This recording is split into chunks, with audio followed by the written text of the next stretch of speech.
the roots, he let the beats build, bitch. And we never switch. Even if I'm rich, I'll be broke like I'm Mitch. Niggas talking down, but that's headed in the wrong direction. But I knock that shit out like the boxing section. Cause they can't touch what they can't see. All I gotta do is be the same me. All I gotta do is keep it G. Always be the same me. While I'm solid, boy, they can't change me. No.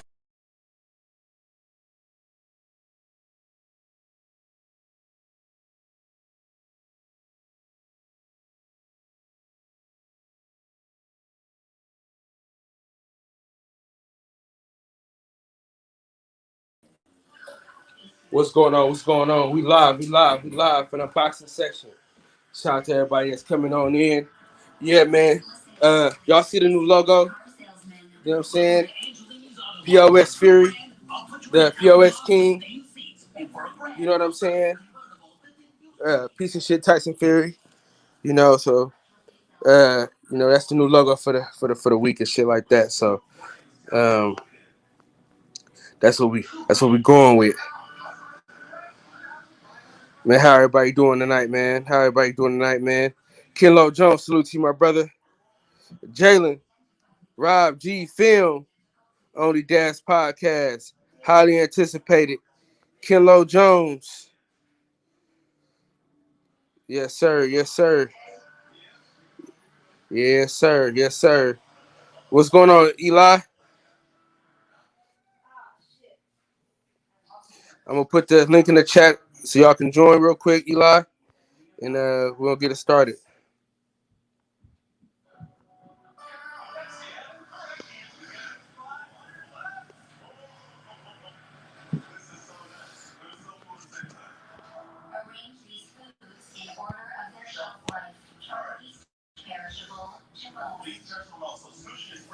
So, Canelo Alvarez pull some BS.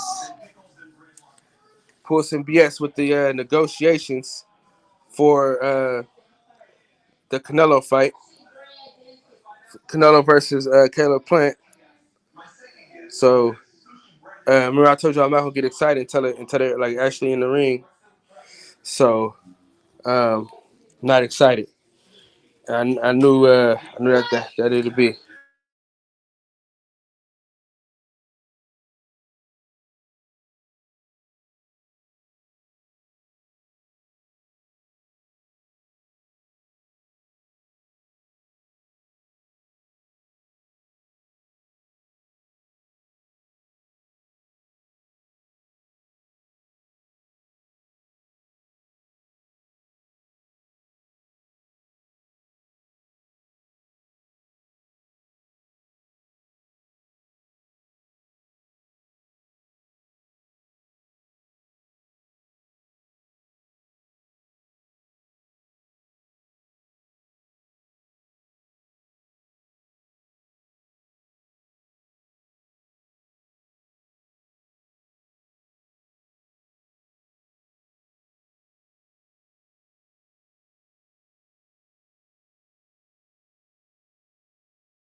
Yeah, y'all give me a couple more seconds, man. We're gonna get it started.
What's going on, everybody?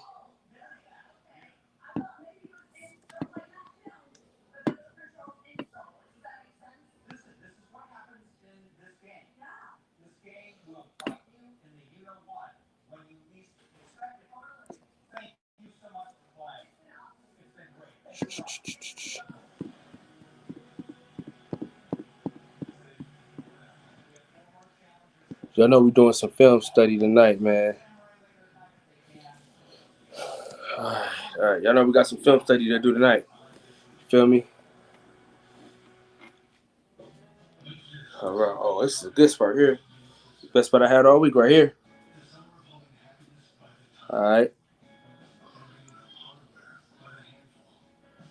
Ronald Finkley. Boy, Eli Zachary, man. We on one. What's going on, John? Yes, sir. We in this thing. We in this thing, man. Jafar, Big Texas, Cletus, in the crib. What's going on, man? Woke the truth. What's happening, family? G Trey, what's happening? All right, man. We're gonna get into it. We're gonna get into it, man. Let's kick this off with Canelo Alvarez, man. What's the deal? You know, what's the situation? They gave you everything that you wanted. They gave you everything that you could desire. Uh, what else is there for you to get? You know what I mean? What else is there? What else do you want, bro? Now, I've heard. I don't know how true this is. I don't know how true this is, but they've been saying that it's got something to do with VADA testing. So I don't know how true that is, but we'll see. We'll see. Because I mean, everything else they gave him, um, everything that he wanted, man, all the money, the guarantees, they gave him the guarantee. They gave him the Mexican pay-per-views.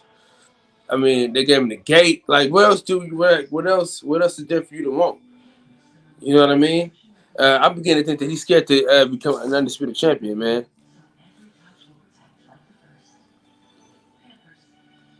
That's what I'm thinking. So tonight, man, we gonna get into some fights. We're gonna get into some old school fights, man. We're gonna do an older fight. We're gonna do Floyd Mayweather versus Castillo, the first one. You know what I mean? Since everybody thinks that Mayweather lost to him in the first one, or if it was super close, I don't think it was close. I think the fight was a watch. I think Mayweather got on him for the first and second fight. Yeah, it's got to be VADA testing, man, because everything else is looking up be on that BS. He got everything and then some. And still ain't happy. Yeah, man, he want to do DAZN, man. He wanted to be on DAZN so bad. You know what I mean? That he won't take anything else. Yeah, man. Him and Manny Pacquiao, dog, with the needles and shit. Salute to my dog, Midnight Rider. Salute to my dog, Reggie Owens. Yeah, these cats, man. These cats is weird, man. These cats is weird like that. Hey, Reg, we doing Mayweather Castillo tonight. That's the fight we're doing tonight. I know you want to. I know you want to get in on that, man. If you're free, please do the play-by-play, cause nobody does the play-by-play like Reggie Owens, man, for real. Yes, sir.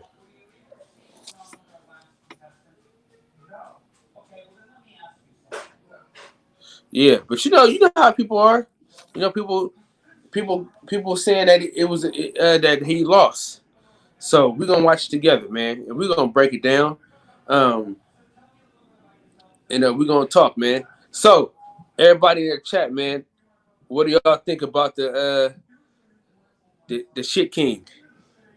Tell me how y'all feel about the piece of shit king, man, in the comment section, man. Let me see what y'all got. Reg, when you say I'm chilling, what do you mean?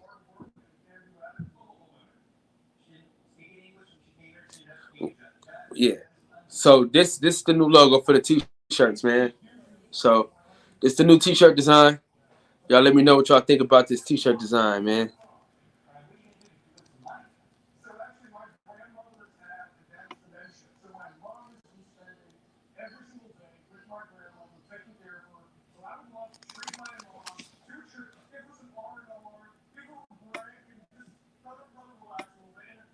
So yeah, that's the new design. That's what we're going with.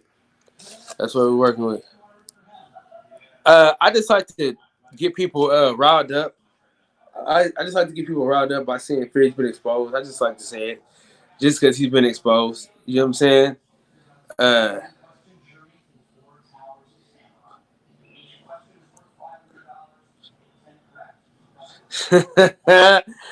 damn it, damn it.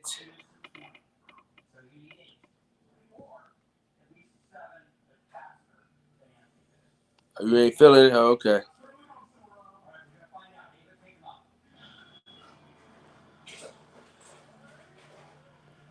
Reggie being lazy and shit.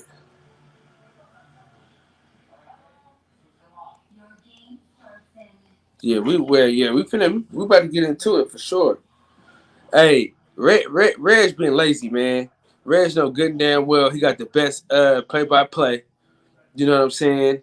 And he don't want to get in on action. You know what I mean?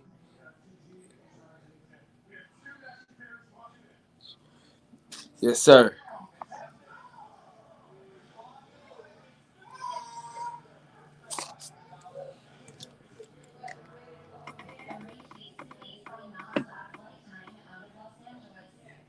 All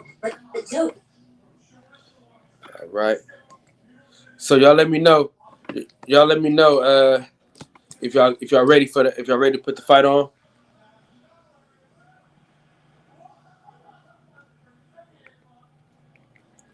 Let me know if let me know if y'all ready to put the fight on. Cause I'm ready to get into it right now. Joshua Usyk, September in England. I think it'll be a good fight. I think it'll be a good fight. I think it'll be a good fight. We watching Floyd Mayweather Castillo, the first fight, the one that everybody said he lost.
Yo, can you hear me? So I can't hear you.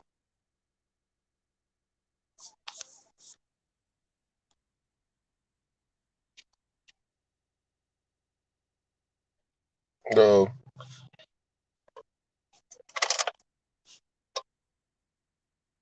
What's going on, everybody? Good evening. Good evening.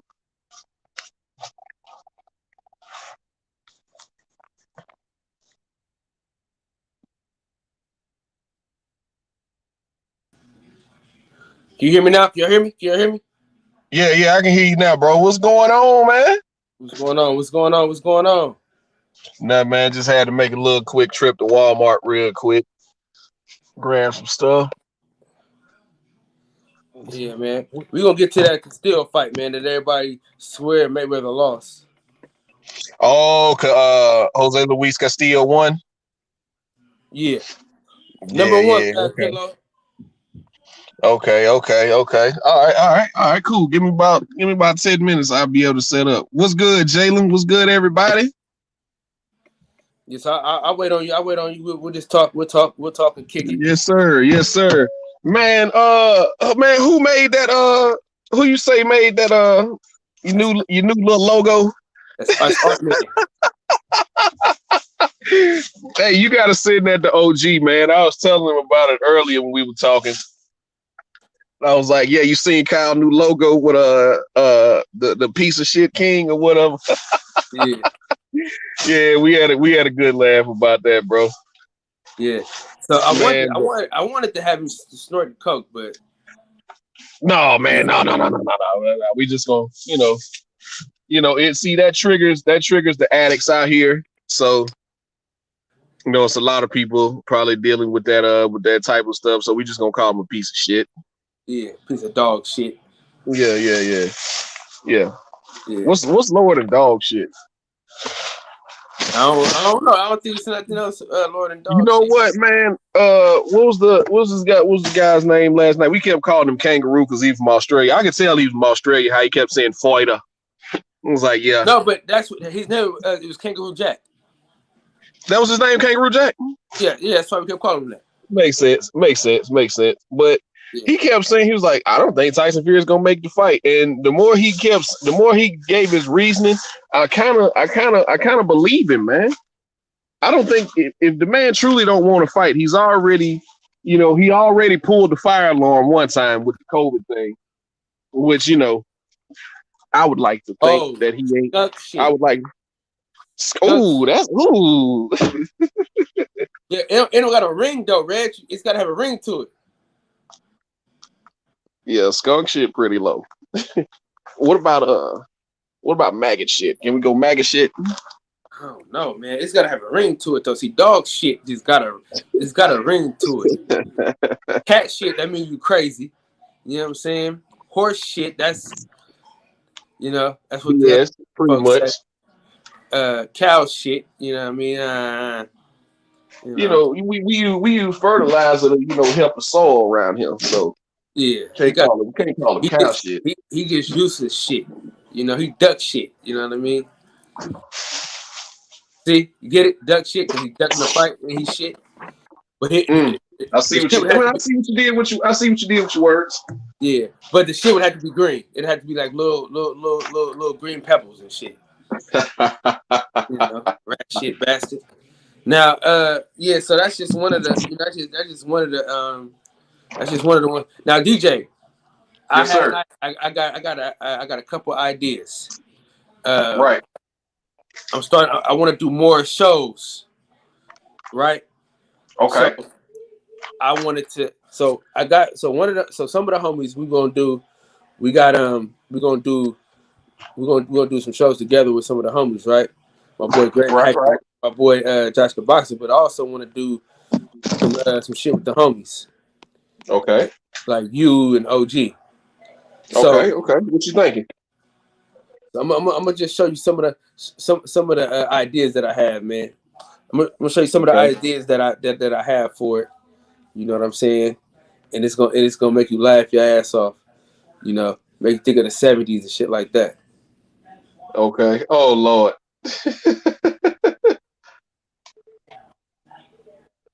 Man, my connection is fucked up. That motherfucker, nigga, Sheldon OG called me, nigga, and fucked everything up. No.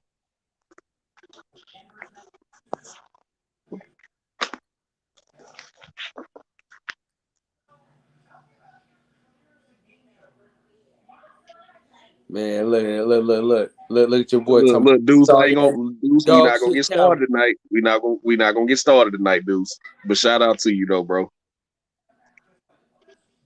I'm having a good day. Don't put that stuff on my timeline.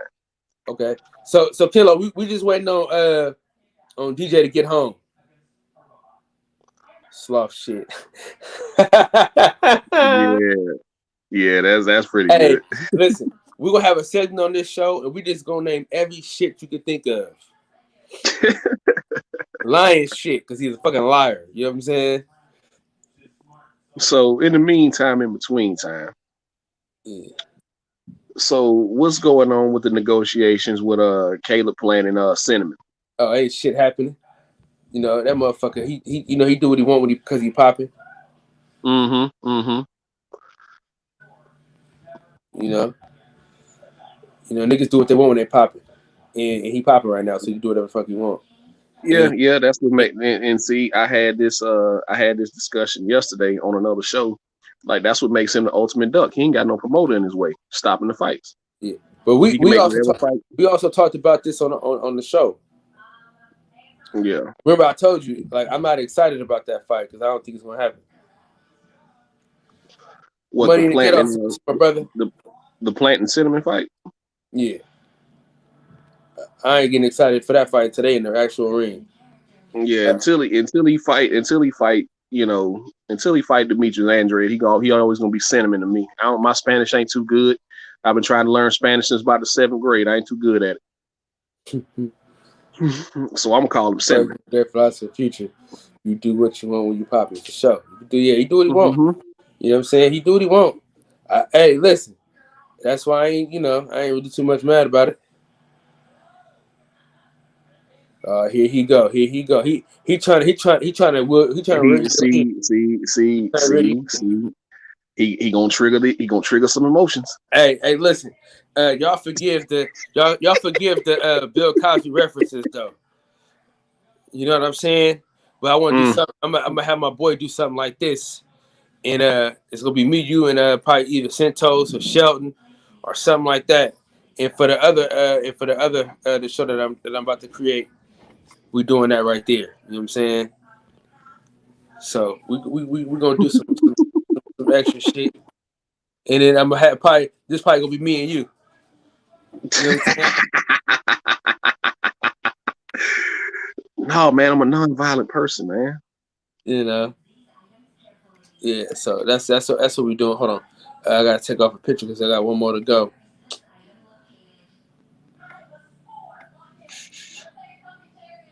Hold on. And I'm gonna get this one response to Deuce, and then I'm gonna let it go. Who y'all gonna stop on defense, Deuce? Who y'all gonna stop on defense? That's the question. That got to scope fit their game. Oh, all the Bill Cosby movies, huh? Man, I love Cindy Poitier, so let's just talk. We'll just talk about Cindy Poitier. Dehydrates. Dehydrates, salute to you, brother. Oh man. Yeah, Yeah. salute to D Hodges. D Hodges is hilarious. What's up, Hughes, man? Hop on the panel, dog. We finna break down this fight, man. So he coming on. We talked for about an hour and shit. Okay. Gotta get real again. Gotta get real again. Yeah, shout out to everybody in the chat, man. I think Tay Jones still alive and shit. Is he? Yeah.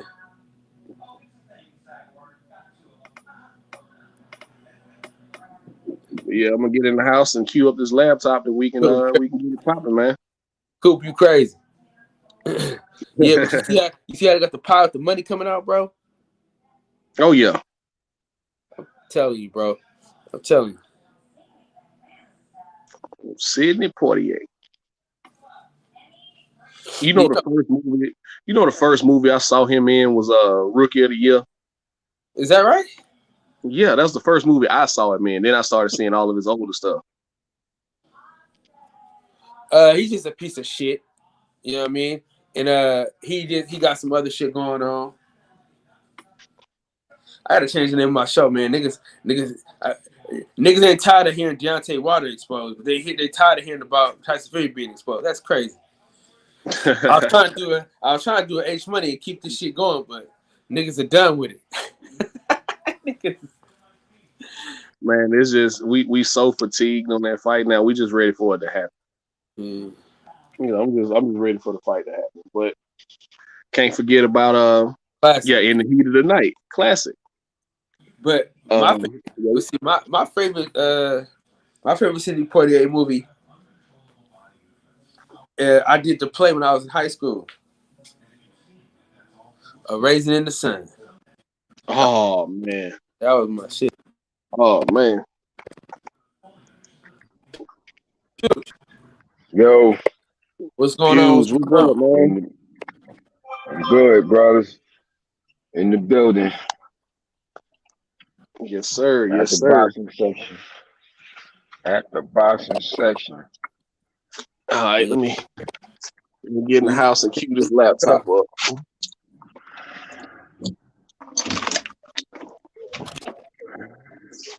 Because I hadn't seen that fight since I was young, man. Which one? The fight everybody point to saying that Floyd lost, him and Jose Luis Castillo won. Or the first fight? Yeah. Yeah. I don't have it as close as everybody think as everybody else. Yeah. Yeah. Wanna do that fight. I wanna also do the I'm gonna take it old school, take it back to an old fight. Some things that Santos was talking about. It made me look back at some stuff. I wanted because we was discussing the fact of Joe Frazier and Ali and the fact of like the effects of having Ali having that layoff and then fighting somebody like Joe Frazier, Mm-hmm. who was the top dude at the time. Because a lot of people, and even myself included, like I think that you know the Ali of the '60s would have been able to beat him, but not as easily as some people seem to think. Because a lot of people seem to think that it wouldn't have been no contest, and I'm like, nah, y'all bugging, y'all bugging. You gotta remember that same Muhammad Ali in 1966 went 15 rounds against George Chuvalo, who was a tough pressure fighter coming forward. And that's the Ali from 1966 when he was the super fighter, the superhuman fighter. He couldn't get George Chuvalo out of there. That very next year, Joe Frazier destroyed his ass, stopped him in the fourth round. So I'm like, that fight, even back in the 60s, that fight with Joe Frazier would have always gave Muhammad Ali a tough fight. It would have never been easy for him. Never. Even that Ali in the '60s wouldn't have had an easy match against Joe. And I was watching that fight with Joe Frazier and George Chuvalo, and I was looking at the mastery of Smoking Joe. God damn, I got a different appreciation from him, man. He was bobbing and weaving, and he was putting some hurt on Chuvalo. And Chuvalo was a tough man. Mm-hmm. He stopped him in the fourth round. Ali, he went to 4-15 with Muhammad. When Muhammad was the super Muhammad Ali. Joe Frazier stopped him in the fourth round. Had his face all lumped up and shit. I was like, yo, he was a no joke. Okay, so it's kind of like it was kind of like a T.O. Loma Nakatani situation where Nakatani gave T.O. a hard fight. Mm-hmm. Then Lomachenko came back and stopped Nakatani. So it's kind of a Yeah. situation like that. Yeah, in the sense of, yeah, because the point I'm making with it is that, like, if we had got into it, Fuck. we had got into it based off of the Caleb Canelo thing, and it went into that. But my thing is that, like, people have this idea, like Ali was so much better than Joe Frazier. No, he wasn't. He was a little bit better than him. He wasn't so much better than him, And I ain't nobody a bigger Muhammad Ali fan than me. You know what I'm saying? But I came to have a great appreciation. How much I had a material great you got? appreciation. I got a great appreciation for Smoking Joe, man, because that style, like I said, that pressure style, that is the true selector. You're gonna find out what kind of fighter you is when you look across the ring and you got that type of cat coming at you. You're gonna find out what you made of, boy, Yeah. for See, my sure. granddaddy, my granddaddy didn't he didn't really like Muhammad Ali, man. And it was all for personal reasons Hmm. because it was mainly because the number one reason that he always said when I was young because he was a draft dodger in his eyes because my granddad had to do 2 tours in Vietnam. Uh-huh. And only reason Muhammad Ali got out of that, well, he didn't really get out of it, but he felt like he got out of it and didn't have to do any jail time was because he was the heavyweight champion of the world. And Hmm. he always resented him for that. And another reason, he came from that Floyd Patterson and Archie Moore. Archie Moore was his favorite fighter. Okay. So he came from that era, man, where champions just kind of went about their business, didn't really talk too much, wasn't too flamboyant. And here comes Ali just talking and talking and talking and just wouldn't shut up. So Hmm. he didn't ever like the trash talking aspect of Muhammad Ali's game, and then the whole thing with the Vietnam War. So he respected him as a fighter, but personally he just didn't have nothing for Hmm. Yeah, him. So it was a lot of older because I have family members like that too. It was a lot of older blacks in the country that felt that way because of how they was raised in the yeah, system that they was raised in, you know. And yeah, you have some that liked them, like my father and them, who's closer to his age. Um, like I had one particular great uncle, Uncle Kasi. He was a big boxing fan, and mm-hmm, he always had Ring magazine and so on and so forth. He was one of the this is the story goes, and then I found I remember talking to him when I was a teenager before he transitioned, but he was a yeah, big boxing fan. But he was one of the few who actually picked Cassius Clay at the time to beat Sonny Liston. But everybody else around him was like, "Boy, you crazy as hell, Kasi. Like he was yeah, crazy as hell. That boy ain't beating him. You out of your mind." But he was like, "No, I'm telling you, this kid gonna beat him. He gonna beat him. I'm telling you, he's gonna be the next heavyweight champion, right?" And but he was like in the minority at that time, you yeah, know, and thinking that, but they kind of dug out. They dug him in the sense of, like I said, my father and them who was younger, they related to him more. But then I got like my great uncles and them, Uncle Charlie and them. They from Alabama and shit. They Joe Lewis. Shit, far as they concerned, ain't nobody beating Joe Lewis. They exactly, don't give a fuck. They don't exactly, care. They don't exactly. care. Yeah, they was like, shit, y'all crazy. Clay can't beat. And they wouldn't call him Muhammad Ali either. They'll call that motherfucker Clay to the bitter end. Clay, yeah, They be like, Clay can't beat no goddamn Joe Lewis.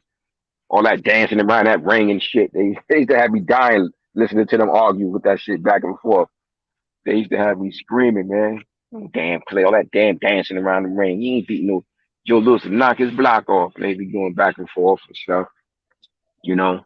So they used to have their little debates, passionate as hell too, yeah, you know, yeah. But passionate. I just always remember him talking about how it was two guys that he really didn't have anything for as far as boxing, and that was always like I said, he respected Muhammad Ali as a fighter, but just personally, he didn't like him, and he couldn't Yeah. stand Don King. He could not stand Don King. He said, Okay. "Man, he just like he just a Mississippi pimp. He robbing his. You hear how he was talking about how his fighters Uh were talking huh. about how he robbing them blind. It was Mhm. like he got away with murder, and I was like, well, when I got older, I researched it, and I was like, no, Yeah. he was right in that. He was Really. defending himself. Yeah. Defended. So yeah. Yeah. Yeah. Yeah. Yeah, but he Yeah. didn't, he couldn't stand Don King, man. He just didn't like the way he Mhm. talked and carried himself. Because like I said, my Mhm. granddad was he was just a very reserved guy, just went about his business, didn't do too much talking, just loved his family, wasn't really out there, just trying to put himself over another man or whatever. He didn't think himself above another man, and he just felt like Don King and Muhammad Ali carried themselves that way, and he just didn't Yeah. like that. Yeah. They had their way of. They had that era in which they grew up when they had their way. They had their way that they was raised like. and the cultural norms of the society that they was raised in. Man, they was raised in Jim Crow.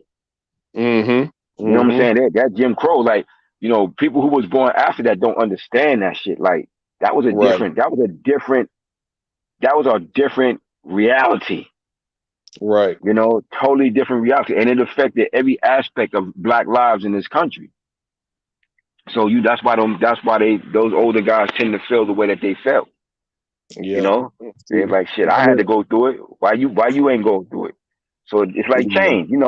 Like I think you brought actually I think you brought this up a few weeks ago. Like we talking about the music, like how they might not have liked our music, and we might not like our kids, the nephews or the nieces or our kids' music. Mm-hmm.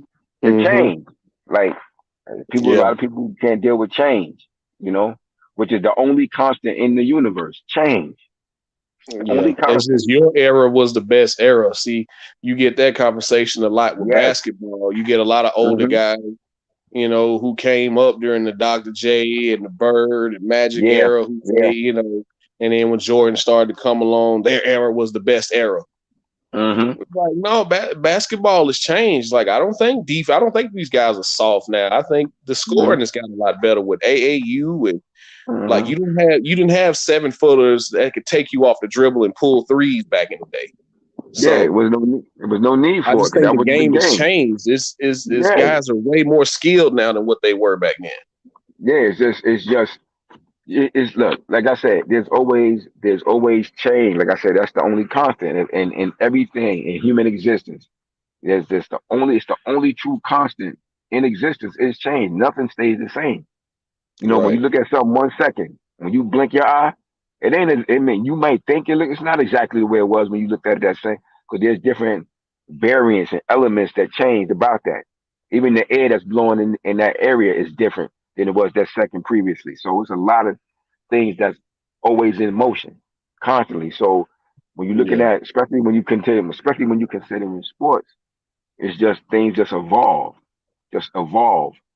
Yeah. and I don't like. That's why sometimes you hit it on the head, but people got their favorites. That's why I'm Mm-hmm. not always quick to say. That's why I'm not always quick to say something is just better per se. That's why when we talk about the rap, and he actually read my top 10, I ain't necessarily saying, look, I'm a bit older than y'all, so I'm here. Yeah. So I everybody's grew up in top the 10 is era. going to be different. Everybody's top 10 Yeah, is going to be different, especially exactly. with an age gap. Yeah, so I grew. So, cause I'm here in New York where all this shit began at. I know about certain rappers that y'all wouldn't know absolutely nothing about. Right. You understand what I'm saying? Like, so I look at it differently, but but I haven't let it limit. I haven't let it limit me and what I like from other parts of the country. Right. You know what I'm saying? I just like dope. I like dope artists. Yeah. Period. Hey Dope y'all, rappers. hey When we y'all, was talking about the rappers, we go got a ahead. special guest. We got a special guest, fellas. Who? Talk to me. Yeah, we got my dog in here, man. My boy Kiki, man. Hold on. Let me work the situation before we get it. Let me cue this shit up. All right, we got a And special which guest fight here we gonna tonight, do first? y'all. We're gonna do still fight. We got a special Mhm. guest tonight. We had him here for man. Interview with Kiki. You breaking up? My, my dog, Christian. He's trained by Andre Rozier. He's an undefeated fighter out of New York. Pugilis, you might know him and shit. Yeah, man, y'all give him applause, throw some hands or throw some hand claps. You know what I'm saying? Some hundreds emojis in the chat. My dog. What's Okay. going on? See, Kiki, what's happening, man? What's going What's going on, man? How you feeling? How you feeling? I'm What's blessed. going I'm on, blessed. bro? Thank you for having me on your show, on your platform, and to spread light on my career. And thank you. I appreciate it. on? No doubt. He got a. Hey, matter of fact, DJ, if you're not working this weekend, he's got a fight in Atlanta this weekend. So if you ain't doing shit, if you can make that trip for him, if you ain't got nothing else going on. What network you fighting on? The PBE, Oh, you PBE. fighting on. You fighting on. on Big Time network. Yeah. Yeah. Are you fighting? Okay. Yeah. Aido, she was supposed to fight. She was supposed to fight, but her fight got pushed back. She said. Yeah. Oh, okay. Fighting That's the Okay. July. 31st, right? Yeah, July 31st this Saturday. 31st. Yeah. Yeah. Because Aida was supposed to fight. She was supposed to fight that day too. Okay.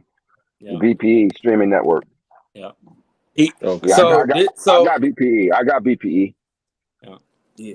So for Yeah. y'all I that got don't it. know, for y'all that don't know, the next documentary that we filming is of my boy Christian. So that's the next documentary we shooting. So of course I'll be with Pugilist.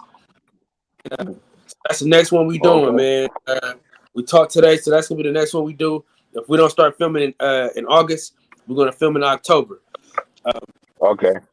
So to Kiki for trusting us with his story, man. So we're gonna do everything we can to bring it to life and to push that forward for sure. Yes, sir. Okay. That's Okay. dope. That's dope. So so so what we're gonna do? We're gonna go to the Floyd Mayweather Castillo fight. Mhm. We're gonna chop it up and we're gonna have a good time and shit. Yeah. All right. Hold on real quick. One question I like to ask fighters when I meet them is, do you actually enjoy fighting, or are you just good at it? Both. Okay. Okay. Both. Okay. They, I got into boxing for your background real quick. I got into boxing because I was bad a bad kid. So my Mm-hmm. mom put me to something to discipline me. Me and my brother always used to fist fight and stuff. So I fell in love with boxing. That's why I continued it. I was never put into boxing to pursue it as a career. They put me into to discipline me, calm me down and stuff, and I just fell in love with the sport, and I was naturally good at it. I love fighting. I was always aggressive, so I fell in love with the sport. When I got older, I probably fell out of love with the sport due to complications in the gym and stuff. But that's for another story. Um, then I was away from the gym and more on the streets, and so I fell out of love. But then when I came back into the sport, it's like I'm getting my love for the sport again, because it's like if you're away from it too long, it's like you miss it, and when you Okay. come back, you bring that life back in you. So Okay. What do you love most about it? Is it the taking of another man's will, or just beating the fight out of another man, or is it just just the competition aspect? You just love to compete. I love challenging myself, like, and I Okay. love like being my own boss, like really, like even though like when you sign to a promoter, you got somebody overhead of you, but you in control of your own space. I'm enjoying what I'm doing. Like if I don't want to go to the gym, I don't got to go to the gym. I'm going to the gym because I want to go to the gym. It's like I Gotcha. don't gotta wake up to work because I gotta pay my bills and I gotta be there, and not they gonna fire me. Like, I'm going to that gym 2-3 times a day because I want to be there. I love to be there. At the same time, it benefited me in the long run. Okay. Okay. Okay. What weight you at? Um, my original weight is lightweight, 135. Okay. Okay. Okay. Hey, DJ, Yes, sir. if you was a friend of the program like you were supposed to be, you would have known all this shit beforehand. You know, you would have known all these questions already because I already interviewed them before. So everybody that's saying that we can do fight reviews and all that shit, this is what I want the show for, because he's a fighter, and y'all always said I got bad scorecards, so I want to get a professional up in this piece. So if y'all Kyle. want to watch, Kyle, no, your if y'all want, scorecards are terrible. Your huh? scorecards are terrible. Absolutely terrible. Hey, listen. My nigga Kyle be biased as hell. He be Be biased. He be biased as biased. He be hell. biased as hell. According to him, Charlo didn't lose a round to like round 8. It's like, yeah, who y'all give that round to? Yeah, we gave that to Castano. What you talking about? Charlo Talking hit him with about, some shit. Like, man, Kyle, he lost that round, bro. Word. Kyle true So, to the cause. Yeah, he true to the cause to his loyalty to who he right. like, boy. he To good who he on like. camera. Yeah. To who he like. Yes, sir. So we going Castillo or Fellas, Mayweather Castillo 1, right? Mayweather Yeah. Castillo 1, right? That's the one we gonna do. Yeah, the one I got queued up is by Rolando Oquendo Boxing and MMA, and it's an Hold hour on. and 10. It's an Hold hour on. and 10 long. That's the one I got Okay. queued up. But yeah, man, you about to see how bad Kyle's scorecards are. They're terrible. He's about as bad as he's about as bad as old girl. What's her name? Adelaide Bird. Adelaide Barrett, right? Oh man. Adelaide Bird need to get back in the ring. I remember when she became a ref. I remember when she was one of the first female refs Really? years ago. Yeah, Adelaide Bird used to be a ref. Oh She was a man. ref first. She was a ref first out there in Cali. I think she married to Robert Bird. Yep, Adelaide Bird. Oh man. I remember well, I know one thing. She can't go over there judging MMA no more. I think they ran her out the sport. She almost caused a few riots, man. Oh God, her scorecards be ridiculous. All right, so you said you found. All right, this number one. Yeah. What is it? Floyd Mayweather versus Jose Luis Castillo won. Oh yeah, And like I said, Rolando, the one I got queued up is by Rolando. Rolando Akendo. Yeah, I got it right here. Rolando Akendo, boxing Yeah, and MMA. Okay. yeah. When was this fight? Um, Like 2001, 2002, something like that. I think I was in middle school when this fight happened. yeah, something like that. In the early Yeah. 2000s. Mm-hmm. Floyd School, like I said, this is necessary. I said, these are the type of fights that's necessary. Me and Kyle was talking about this earlier. I'm like, these are the type of fights that's necessary to build you as a boxer so that you can later deal with certain styles. Because he had these fights against Castillo, he was ready for whatever pressure style fight came to him later in his career. You know what I'm saying? Yeah. That's why he was able to handle somebody like Canelo so easily because he was seasoned. You know, that's that seasoning. This is the seasoning. These fights are the seasoning that make you a more complete fighter. Like this is why historically you match fighters up stylistically. If you're gonna fight Yeah, a, with you need to fight. different styles. Yeah, if you're gonna fight a, if you know you got a big fight going up against a great puncher, you need to put your fighter in with guys with similar styles. Because actually that's one of the old trainers that told me. They said the reason why you do that because you want to learn how to beat a style. You want to learn how to beat the styles. And when you face the styles, you could deal with the styles whenever you come across them, no matter who the man is that you're fighting with that similar style. You know? Hey, Kilo, But give us that's the give us the fight. Go ahead. I said to piggyback what he was saying. That's the old school style thinking way of creating champion.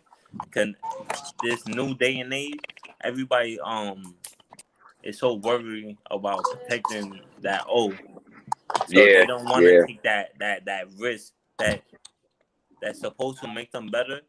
They just it's not worth it.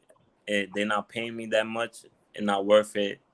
Let me go with the lesser dude to Yeah. protect my O. Facts. So this So true. it is more of a business than a sport. Hmm. Back in the days, like back in the Hmm. days, people used to fight everybody, the best against the best. Now Hmm. it just whoever gonna give the most money. Mm. This is true. So, which way would you prefer to have it? Would you rather beat everybody on the way up, or just take on all challenges? Wait, until you become champion, and just take on all challenges. Repeat that. Said, which way would you if you could mapping out your career, would you rather beat everybody on the way up to becoming a champion, and then just have it pretty much? Well, I ain't gonna say, well, it's kind of hard to say smooth sailing, but have an easier route as champion, or would you rather have a smooth path to becoming a champion and then face all the challenges as a champion? The way if it was the way I would like to have it, I would like to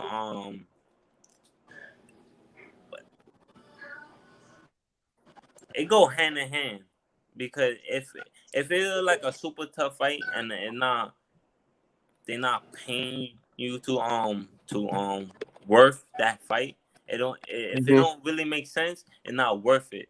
Like, it's not Mm-hmm. just about the O or about losing. It's about also your health, and like, why put yourself in a predicament? It don't make sense. Like, but at the same time, I don't want a smooth ride up, because Gotcha. that smooth ride up is gonna be a harder fall. It's just like whatever makes sense in my career, like that's the route I want to go. Okay, And I got you. I believe like my team behind me, they got a great plan for me, and whatever they think is best for me, that's the route I'm going. Okay. Okay.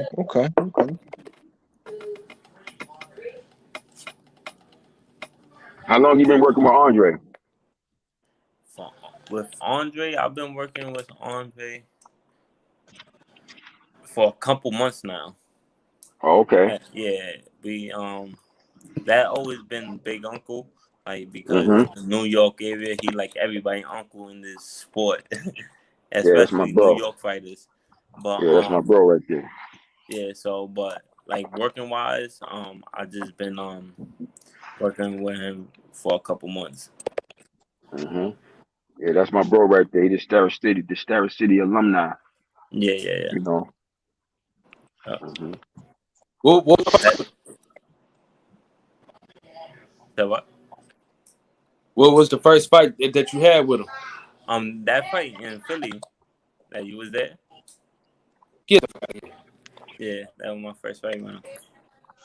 Get the fuck out of here, dog. Yeah. Bro, y'all was like in sync, man. Yeah. That's Because like crazy. I said, like we was always in tune with each other, because he like seen me grow up in this sport since I was young, and yeah, that was my first fight. That's a great question, Best Pugils. Damn. Dog, if you would have saw the Mm-hmm. chemistry they had in that corner, bro, you would have thought he was with him his whole fucking life, bro. Damn. Yeah. Yeah, and That's it's just insane. gonna get better as we continue to build, get better, show me all his tricks that he have. It's just building from here on up. Man, that's dope. Is everybody ready? Yeah, that's good, Yes, man. sir. That's Yeah, I good. got them That's queued up, good. man. Which one you want, Kyle? You on the one I told you about? Yeah, I got Which that one one. was I that? found that one. It's the one that popped up with Rolando Oquendo boxing and MMA. It's an hour and 10 long. Yep. All right. Yeah, So I it's got had that a one too. yeah. All right. Kilo Jones, what's going on? You here? What's happening? Everybody in the chat, y'all queued up, ready to go. Y'all watching it with us? I'm about to put the timer right now.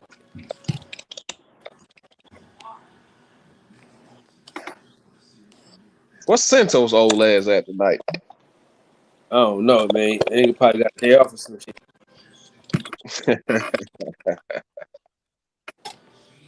All right, man, we finna play this shit because me and DJ might have commercials and shit. I ain't gonna have no commercials.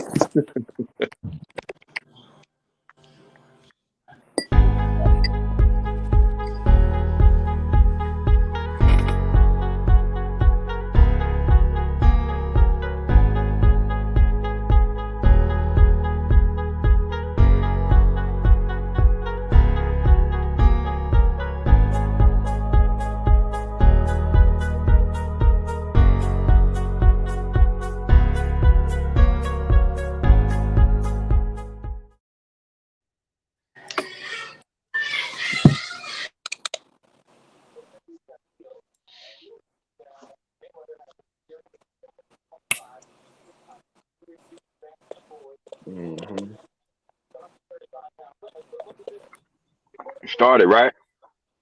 Yeah, I've already started. They giving the tail of the tape now. Yeah, tell her the tape. All right.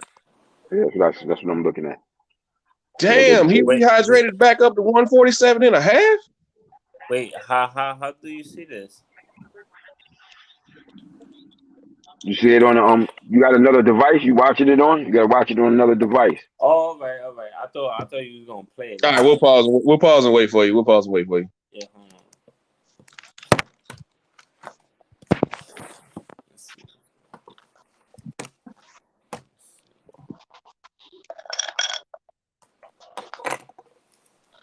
Yeah, I'm paused it. I paused. I'm at 31 seconds.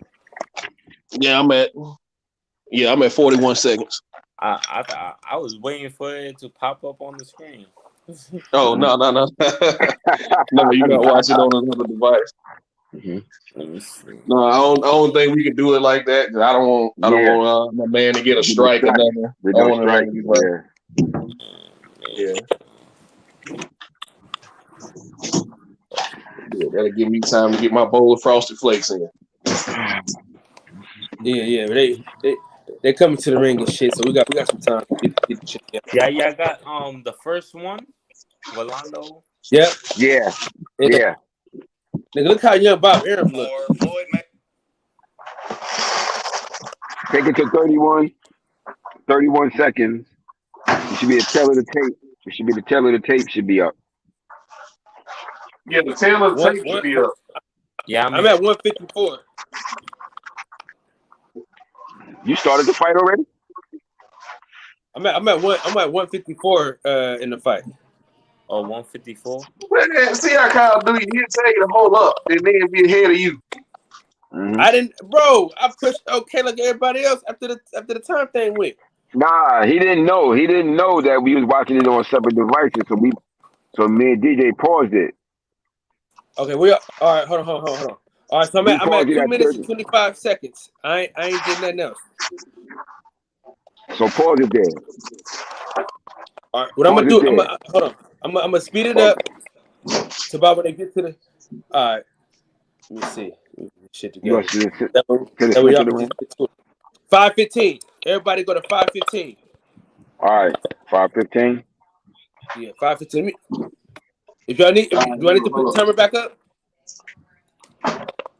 Hold on. 5:15. Yeah, I'm there.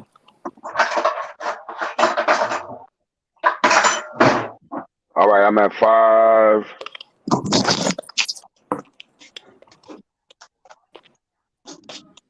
10, 12, 13, 15. I'm at 5:15. Everybody ready? Do I need to do the timer, or we good? We can push okay at the same time, or should I do a timer? Yeah, I'm All right, ready. I'm at 513. Good enough. All right. I'm at 5:15. That's good. Let's do it. Yeah. Start it now. Stop it. Timer or just start Let's it. do it. Let's start it. Let's Let's get it. start it. God damn, Leonard Allaby was fat as hell. And he had that big ass nose though. Man, that nose ain't went nowhere.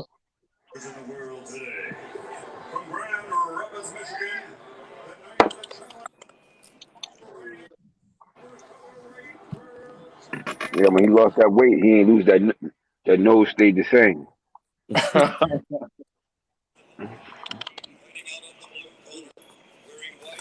You know, he was supposed to be a strength and conditioning coach at this time too. Yeah. Hold on, wait, what? That's what he was. He was a strength and conditioning coach.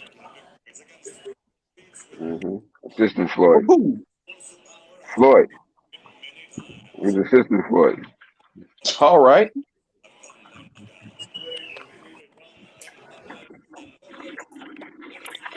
Oh shit! It just started raining. Crazy over here. Damn. Hey, man, did y'all see when he rehydrated too? They said the night of the fight, he was 147 and a half pounds, man. Yeah, from 130, 135. Still, Wow. Yeah, he was one. Yeah, Castile. Yeah, he was 147. He rehydrated too. Yeah, that's not that bad.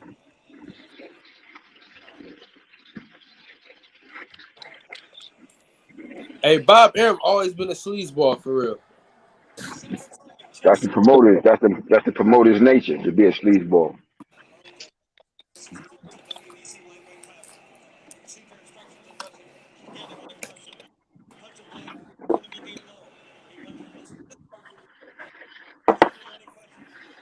Any questions? Any questions?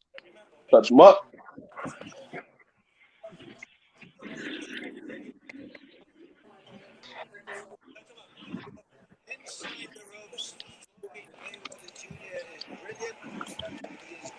You see Roger Mayweather. You saw Roger Mayweather was like, make sure that some bitch keep them punches up. Yeah. All right. that nigga. All right.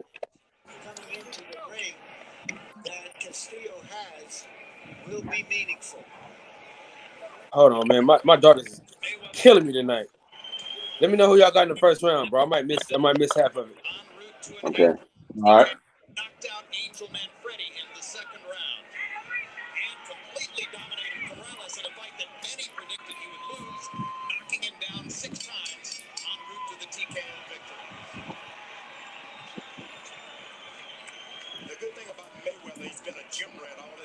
Oh, good left hook. Mm. And jab and then left hook. Oh, so you must be a little Mm-hmm. ahead of me. The jab to the body.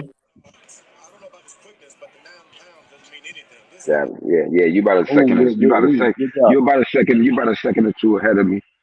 Yeah.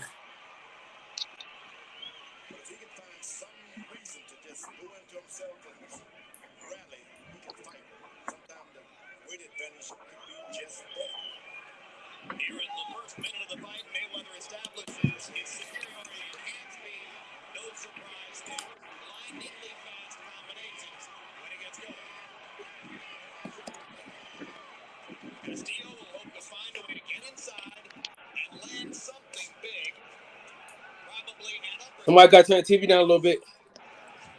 I say, here we are, almost 2 minutes into the fight, and Floyd had already found his range. The jab.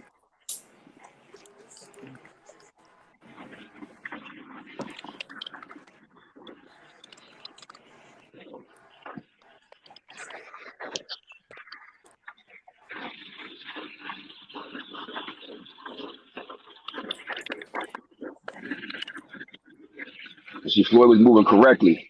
Floyd was moving correctly. Castillo best punches his left hook. So when he moving, and he stepping to his left. So he got to reach for that hook. Mm-hmm. So that's why that was good. That was good strategy. Because He Castillo looks best slow as punches, hell too. He still looks slow his as hell, best, dog. Yeah, yeah, he's his too best punch. slow. Yeah, Floyd but too Floyd fast. Mayweather, but Floyd was like goddamn. Floyd was like a laser. He was lightning. His time and his reflexes were so quick. Then Yeah, Man, he knew when to grab you too.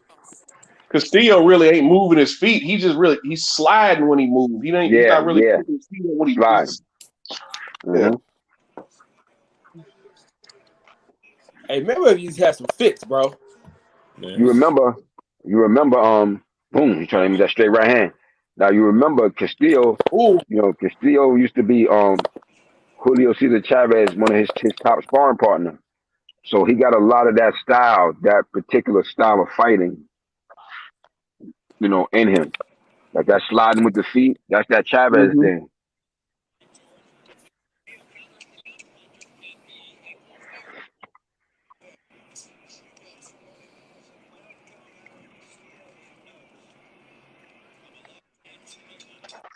Round one went to Floyd. Easy Yeah, work. yeah, that was an easy round. Yeah, Floyd. Easy work. Like I Hmm. said, 2 minutes into the fight, he already found his range. Yeah. Hmm.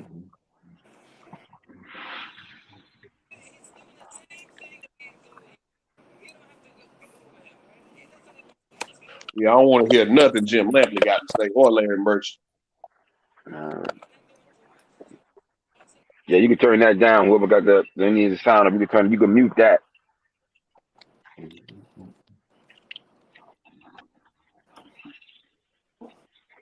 Oh, big head element. Boy, you done came up. Boy, I got to get to Hmm. him.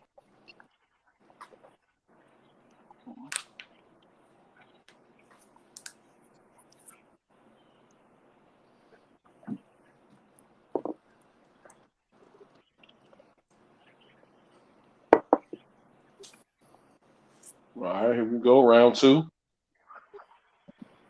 Yep.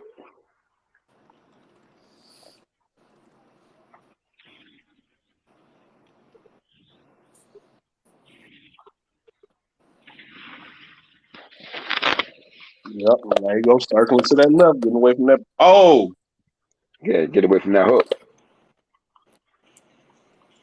Yeah, that Whoa. was, They didn't, they didn't call it a knockdown, though. It looked like it at that time, but when you I see said it the looked like a punch connected, but I had to see the yeah replay. replay, Floyd turned southpaw on him.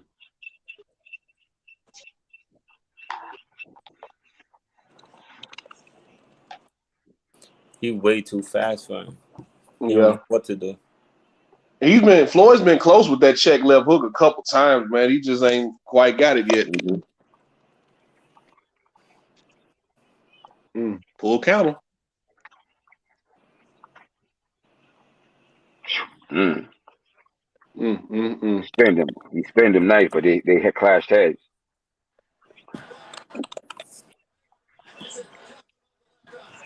Yeah, Eli, he been on the channel. He's been on the show before. That's why you recognize him. Hey, Eli, join the panel, man. What are you doing?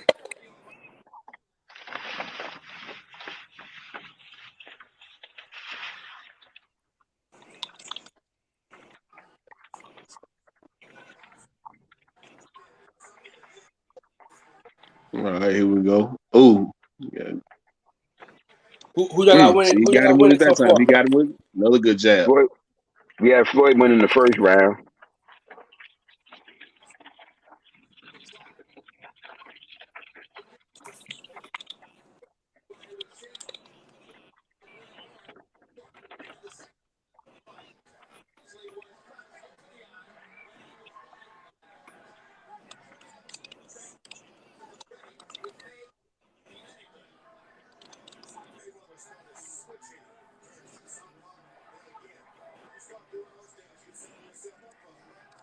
Yeah, because Steele just keep trying to slide the close distance instead of actually picking up his feet and moving in, man.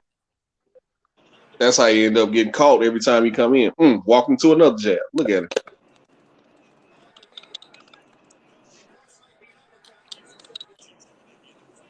Where y'all at? I'm at 32 seconds in the second. I'm at 38 seconds. Yeah, Okay. I'm at 30 now. Okay. I'm behind again. I don't know how Yeah, did I get so behind. I'm at 20, 26, 25, counting down seconds. And this is the Yeah, thing though. I'm like 15 seconds ahead of y'all, man. Yeah, I'm at 15 right now. Yeah, I'm at 10 13. seconds. Yeah. See, I'm at 5, 4, Mm-hmm. 3, Yeah. 2, Yep, and yep, around 2. your Okay. shit fast forward and you was behind us. Mm-hmm.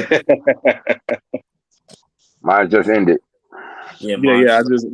Second round just ended for me too. Yeah, me too. I'm gonna give that one to Floyd as well. Yeah, that's another good Floyd round, man. It's Yeah, just man. Castillo ain't moving, and he ain't moving good enough. And even if he was, he ain't fast enough. I'm trying to figure out like what. Let me see. I guess we gotta go to the later rounds to see. You know what I'm saying? He fought Yeah, better you in the gotta. later rounds, but I still thought Floyd won the fight. I never thought he lost the fight. I just thought it was a close fight that could still put up. He fought better in the second half, but I still think Floyd dominated enough to win. But it was close. But it wasn't Oh, like hold how on, some hold on. I people gotta like, oh, he rewind that. lost. Again. Nah, he missed it. Barely. That was the Mm-hmm. headbutt. Hold on, that was the headbutt. I gotta rewind that a little bit. Hold Mm-hmm. on. I gotta see if he knocked him down again. I ain't see if that punch connected. Mm-hmm. All right, the third Oh no, round is it didn't start. connect. It didn't connect. Third round. The third round started on mine. Yeah, monster. Yeah, I'm at 2:44 in the third. Yeah. Oh, we good. We on the same. We on the same playing field. 239.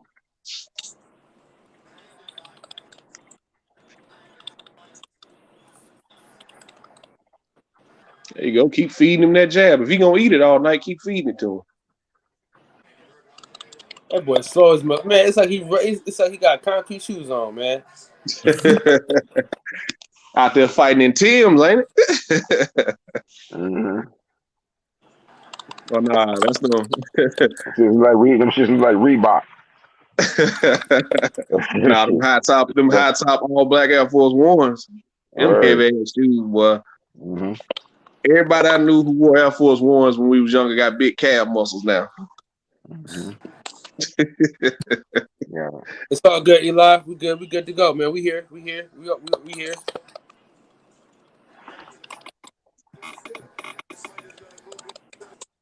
Not.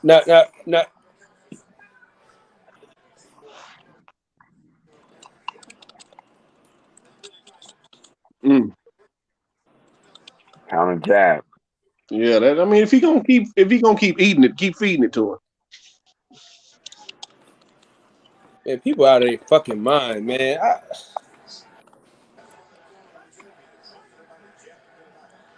Yeah, unless they Castillo was count all dirty as these. hell too. Got up Yeah, 88 salutes to my brother. unless they count all these rabbit punches, man. I don't see. I ain't seen it yet. Yeah.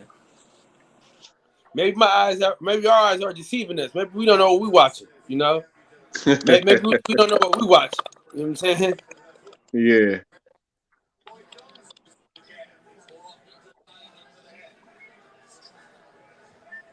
Mwah, another jab. Mwah, another jab. I ain't tearing his ass up, man. Dude, just all he doing is moving forward. That's all he doing. Yeah. That boy slow as hell, man.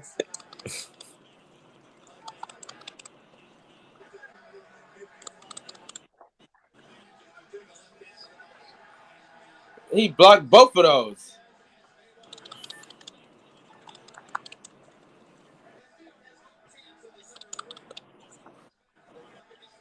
He ain't got no shot doing that shit either.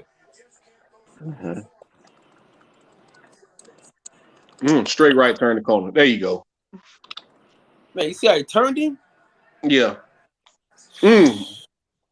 Third round ended for me. Oh, he's dancing Yeah, on him. yeah.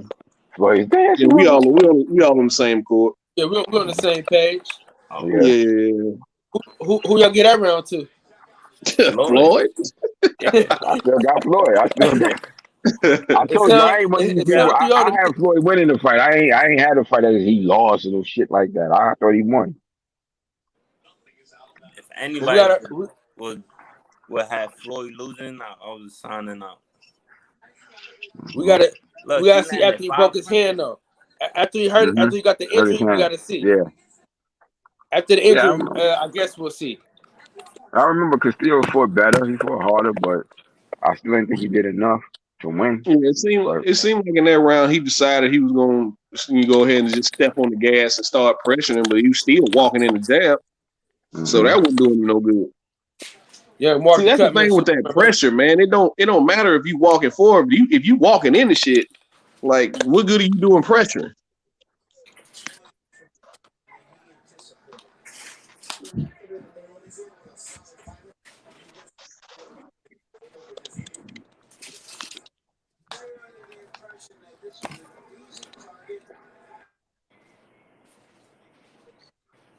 Okay, young Merv. See, young Merv got a 3-0 Floyd just like we do. Okay. This is too easy for now. Gump 88 salute.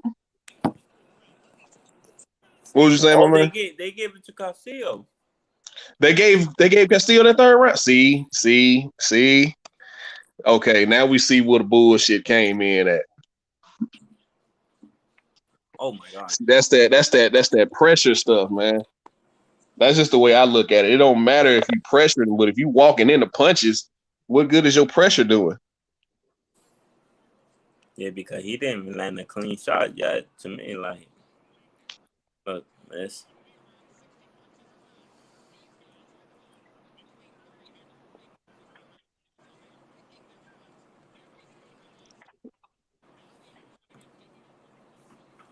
Like according to the punch stats that they just showed, man landed what? 5 punches. Right, five. Oh, yeah, 5 punches last round. Man, come on, man. Top 5 to 40. Look at Floyd on his toes, bouncing around, turning the man, cutting these angles, jabbing to the body.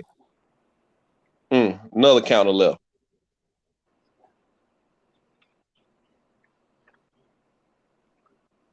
Yeah, Castillo's starting to get frustrated now.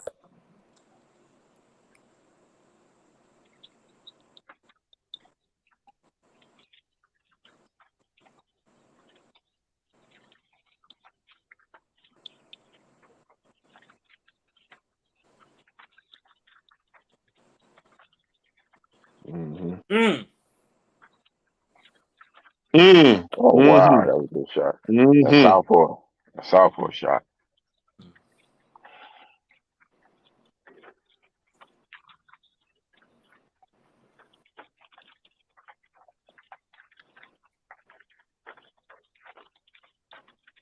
Yeah, he don't know what to do. Yeah, see, look, yeah, he don't know what to do, man. He getting frustrated.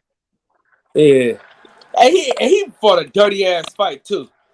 Madonna head ass.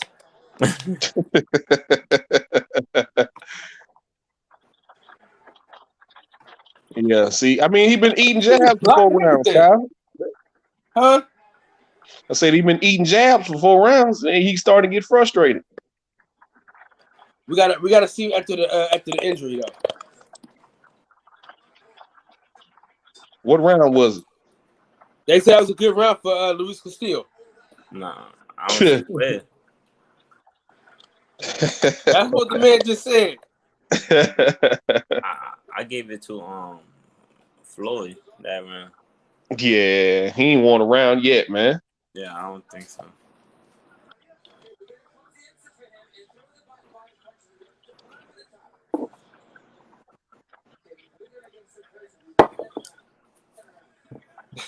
You heard his corner?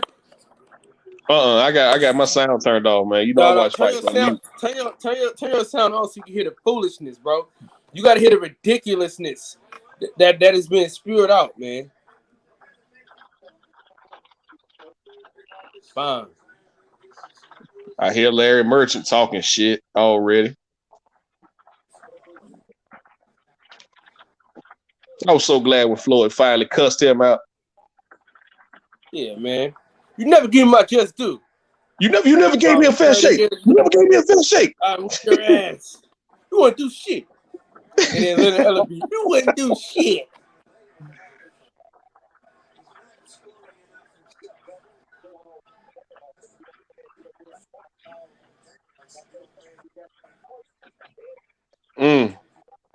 Good lead, right?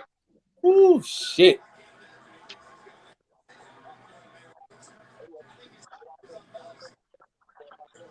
I hear you, George. Although he said that bullshit today. Yeah, man. God bless him. That's all I'm gonna say.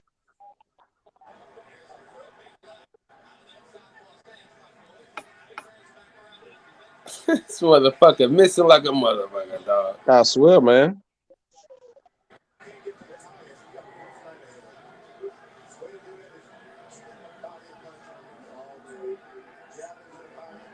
See, this kind of reminds me of them.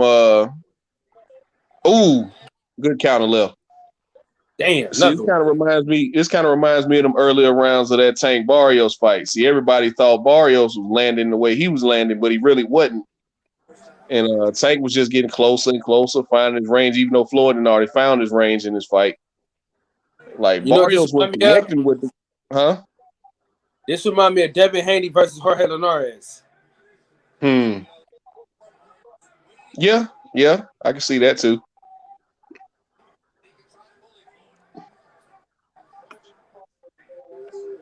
That bully shit ain't working though. Yeah, because Devin was feeding Jorge jabs all night too. They tying him up and everything, man. He can't do shit.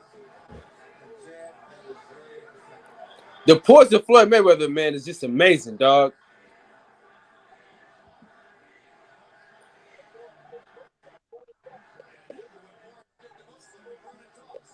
It's footwork, hand speed, boxing IQ.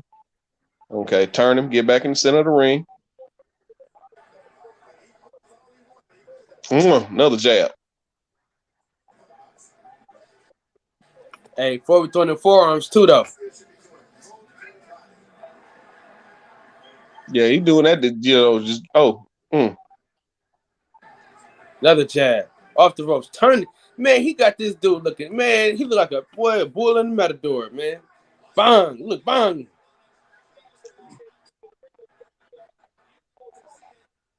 Okay. Landed a He couple got good one or shots two there. shots in. Wow. Look, hey. He got a warning. Pansy. Motherfucker, I got this one for Floyd I too. gotta hear Roger. Hey, this is a fucking sweep. So far. Yeah, you know what it is? Like he can't throw as much because he got a plan. He got a Talk your plan shit, to Roger. to throw punches, and Floyd constantly moving, so he just trying to like search right now. So Hit him on the chin. I'm trying. Y'all don't see it moving?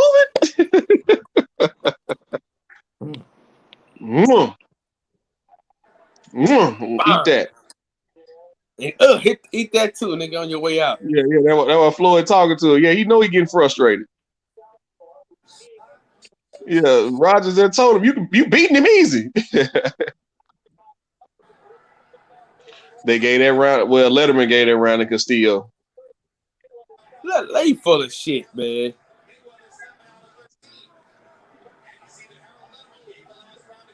This motherfucker's a joke, man. yo, that's why Floyd said you don't know shit about boxing. Because how he get that round to him? Like, Right. These people gotta Castillo stop ain't this. won around yet, in my opinion, man. Man, dude, this shit. That's what I was telling you. That's what I was telling everybody. Like, let's rewatch this shit so I can show y'all that this motherfucker wasn't shit. Pews, what you see? Shit. Madonna wasn't shit either. His closest fight was probably Cotto. Now it's just in the early rounds.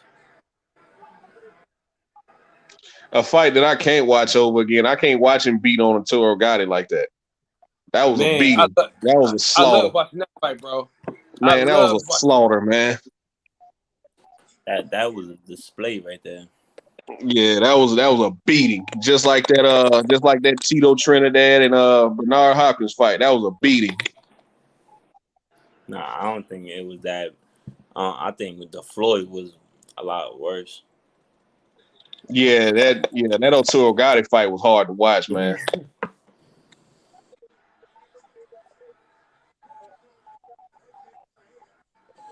Now, a display was when he fought Chico Corrales. That was a display. Oh yeah. Well, he throwing low and everything. Come out here. I think he hurt his hand. Right.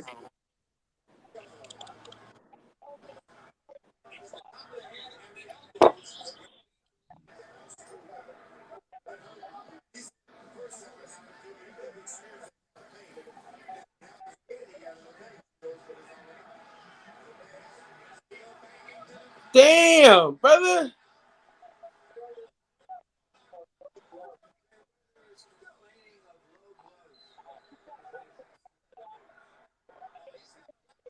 Yeah, he was fighting dirty.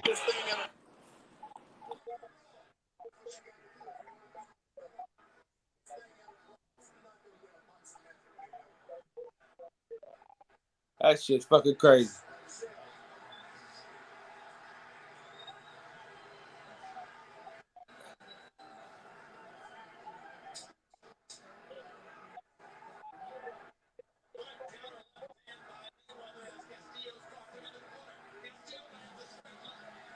That motherfucker didn't land that.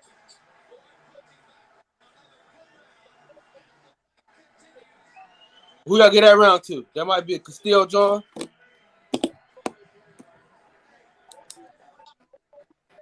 Mm. 5-1. I get that to Castillo. Yeah, I get that to Castillo. 5-1 so far. Yeah. Pews, how you see it?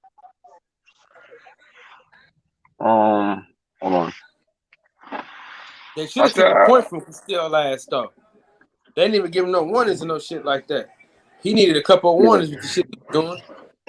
He's roughing, yeah, trying to rough up and all that stupidness. I get it. That one. He was trying to rough it up, but I guess I go give it to him, but I don't know. Look at that shit, man. Yeah, he Mm, was trying to rough him up. He was trying to rough him up. yeah, yeah. Mm, I can see how you could call that low, but mm, borderline. Even fight. Oh Lord, have mercy. Motherfucker, crazy. God bless him.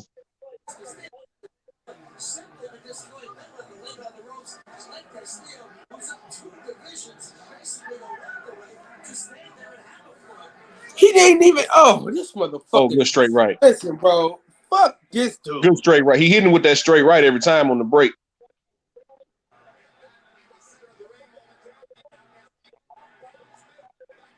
He ain't pounding shit. That's what I'm talking about, bro. Like, this nigga ain't hitting shit. He missing.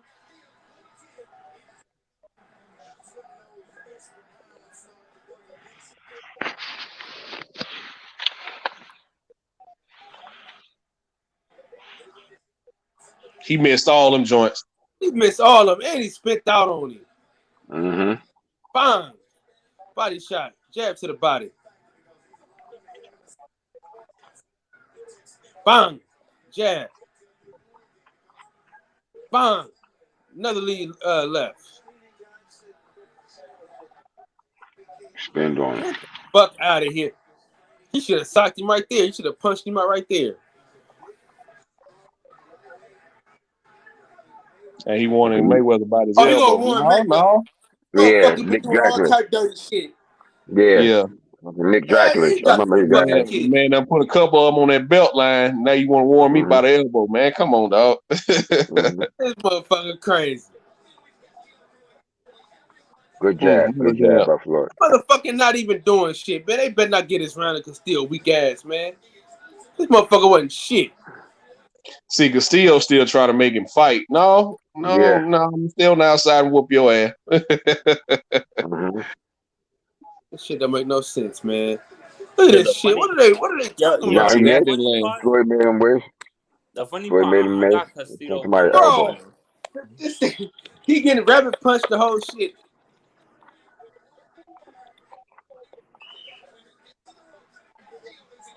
Y'all know what this Oh, remind me of, right? Mm. do what? This remind me of the Charlo Oh, shit. Mm-hmm. In a way. oh, See, that was another one on the belt line. Uh-uh. Oh, that was a good Yeah. overhand right. Good He overhand got him right. with that one. Yeah. oh. But Floyd ate it like it was nothing though.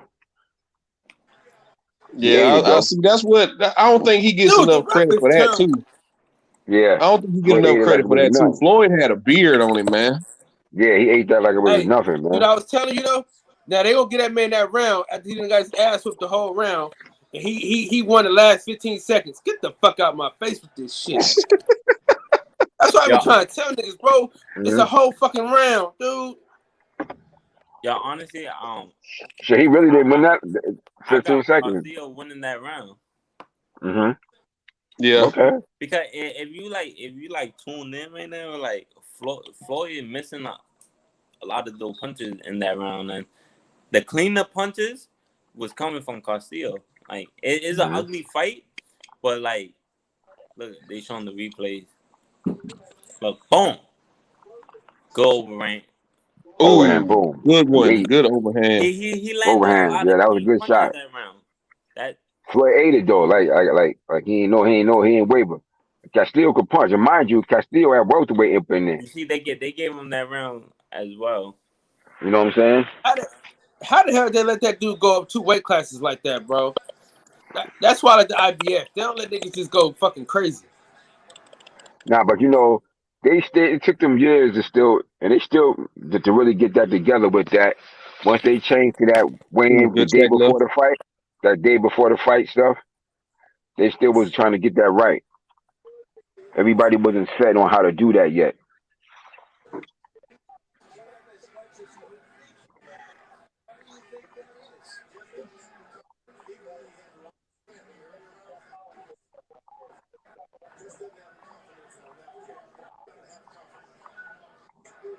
Now you can tell. I think now you can tell he got hurt though, because he ain't really throwing it like he was before. Mm-hmm.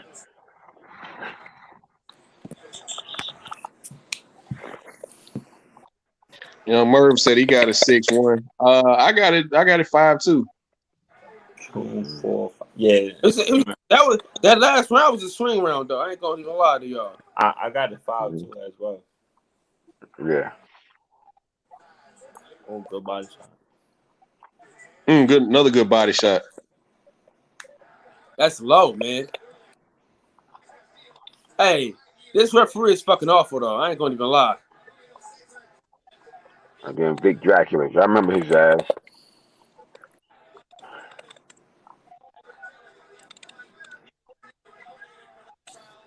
Good jab, Floyd. Did you turn it into a Good left check hook? left. Good check left. Yeah. Did you turn it He to that sucked. check left?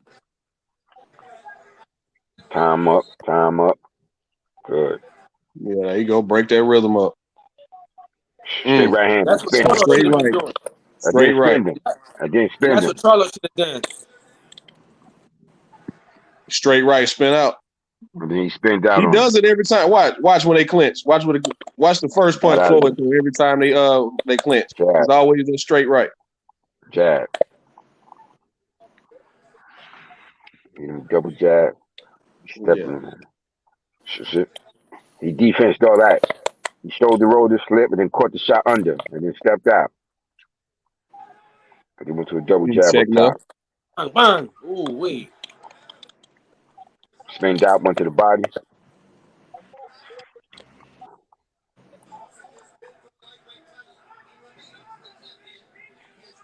Oh.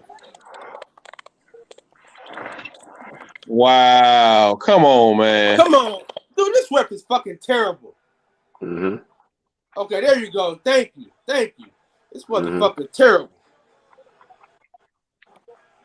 Yeah. That's a 10-8 round right there. He lost that round any He just fucking took way. he just took a point, didn't Yeah, Yeah. he took a point. he? Yeah. That Okay. low shit. Forget about that. That's nothing. Yeah. Man, what? Yeah.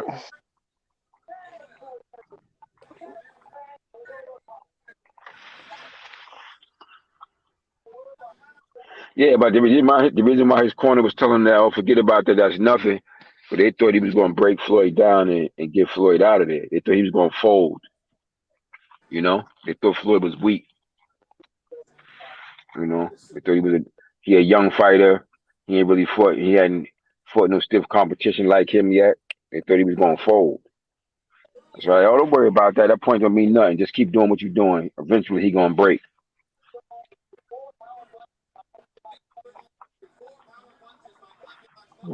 Yeah, get some of that damn Vaseline off his face.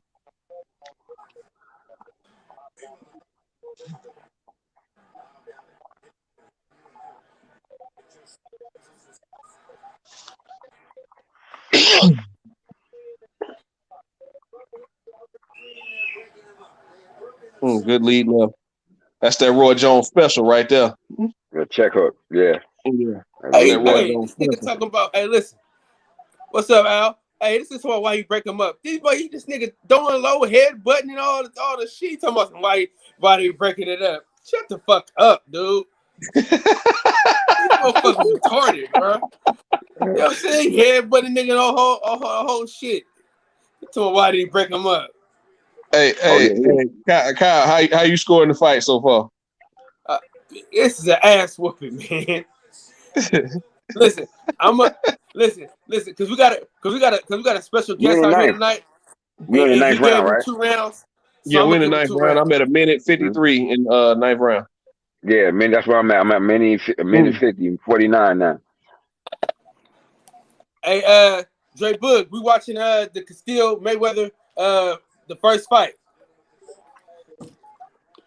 This motherfucker ain't shit, man. Big Al on the scene. What's up, baby?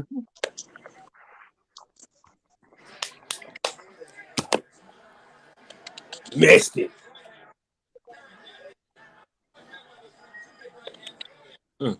They gotta be giving him credit for this pressure, man. It can't be for the punches. Yeah. That motherfucker too slow, man. Because at this point, both guys are missing a lot more than what they were in the early round. Well, Floyd missing a lot more than he was in the earlier rounds. But Castillo definitely ain't He definitely ain't outlanding Floyd. Like I don't know what they see. See, that was a good uppercut. Good Silver 2 feet. Surfer, what's up, bro? Salute to you, my brother, Good coming on in. Good 1-2.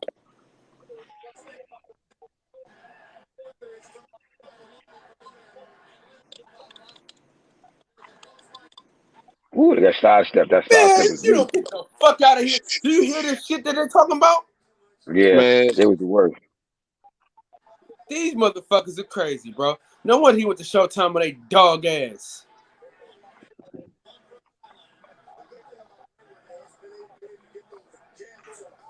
Popping that jab, keeping that jab on him, yeah. stepping around him. I'm surprised his nose ain't broke by that many jabs he done ate. Mm-hmm. He missing hella There wild you go. shots. There you go. Got him back. Got him back. Yeah, back. Nah, your guy done did at least 3-4 times in this fight, man. Let it ride. Mm-hmm. Yeah, he was trying to rough Floyd up because he was known for that, going low, sneaking elbow in there. Hey, and he wasn't expecting that shot after the bell, though. Yeah. Yeah. He said he's tired. Mm-hmm. Oh man, what is Watch Floyd come sprint. Watch Floyd come sprinting out the corner, man.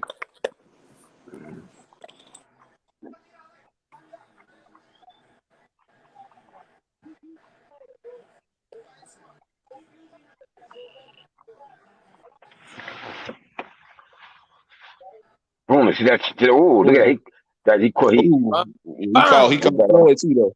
Yeah, he caught Floyd in the counter. Yeah, with the second shot.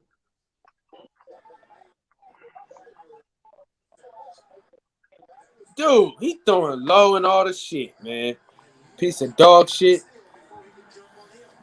Mark Nash, what's up, big dog? What's up, Mark? My man, Bucket Hat Bucko. Mm-hmm. We watching Mayweather Castillo 1, Mark. Motherfucker got this shit. They got it even. He didn't even put the 10-8 round up there. Look at the goofy shit. Look at this goofy shit. He didn't put the 10-8 round on there. Mm-hmm. No, because they had Castillo winning that round, but they took a point away from him, which made it 9-9. 9-9. Yeah, so you said they what?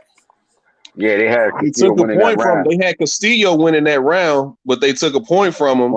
So yeah, made it 9-9. That made it 9-9. Well, Letterman had him winning. That round, dog.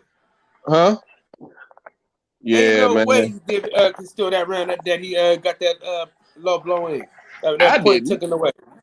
Hey, these fuckers are crazy, man. I thought they might as well give Polly not his job back. Because this just ridiculous. Mm-hmm. The shit that I'm hearing from these niggas is ridiculous. That's why so far, I got it 7-2 so far. I got it 7-2. Me too. Hey, Mark. Oh, good. Nice. They trying to see they on that bullshit. They use they Mark Nash shit now. Smacked him with that hook. Oh, now Floyd started to touch him a little bit. That nigga hit him. Wow. So they're not going. Wow. He this shit ridiculous. Yeah. No, I'd have stuck his ass when he stuck his hand out there. Man, come on, dog. No, don't dap me up, bro. Yeah. Man, come on, man.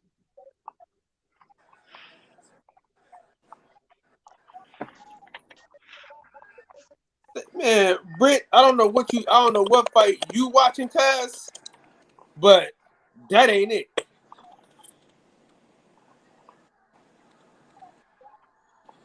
Oh, okay, Mark. I didn't know that was you, bro. You know, these niggas be trolling and shit, so I didn't know if that was you or not. How you seeing the fight, Kiki? Oh, they're taking a point. Taking I a point. got it He 1, took a 2, point away from Floyd for the 5, elbow. Okay, 7. okay. I got 7. I got it 7-2 on Mayweather.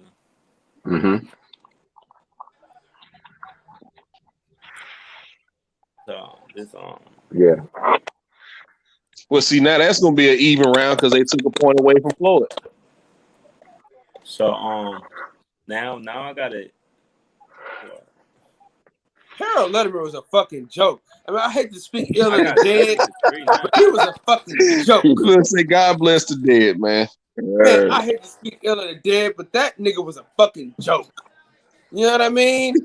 That motherfucker was a joke. Dirty son of a bitch.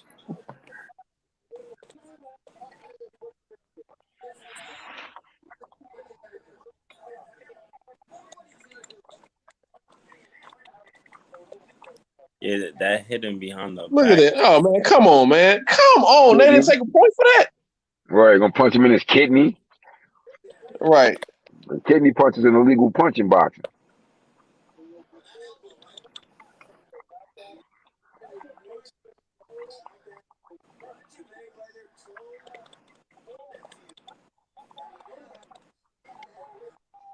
Wow. Wow.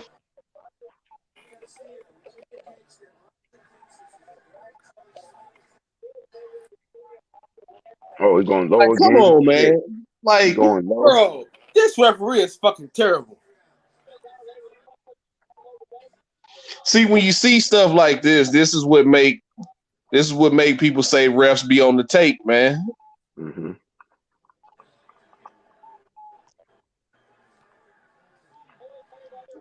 Like he been punching on the belt line all night,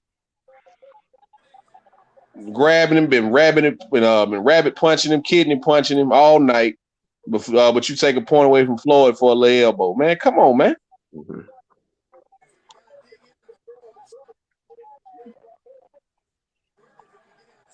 This is with any sport. You don't ask a referee to be, to be one way. You just ask him to be consistent. If this how you calling it, this how you calling it.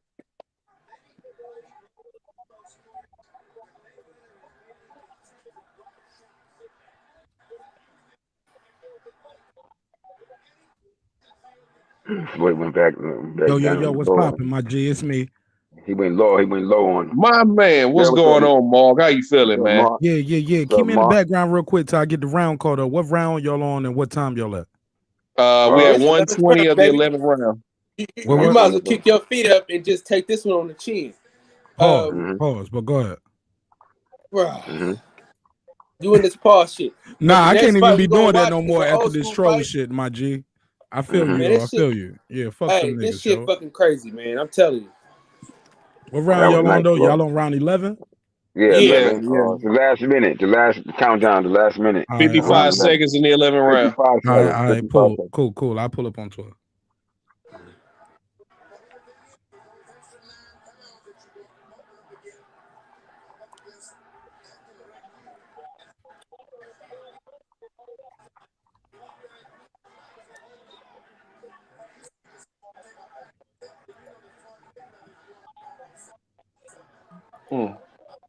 Nice. That was a nice combo by Floyd.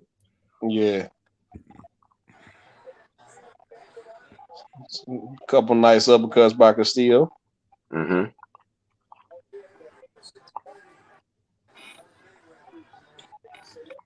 Knowing Pretty Boy how we know him now, he really was left hand dominant. I can see that his hand really was bothering him. You know what I'm saying?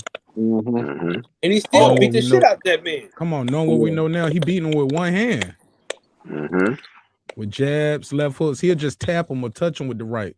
But back then, he was punishing people with the right, like Gotti and Corrales. He used to punish money, man. What are you talking about, man?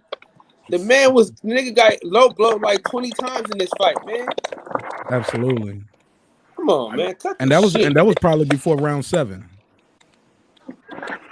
I got Mark winning that fight, that round. Yes, sir. Yeah, I gave that round to Castillo as well. Yes, sir. Hey, y'all don't want to ask my bias ass. What you got? 11 zip? What you got? 11 zip? Hey, listen. Hey, Possibly. look. And he might not be wrong. God got gotta 11 say zip. myself, cut the 11 shit. zip. Shit. I gotta say, cut the shit to myself, huh? Kyle, I might be right. Kyle, drive the car and pick me up at the corner. Cause I might be right beside you, my G. I'm riding with you, bro. I'm riding with you. Y'all got an 11 zip? Possibly. I gotta watch it again, like y'all He doing. only won 2 rounds. But I just remember watching this shit, and I was like, Floyd, watching this dude. What are y'all talking about? I had Floyd winning the night I watched the fight live, man. So I never was one of those, oh, I thought he won. That shit, not me. I had Floyd winning it that night, too. And ain't nothing changed. This motherfucker is a joke. Yeah, whenever you start talking about Floyd, this the fight everybody say he lost. A 10-8 round, but then these motherfuckers are crazy. Hey, look, man. A lot of times people get. I'm sorry. Go ahead, bro. I thought he struggled. To me, he handled this better than he did Emmanuel Burton. I thought he he had a tougher time with Emmanuel Burton. Got his nose totally bloodied and he was fighting hard in that fight because his hand didn't get hurt. So he was able to throw the right hand a little bit more. But I still thought he did well enough, man. I still had him winning the fight. I don't know. Chop Corley gave him some work too now. Hey, money man. That was a good fight. But I'm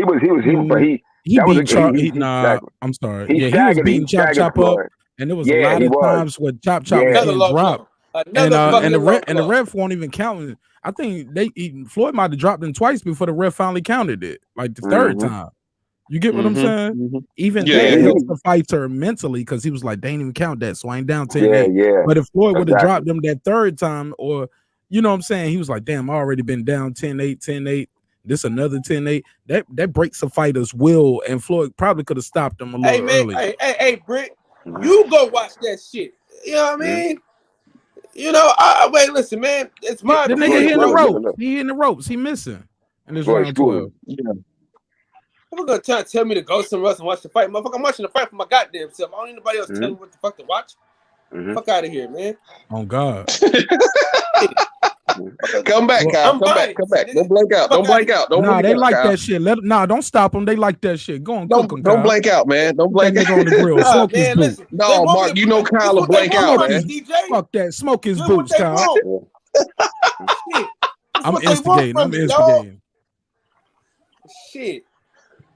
And I didn't like this ref Draculich, right? Draculich, yeah, man. He can't get he's a terrible ref. Yeah, I ain't gonna say terrible, but terrible ref, man. I ain't gonna say terrible. I ain't gonna say terrible. He didn't do good with fights like this. But sometimes he goes in there and be like, "Oh, you the favorite, so I gotta ref you a little harder." That's what I don't like. He don't just straight call balls and strikes. He's like he gives the favorite sometimes a harder time. Like, damn, nigga, you got money on the fight. Like, right. See that, and that's exactly what I was saying earlier. I was like, see, it's fights like this, man, where you done let Castillo punch this man in the nuts the whole fight and hold him and headbutt him and rabbit punch him and kidney punching him, but Floyd shoving him off with his elbow. You want to take a point for that. See, it's stuff like that make you question whether or not the ref on the tape. No, right. That's that. I'm doing this in the spirit of the game because I thought Floyd was winning all the rounds. Nigga, you ain't in there to count rounds. I'm not. It's the same shit. That's the same shit Jack Reese pulled off with Tyson Fury and Wilder. Talking about, well, I thought he was okay, and I thought he was winning the fight. Nah, man, you ain't in there to Jack Reese do that for everybody though. Nah, that's some bullshit though. You ain't in there to count rounds. But referees ain't supposed to do that. You they have a specific job. Mark is 100% correct. Hold on. I don't get that a lot on this channel. Who said that? I need to screenshot that. Pugilist. Hey. Oh, you out of all people? Oh my God. Yeah. Thank you. I'm sorry. Hell. I didn't expect no flower from you, best pugilist, but hey, I'm gonna put that shit on my my wrist like a crochet at prom, nigga, for my wife. Like, bitch, give me them flowers. They were for me. Yeah. Thank you, best pugilist. Nah. The fact is the fact. The truth is the truth, man. Only a fool duck when the truth is thrown at him. So that's the truth, man. Because I agree with that. Also, well, look, since we're on bad refs, yo, shit, hey, bro. I'm sorry, Kyle. Floyd won this fight, man. I don't care what nobody says. Floyd won this fight. Man, listen, y'all got me showing out in front of a guest. I'm not gonna go back and forth with you niggas, man. I'm not going back and forth with you niggas today. I got a guest on the show. You know what I mean? He all the way on the East Coast. I appreciate it, stand up Kyle, with but you niggas. ain't got to do all that for me. I ain't talking about you, nigga. Oh, I'm sorry. I'm sorry. I'm sorry. You ain't worth I'm sorry. shit. That was my. I'm sorry. That was my arrogance again. I'm sorry. I'm sorry. I'm gonna mute my mic. Go ahead. You got the floor. My scorecard is 115-111 to Floyd. 8 Yeah, rounds to I have Floyd. Floyd. Yeah, I have Floyd. 115-111. Let's see. Young Phil? Marv, give me, when my wife get here with the laptop, I got you. Good luck. Yeah. Scores it 116-111 for the winner by unanimous decision. And new.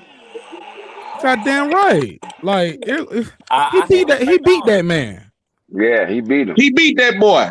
He beat Yeah, that I boy. beat that I boy beat him. ass. I beat him. I beat Yeah. that I beat boy. him. yeah. He I beat him, beat that bro. boy. Bro, he outboxed him, and anybody who knows boxing knows when a Beat the fighter dog is shit out injured. that man. You can tell, like, okay, he's jabbing to the body, he's left hooking, and halfway through, if you know boxing enough, you be like, something's wrong with that other hand, and he's still winning. Yeah. I saw Yeah. that with Wilder versus Areola. I was like, That's yo, a something's fact. wrong with his That's a hand, fact. and he was Yeah. still winning with his left hand. Man, y'all give me Educated too left much hand. love. Educated left hand, man. Hey, Harry Letterman never got shit right. Y'all talk about Yeah. Kyle Anderson. I At was least, God bless the at dead, least though. with my God bless the biased dead. ass, Yeah, I God can bless see him. Yeah, God bless him. that motherfucker ain't And his picked the daughter, fight right since we've been watching this shit, dog. No. and his daughter took over the legacy. Nah, I She can't. continues the trends. On She at certain continues the points. trends. Hold up, Yeah. big dog. Hey, Best Puge. Kyle. Mhm. Hey, look, it's a fight. I'm gonna find this. Harold and Larry Merchant got into it, and it was over a Floyd fight. And he was like, Larry was downplaying Floyd's work, and Harold was like, I got him up this. And he said, hold up. And they was going back to the action. He said, hold up, Harold. Because they always win at it. He said, you got Floyd winning by blah, blah, blah. He said, exactly. He's winning with effective aggression, clean left hand, good left hooks, clean right hands. He said, clean right hands, clean right hands, clean like he went back at him like yes, man, he's winning this fight. And sometimes when these guys are commentating, they can have. We've seen it before, even on shows and panels. Sometimes groupthink can be developed, and you don't even realize it. But yeah, sometimes they lead in the witness. Yeah. Yeah. Sure. I know one thing. When it came to Lennox Lewis, didn't nobody went around on Letterman card against Lennox Lewis. Hold on, say that again, big dog. What you said? I was saying when it came to Harry Letterman, wasn't nobody winning around against Lennox Lewis. Yeah. Go back and watch them Holyfield fight. Okay, I'm gonna do my research. Mm-hmm. Yeah, Floyd won this, man. I don't care what nobody said. Yeah, Floyd won that fight, man. He ain't lose this shit. I still, when I look, I gotta go back and look at it again. Let's I've seen this fight several times, but I still don't see where he won 7 rounds. Let's say you're not like Kyle or myself, and you giving Floyd all of this, even with the point deduction. Like, it's not 7 rounds in here that the guy won, or 6 rounds with the point deduction. It wasn't It wasn't 6 rounds. Floyd won at least 8-4. Easily. You know what I'm saying? Easily. That's the worst you gotta count. Take the point away. Take the point away. That's what I had. Take the point away. So what's that? What's that? 7-5? Either way, he won this shit. And those 7 was so dominant. And those other 5, if you want to do 7-5, those 5s would be swing rounds. Like the dude didn't have no dominant round. Like, God damn, he was whooping Floyd. That never happened. Nope. He just did better than he did before. And I think sometimes what happens in boxing, we give guys round because of them meeting or exceeding our expectations, not the actual work that they getting done in there with these guys. It's just even with the Charlo Castaño fight, I went back and watched that again, and I realized some of those rounds are very easily swing rounds. I just gave him to Castaño because who Charlo was, and I'm like, damn, You Is took that what I that. told you on the channel? Yeah, Listen, I bro. told You everybody was on the right. channel. I You was said, right. I was wrong. take out the fact that it's Charlo. Because if you do that, you're gonna automatically say he lost the fight. But if you just watching two fighters fight, you're not gonna say that. So yeah. I got you 100%, bro. Right. You go into the round judging the guy's record, and you also go into it with expectations, preconceived notions, especially if you don't know the other fighter that well. You be like, yeah, my guy gonna knock him out. And when your guy ain't knocking him out, you be like, damn, my guy losing. No, your guy he's in a tough fight. He's in a tough fight. It's competitive. But yeah, these are swing rounds. It can go either way. Do you like the busier guy? Do you like the more accurate guy? That's it though. Yep. These people are crazy, man. We can. All right, hey, it was Joe Frazier versus who? Puge. Yeah, we're gonna put on the Joe Frazier versus George Chuvalo first one. Frazier versus George Chuvalo with number 1, and it should be on under. It should be under boxing legends. Hold on.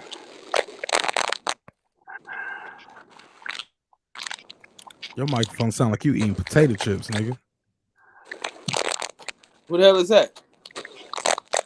Somebody needs to. Somebody got to mute their mic, man. Sound like a damn. Word, somebody going in on some I chips or think it's something. you. Yeah, I thought it was you, Best Puge. Nah, I ain't eating nothing. No. I'm at work. I ain't eating Pause your that. mic real quick, best Pugilis. Huh? That's Pause not your me. mic real quick. Hold on. Now it's your mic like a motherfucker, dog.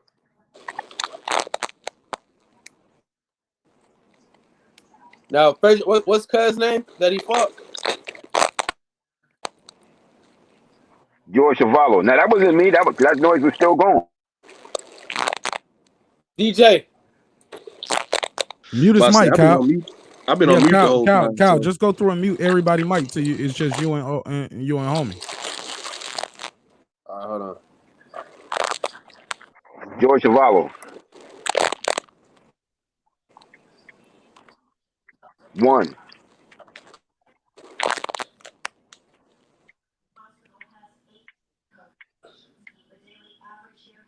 The hell? Yo, Oh, his shit fell off. it might have been homie. Yeah. Cause I don't hear it Shit. no more. Bro, stop plugging these other channels, bro. We get it, bro. We get it. God damn. Yeah. We ain't sending nobody to no other channel, man. Unless you going over there plugging them too. I mean, plugging this show, man. That shit lame as fuck. Don't be doing that shit.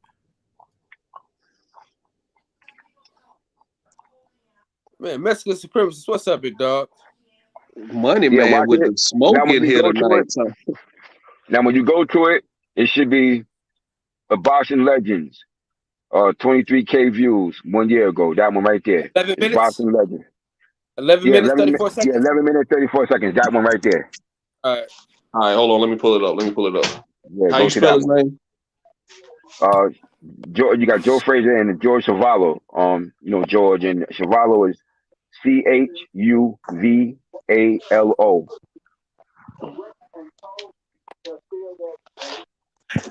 All right. It's from the fight is from 1967.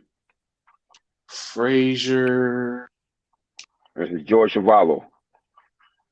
George Chuvalo fought Frazier the year after he fought Ali. He fought Ali in 1966 in Toronto, Canada. He went 15 rounds with Ali. Tough rounds, coming forward the whole fight, hitting Ali to the body a lot. Ali was stinging him with the jab most of the fight, opening up on him at times. Ali was trying to be the first one to stop him, but it didn't happen. And then he fought Frazier the next year.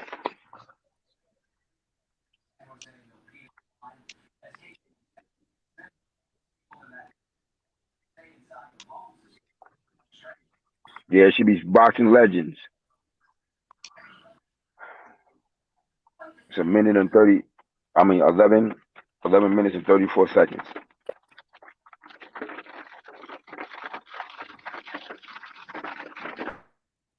Okay, I got it.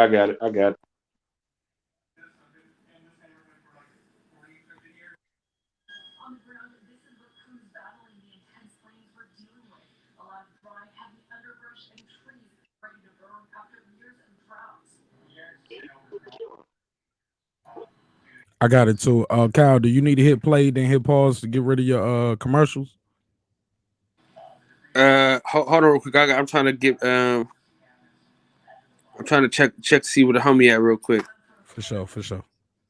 Let me give me 1 second, fellas. Hey, look, while you do that, let's kill some airtime. Hey, big dog, let me ask y'all something. When y'all go back and y'all look at those legendary fights, right? Can you imagine like being in the room, like what the atmosphere was like with some of these legendary fights? Like we don't get those anymore. It's very rare. Like where we get these guys going to other countries. It's like, all right, they fighting in Vegas. Yeah, it's big, it's cool. But man, these guys was fighting in, the Rumble in the Jungle, Thriller in Manila. Like they was really building these fights with the titles and the names and the events. Like a lot of people don't remember Floyd and Arturo Gatti, what that fight was billed as. Does anybody on the panel know? Trivia, pop quiz.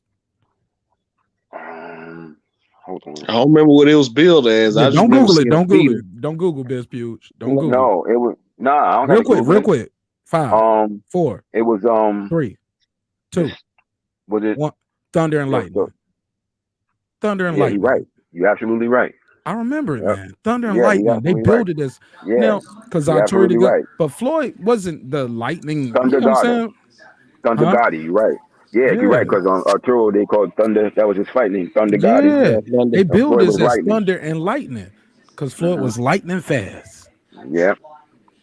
Man, they don't do they nowadays we just remember who's fighting. We don't really look at the marquee and the banner and what the fight is billed as. But because I think a lot of times people want a big name. They don't think about the promotion. Like promoters don't promote like they used to. Like that was a big deal back then, like having a good name to build the fight. I just want to do a quick ramble while I was waiting for Kyle to come back. What you think, Kyle? You back? No, I didn't get back yet. All right, But well, yeah, you're cool. right. No, I Let's think cook he's on trying that. to get. Y'all I got the think he's floor. trying to Let's get cook. Kiki back in here. Yeah, he's trying to get Kiki back. Yeah, you had those though. You had like when Sugar Ray Leonard fought Roberto Duran in Montreal. You had the brawl in Montreal. That was the brawl in Montreal. You had, of course, everybody knows the Thriller in Manila. The Rumble in the Jungle. You have different names, and also you have to consider the fact that they traveled to other nations and fought. Boxing was really a world sport then, with the American fighters going to other countries. Not as far not it's a world sport in that you have a lot of foreigners coming to America now, but not like you have the American stars going abroad like they used to. So that also is something that has Best changed view. greatly in the sport. Yeah, Let me echo one of your points. I think a part of that reason is the like they were global stars coming out of the Olympics, and the true. American Olympic system has not been what's a lack of better word hasn't been has As lost some of its successful. luster. I'm gonna just say Yeah, lost some of its yeah. luster since No, you're absolutely the right. 80s. I Hmm. believe Clarissa Shields is the last American to win a gold medal in boxing, and Andre Hmm. Ward is the last man Male. Yep. to win a gold medal. So Hmm. when did Andre Ward win his medal? What was that? 2002? 2004, wasn't it? 06, 2004. 2004. 2000. right? Wasn't it? 2004. Yeah, I think it was No, it Athens. I wasn't think he 06. won in Damn. Athens. We don't say 4, 6. We are No, Four. 2, 4, and 6. it had to be 8. It had No, it 8. wasn't 2008. It wasn't 2008. What It was had it? to be 4? 2004. 2004? It had to be 4. It Yeah, had to be I'ma like Google I think it 4. was Athens. I think it was the Greece Olympics. Yeah, I remember. Yeah, it had to be like that. But that's how long it's Hey, been. He's Britt, the did you last man. to the channel? Because you're doing a lot of shit in the chat. I gotta know that. Did you subscribe to the channel? Mhm. What's up, Big Tank? I see you in the chat, man. What's going on, brother? Somebody You said couldn't get Lolo? 06, but we'll You see. couldn't We're get the gonna guy, find out. get him back? You couldn't get him back, Eli Kyle? Zachary, my dog. Talent. 2004 Athens. Yeah, Yeah. Athens. Oh, I That's thought what it I was. said. I thought it was the Greece Olympics, man. Yeah, Athens. Athens. And he Yeah. won it at light heavyweight. Heavyweight. 178. Yep, 178. All right. I just Hey, wanted Then he to moved. fact check myself. Let's get Yeah. it. I wanted to tell y'all this though. We in hands though. We in great hands. You know what I'm saying? The playing field is finally even as it pertains to boxing. It's finally an even playing field. Mm-hmm. Elaborate, my brother, for the people who don't know what you're talking about. Nigga, I just said what I said. I'm sorry. I was just trying to Motherfucker. some content. My bad. Hey man, I ain't never trying to I disrespect was you. fucking with my friends. I know I ain't at home. Look, but hey, look, but I'm at my cousin's house. So I'm gonna still I'm kick just my fucking with shoes my off and friends. go to the fridge, but you know what I'm saying? I ain't going to the master You doing the bedroom Fred? though.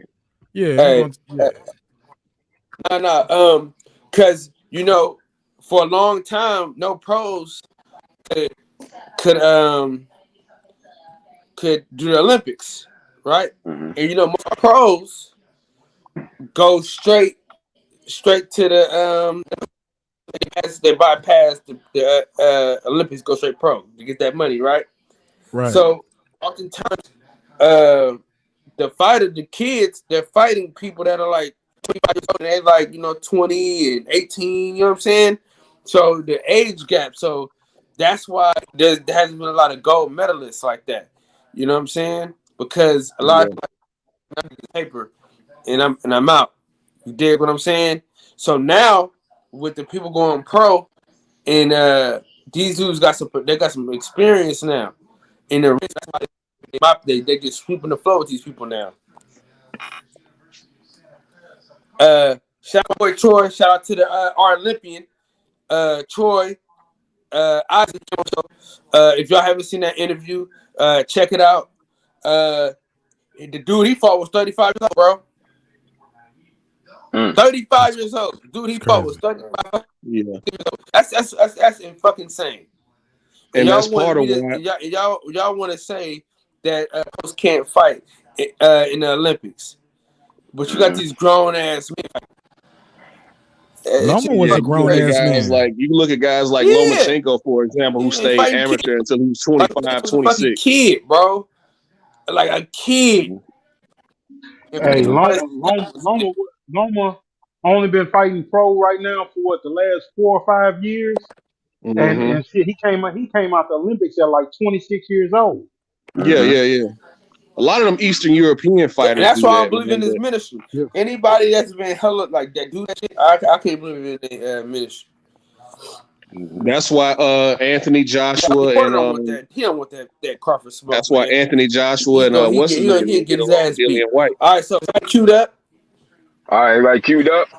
It was especially we talked about this for about an hour and shit. So this is on him.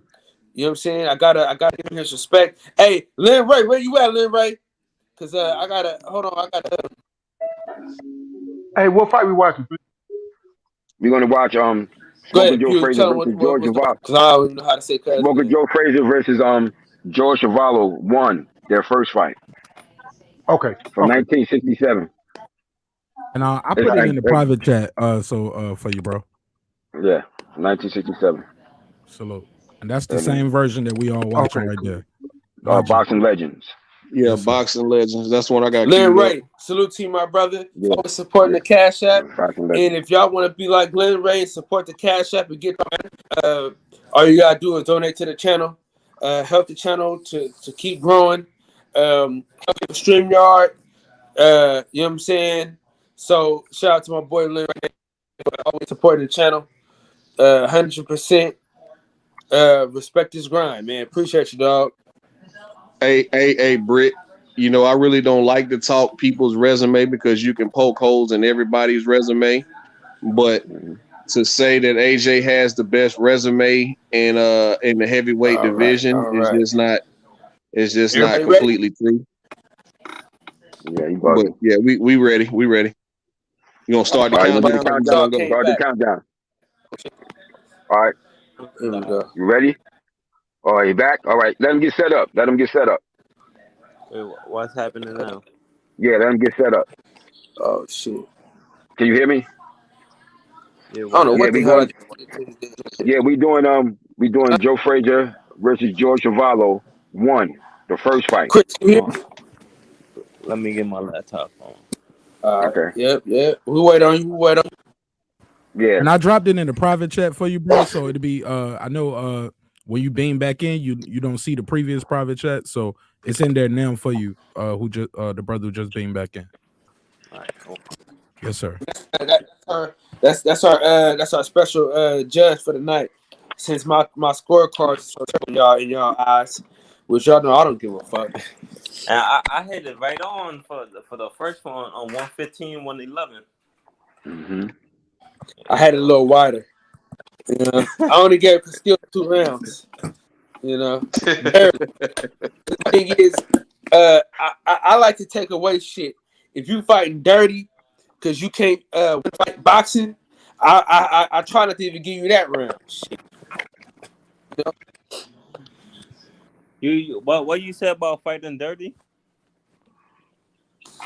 I hate to even give a motherfucker a round when they can't box, so they fight so they can stop fight. Oh.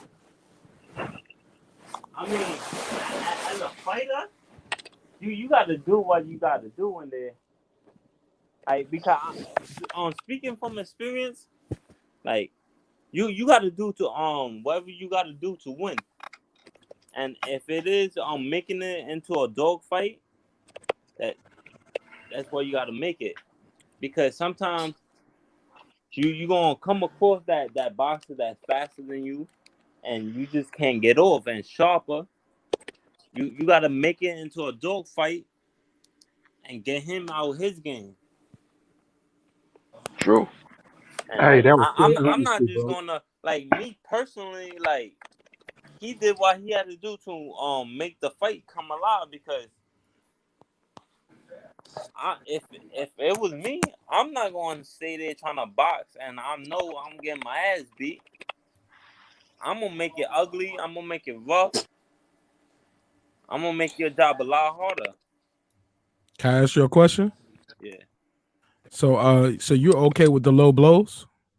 No, like the dirtiness. I'm not Low okay blows. with that. That's dirty. That's a Yeah, legal yeah, shot. yeah. Are you okay with that? Nah, definitely. Like So that's what He Cal said is like addressing. rough. He ain't saying like low blows and shit. He said make it a rough fight. yeah, make it a rough fight, make it ugly, like that. Not fighting dirty, hitting behind the head, low Because blows. that's what Cal is addressing. Cal's addressing kidney shots behind the head, low blows. Yeah. Are you okay? You're not okay with that. Nah, I'm not okay with that, but actually like making the fight ugly and into a dog fight instead of a boxing match. I'm all for that. Like, I mean, a dog fight would be me biting your ear too, though, right? nah, like in the boxing world, like when we say like a dog fight, it's Nah, I like know more what you mean. ugly I'm and just being a joke. I'm yeah, just being a yeah, joke. yeah. Hey, But Yeah, honestly, you can't. he But you is. but sometimes to slow but you that. can't say anything goes and then say anything don't go. Like, what is making it But ugly? Like just for inside some, fighting? And roughing him up on fighting close. The boxing skills, techniques, and jab. That's legal though. I It's know, but nothing all wrong that with is that. out the window. We making it into a street fight. We yeah. roughing each other up, pushing, making it sloppy. That's why, like, making it Okay, a sloppy sloppy instead. fight is different from a dirty fight. Or you get what I'm saying? Those are different things. Yeah. Hey, sometimes just to be honest, bro, it does have to get dirty. If a motherfucker is shooting you a little bit of elbow, you gonna hit him with that low blow to slow shit down.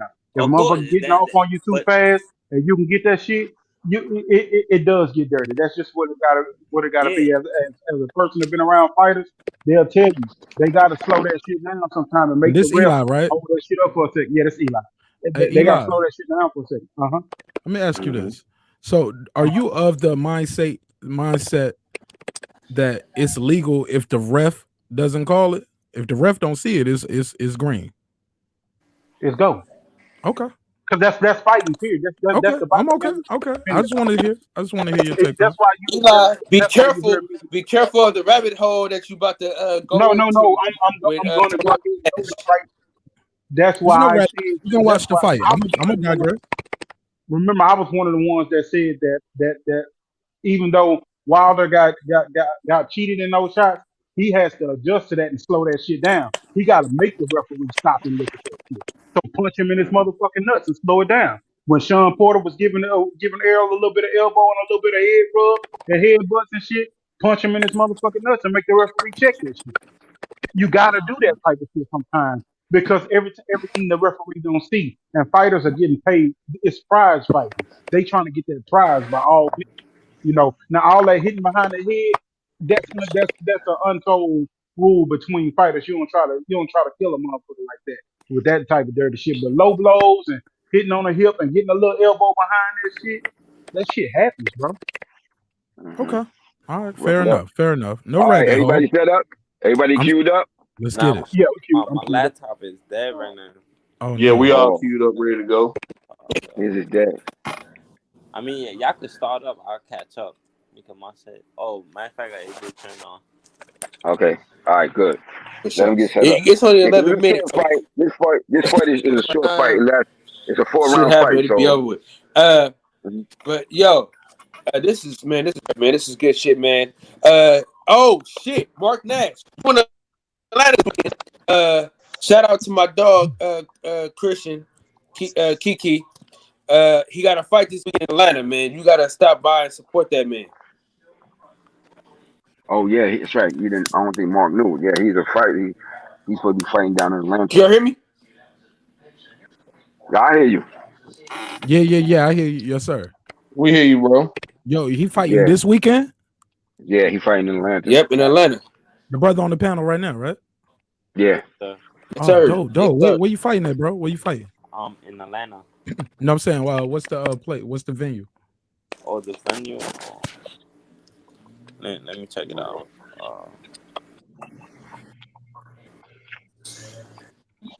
Let me see. The venue is I don't even know the venue, but it's in Glenwood Road, Decatur. Okay. Yeah. All right. Well, shit. Saturday, Friday, Sunday. Which day you fighting? Saturday. 31st. Saturday. Mm-hmm. Fuck it. I'm gonna pull up on you, man. Let's do it. Yeah, I appreciate that. Hell yeah, I'm gonna be there. I'm gonna try my best to Quick, get there. Let's get it done. Let's get it done. I'm gonna get with Kyle after this, and let's set it up. And Kyle, I'm gonna try to get some footage for you. I'm about to go. I'm about to go get his Instagram for y'all right now. Yeah, let's set it up. See if I can get in there with the camera. We can really get it popping.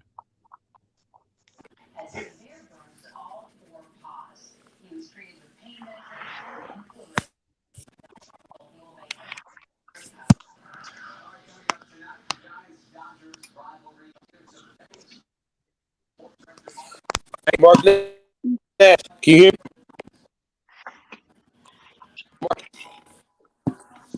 Yes, sir. I'm sorry, Hear my me out mic there? was muted. My mic was muted. I'm sorry. Yes, sir. Okay. I can hear you. Okay. So, if you can get some shit for me, because the next documentary that I'm doing is on him. We're set to film either August. You breaking up, brother? Say that again. Shit. I said the next interview, that next documentary we're doing is gonna be on Christian. Oh, that's great. Hey, look. So if you What? get the footage from it, that's much appreciated. Ladies and gentlemen, please All welcome. right. All right, you set? Everybody set? Yeah, I'm Hold set on over one here. second. Hold on one second. Hey, and Kyle, if Give need me be, 1 second. I got. Yeah, I can't If hear Kyle, if need be, I got that second stream set up so I can put it in the private chat. So if you can't find it, you can just watch it here on the private chat on the backup on the on the Y'all can backup. hear me? Yeah, I can hear you, bro. Yeah, we can. Yeah, I hear you. He just disappeared though. He was here. He Damn, just shit disappeared. fucking. Hey, listen. Can y'all see that? Or is it too small? I can read it. It's small, but I can read it. Hit Control Plus, you can blow it up. You said well? You on a hit Command Plus if you're on a Mac, or hit I believe it's Control Plus on a Windows, and you can blow that up. Don't do it on the Yeah, I'm StreamYard on my view. cell phone. Oh, okay. I'm sorry. I'm Never on the mind. cell phone, so that's why it's fucking up. Yeah. Yeah, I'm back. Okay. Yeah.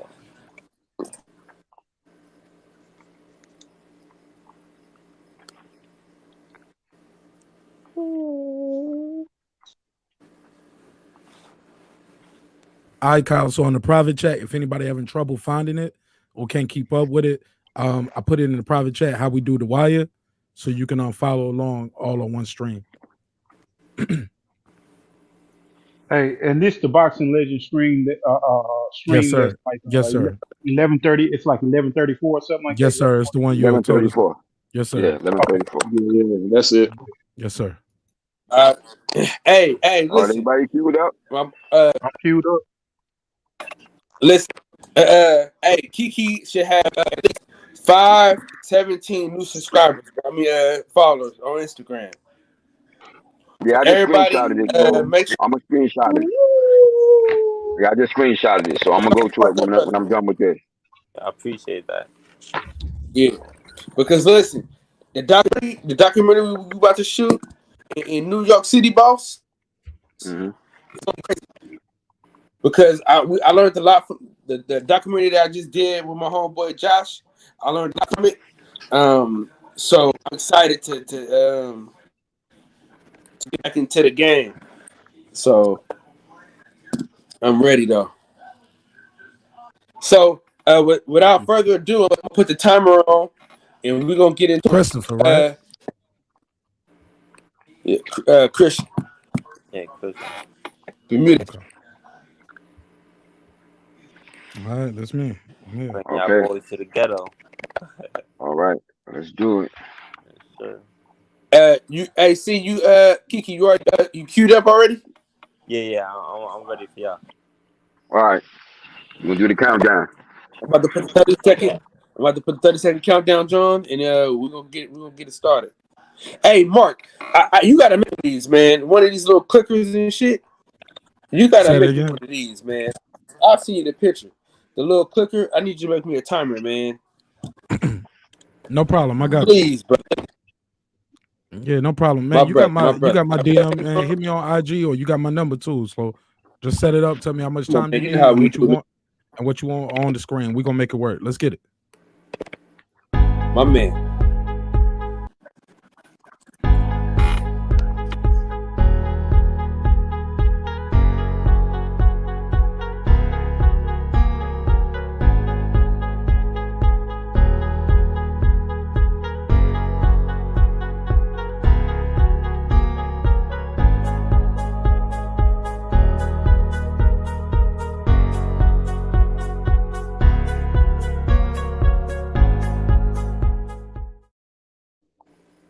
Let's do it.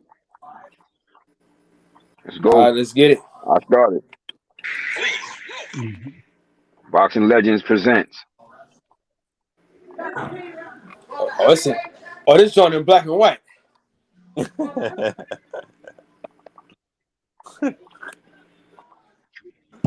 Oh man, this feel like when I was a kid, boy. Couldn't afford no color TV in my bedroom. Black and white was necessary. There's a little color to it. There's some color to it. There's color to it. It should be color. That's why I picked this one, because one of them was black and white. But this one got color, because Joe Frazier got on the blue trunks. Yeah. And Chevalo got on the red and white. Now, mind you, George Chevalo and Everlast. Now, mind you, George Chevalo had just went a year before that. He fought Muhammad Ali in Toronto, Canada, and went 15 rounds with him. You know, he was real aggressive in the fight. Came forward a lot. Muhammad put a lot of punches on him. He was trying to become the first one to stop him and get him out. He wanted to be the first one to stop him and knock him out, and couldn't do it. And he threw a lot of hard body shots in there, ate a lot of jabs, combinations, but kept coming forward the whole fight. But this is an example of, I use this fight, there's a study guide that is an example of how styles make fights, and also to just show, like I said, I want to recognize just how good that damn Joe Frazier was at what his style was, like his aggressive body, bobbing and weaving style, the pressure cooker, you know, he was the pressure cooker, the truth selector. Like, he's the kind of fighter that if you fight him, you're gonna find out the truth about what you made of. Now, he in there against another pressure fighter, but he has a nice he had a higher boxing IQ than he get credit for with his style of fighting. Because people tend to think Look at of the him, head look at him. movement.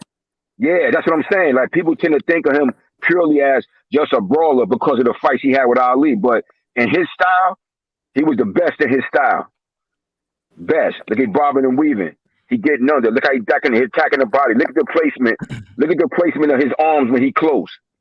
And his bobbing and weaving. He'll slip. He gonna come out left hook. Go down 1-2. Yep. Look how he blocking them shots when he inside. Yep. Boom. No, Hey, look at that I'm bob and already weave. noticing that left hook to the solar plex. He just Yes. he just dropped it again. He is Yeah. slick See with that that again. motherfucker. See it again. Pop. And then the right Yeah, Mm-hmm. uppercut and, to the and then body. and then right underneath Pop. It the looked short like rib. Earl. Pop. Pop. Look at that. Hey, no, It Left hook look to the it body. look Left hook up the top. He looked like Porter to me. it I'm looked like sorry. Earl Spence. so Pop. I was Look at I that. was, I was gonna agree with Mark Nash. It looked He looked more You like like know what, Porter to Porter. Mark? me. I was thinking the same thing. He Look at that. remind Pop. this more like Porter. Yeah, Look at Porter, that. Look. not See how you Earl get under Spence. there? Like, hell Yeah, no. this Pop. See Chin how you this get down, under there? this chin Sean Porter down, style. Nah, 'cause Well, he it, ain't doing it, no, or he, Holyfield. he, Chin Mm-hmm. down, head to your he ain't doing chest, no elbows and or I'm nothing. tougher than He, you. No elbows and none. Yeah, but he rough. Now he coming to you and he bobbing and weaving. Now his trainer, which was a good rough Philly trainer by the name of Yank Durham. Now Yank Durham was a hardcore dude, and he trained Joe in a similar style based on fighters that he loved, like Henry Armstrong, because Henry Armstrong was known as he, Homicide I'm Hank, on he, round two. aka perpetual motion. You coming forward, you throwing punches, but you bobbing and weaving all the time, and you punching from every angle. So when you drop down to the body, you throw a right uppercut. You shift over, you throw a left hook. You understand? Look at that. Look how he rolls into them punches just there. mm-hmm. Look how he rolls into them shots. Slip. He slipped. He slipped that one. He'll slip it, and he gonna counter with that left hook. Cause he make you miss, he gonna try to make you pay. But George got a good Yeah. jab too, and I Mm-hmm. think he's getting inside too See? to take away the jab. Yeah, yeah, Because yeah, George is definitely working that jab. yeah. See that? See how he slipping that? See how he slipping them jabs? Pivoting. He picking off shots when he going in there. He parrying them shots good. And when he get inside, he gonna work. God, man, the way Frazier will turn the hip into them hooks, man. Yeah, God almighty. yeah. Let's give George some credit too, though. Let's give George some credit Mm-hmm. because when Frazier first came out, he was circling the ring and he was working his jab. He realized, okay, this guy's tapping me with his jab early. Let me Look how he get getting out there. Look at inside. that. Look at that. Pop. And he Look at that. changed his game Beautiful. plan Boom. within the first minute of this Pop. fight. If you guys Mm-hmm. noticed that, Yeah. he went Pop, from pop. boxing on the outside to let me get Mm-hmm. inside, and Yeah, that from was. there he's Oh. been dictating what he wants to happen. As far as the fight needs Yeah. to be inside for me, Well, not actually, with that, not on Motherfucking the out. solar Oh, plex. he stumbled him there. Oh, yeah. you heard Well, it. You actually, heard it. what Yeah, that yeah, was, yeah. He yeah, he stumbled heard him him. there. He Go ahead. heard him. But That actually, what left that hook, man. was that's what that was. What you saw Joe Frazier doing in that very first few seconds and minutes of the fight was that's the old school training boxing. There, you're gonna see what the man got because Joe Frazier was this is his fight. So, Exactly. but the thing is that his boxing IQ was better than he's given credit for, and it always was. People tend to always look at him based off of those Muhammad Ali fights that he was purely a brawler. No, in his style, he knew how to fight in his style, the mastery of his style. So he was a smart boxer. Like he knew how to think in that ring. It's just that the way that he fought, because he was such a bruiser in the sense of he gonna come forward to bring a fight to you. People tend to don't think of him as actually having the boxing IQ that he had. Mm. He was very Oh my well trained. god. Look at that. Whoa, look at that. Oh my god. Oh my He That's a god. busting rough him up already, too. He started punishing. already. Yeah, he Now, Them busting mind him body you, up. shots. Them body shots are punishing. look at that. Rob. I did he getting under Left there. Look hook. at that. Left Then he hook. got under Body there. shot. And, It's Ugh. there then he too. got under there. Look how he bobbing. See how he bobbing? That's Yeah, a that's thing what of I'm saying. beauty. He That's a thing bobbing of and beauty. changing levels. Left He hooks to the bobbing and head. changing Left levels. hooks to the The body. Right body. uppercuts to the body. Yes, he mixed it up Jesus the From right Christ, to right. man. left. And he step And when off. he throws that uppercut, he trying to lift you off the ground with it. Yes. Now watch this. He gonna spin him. Pop. And He then he gonna painting. let He him have painting it. that man face right now. That man Look at face that. getting painted. Yeah, he done And he already put his busted him jab up. in there. Now, Yeah, mind you, like I said, just the previous year, that guy gave Muhammad Ali a tough fight. This is when Muhammad Ali was at the height of his superpowers. But like I say, styles make fights. With And that I and said, I I'm and I sorry. use this fight to illustrate just how good somebody like Smoking Joe Frazier actually was. yeah. You understand what I'm saying? Because I tend to feel that most people And like I said, nobody was a bigger Ali fan than me, but people tend. This is why I give Muhammad Ali such credit to be able to be a guy who could fight so violently with such brute skill. Because to me, Joe Frazier is the testament of what you call brute skill. Like his skills, look at that shit. Look how he getting it's And a he thing got of good beauty. How punch he, placement, bro. He had yes, great punch placement and great punch distance placement. judgment. He can judge Great. that distance great on the inside and from the mid range. When he steps back and catches his breath for them little short times, and he gets back in there and bob and weave, he get back in there so smooth, and he places the punches real good. That punch that he Yeah. placed on the backside of the rib cage on that short rib, Yes. he just did it again. It's real fucking nice. And the one to the solar plex got him And the covered one up to the and it's solar sitting up plexus. for the hook. And it's setting up for nice short hooks that's going up there. He just shot a nice up to the solar plex. He dropped his hand, and you know he gonna Mm. roll back over the top with that shit.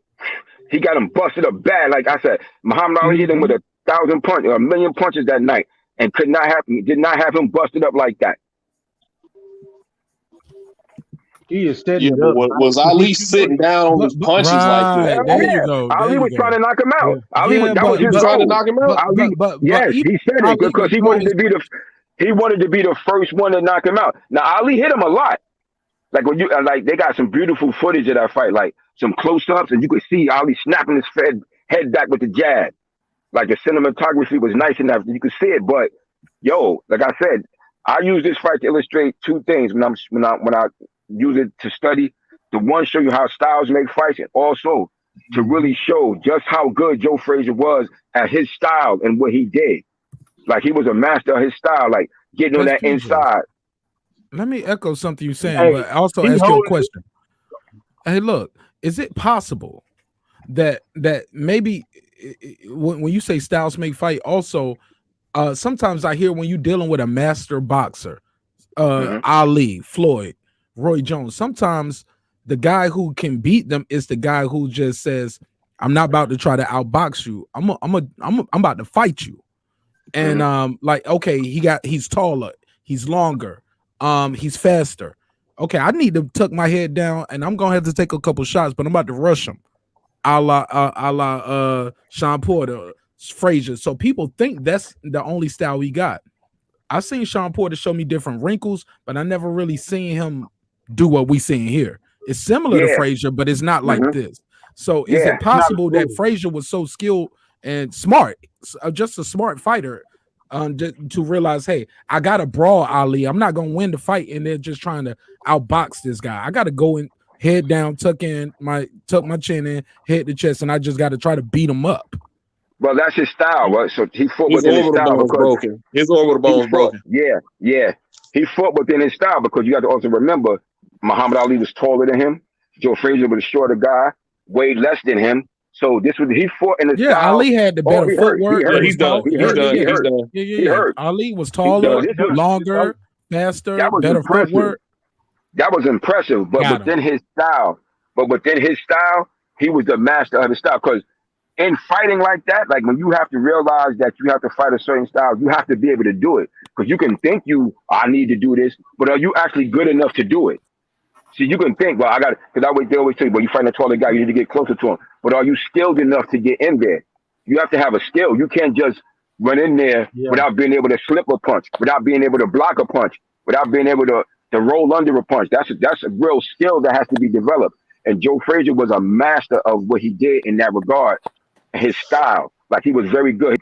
He bobbed and weaved under those shots, and then was able to be in position to throw good uppercuts, good hooks to the body and to the head. His punch placement was magnificent, and he had great power with it. He was one Hey, of the best at it. hey, Mitch. Now listen, I got the laptop, so y'all know I blew it up. All right, so no excuses, just results. He should have some new followers on Instagram right now. Yeah, I screenshot it. So he should go from 315 to at least 320. Yeah, I got it on the screenshot. I just screenshot it. But yeah, I just wanted to put that fight in there as a study group, just to show you how some styles make fights, and also just to look at somebody on a level of boxing with a style that actually is a master craftsman in his style and doing what he did. Like going to the body, using his fighting within his means or his physical size and what he was capable of doing, and actually being well trained to do it. Like Yancey Dorn was an old school, hardcore Philadelphia trainer, very blue collar. Like I said, he came up, admiring fighters like Henry Armstrong, who was always a come forward fighter, Barber and Weaver, perpetual motion, and his job was to try to make Smoking Joe a heavyweight version of that, which he did, which he basically did, you know, because most of those great heavyweight fighters, they like to, either they was trained to be that way, or like in Muhammad Ali's case, he wanted to fight in a similar style to Sugar Ray Robinson, who was his favorite fighter, you know. Let me ask you something, Best Stephen. When we looking at this style and we all kind of compared it to Sean Porter, what do you think right now? I compared to Sean Porter. I didn't see most of the peekaboo with the ferociousness and getting in with the punch selection. I've seen that Tyson type of reference in there too. What do you think is the difference between him, Tyson, and Sean Porter that made him so successful with his style? Well, like I said, the training, his trainer, um, being a very hardcore blue collar trainer, what made Joe be effective at was that his dedication to the sport and just his gift with that. Like some people have a gift with it, like it fit his style. Like Joe Frazier only lost to two men his whole career, to Muhammad Ali and to George Foreman, and that was a style difference with that. Like every fight, every fight that Ali had with him was blood and guts. George Foreman was able to handle him easier because he was bigger, and George Foreman's style matched perfectly with his because he didn't have to chase George. He didn't have to chase Joe. Joe was right there in front of him. He could just throw those big bombs up right there in front of him. Now, I think what just made him better with it was just the fact that he was well trained in it, determined, and a very motivated and determined fighter. Because that plays a part, you know. And he actually had the tools. Like you gotta have the tools. Like you see how his punches were sharp. Like his punches carried real. Like they say that part of that terminology you hear. Because the motto toward his fight is that punch with bad intentions comes from watching guys like Joe Frazier, come from watching guys like Sonny Liston.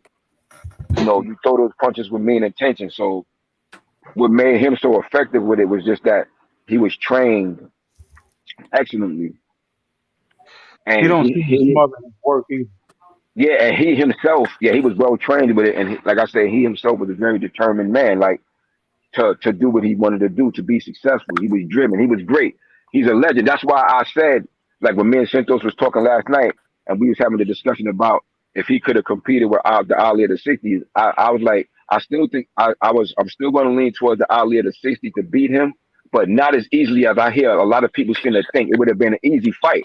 I don't think so. It would have still been tough, just like all of his fights was tough against Ali. Like Ali never had an easy fight against him, and he brought out the best in Muhammad because great fighters they on the same wavelength. What make them great is that their mindset. It's their mindset. Because Joe Frazier, in his mind, he always felt he was as good as Muhammad Ali, if not better. He never. That's why when you see those interviews, he never put himself behind Muhammad Ali. He always thought of himself, shit. He Olympic gold medalist, so am I. You understand? He won the heavyweight championship, so did I. That's why when they was having you see those press conferences and they're going back and forth, and Ali is talking about the guys he beat in the '60s, like Floyd Patterson and Sonny Liston. And what did Joe Frazier say? He's like, shit, they ain't Joe Frazier. You understand what I'm saying? Like, I'm better than them. So don't compare me to them. You ain't never fought me. You beat them, but you ain't gonna beat me. You understand? That's why he was talking to him like that. Because he felt like he never basically he personally never felt like Ali was better. He's like, y'all believe in that hype, not me. He wanted to prove that shit to me in the ring. That's the only way I'm admit to it. If he beat me in the ring. But until then, I think I'm just as good as him. You know? And that's what made great fighters great. It's their mindset. That's what separates the good to the very good to the great is the mindset of a really great athlete in any sport. You know, that's what separates you is their mind, what you believe in your Mark mind. Nash wanted to answer. Mark Nash Go ahead, wanted to Mark. answer. I want to before I say that, I want to say best pugilist. Do you got a channel that I'm not following? Because brother, you give gifted soliloquies, and if you don't have a channel, No, I I do. I want to just don't use inspire. it. Oh I man, just you don't got to use it. use I it, had it years and ago. I just don't use it. I'm gonna make that fucking intro, man. Let's get it. You need to use it. Oh, you didn't All see right. that? Hey, you Oh didn't man, see you didn't see our lightweight logo. I'm sorry, brother. No disrespect. I might have missed that one. No, you came in late, but this Yeah. is a little bit what we do. Oh shit, I done fucked up the church's money. I said No. I sent you another cash app, Yeah. but I sent you a cash app. It was only $1, come bro. But I can send 3 $1 cash apps and or 5 of those, and it'll still feel the same way. But you just have to shout me out 5 times. Shout out for another cash app. Hey, they all gonna be $1. I do that 10 times a night though. Hey, Mark, your banner different. When you donate to the channel, your banner different. No, I didn't do it on the cash. Oh, no, not. Yeah, I did it on Cash App. Now listen, when you donate to the channel, yes, sir. Your banner is different than everybody else's. Oh, really? I got something custom. What? Enlighten me, my brother. Oh, you about the only way to find out is to find out. Oh yeah, I already donated once. So let me see what we got over here, because I might have to send a couple more. What we got? What you got for your boy? For my donations. Just sit back, relax, man. Yeah, I mean, well, look, I'm gonna chill. I'm gonna enjoy the show. Yeah, chill, champ, chill. Can I? Do you want me to reply? Do you want me to reply to that Sean? I'm sorry. Yeah, go ahead. You want me to say what I want to say about the Sean Porter comparison while you do that? Go ahead. What I want to say was this, and this is, let me give a prerequisite. This is no way any shade or shot to Kenny Porter, because I know how Kenny Porter get down. All right. And I respect that, brother. And we all should be so lucky to have a son to raise from a pup to become a 2-time world champion, right? So oh shit. Oh man, let me mute my mic. Listen, I'm removing everybody, but nobody go nowhere.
Mark Nash.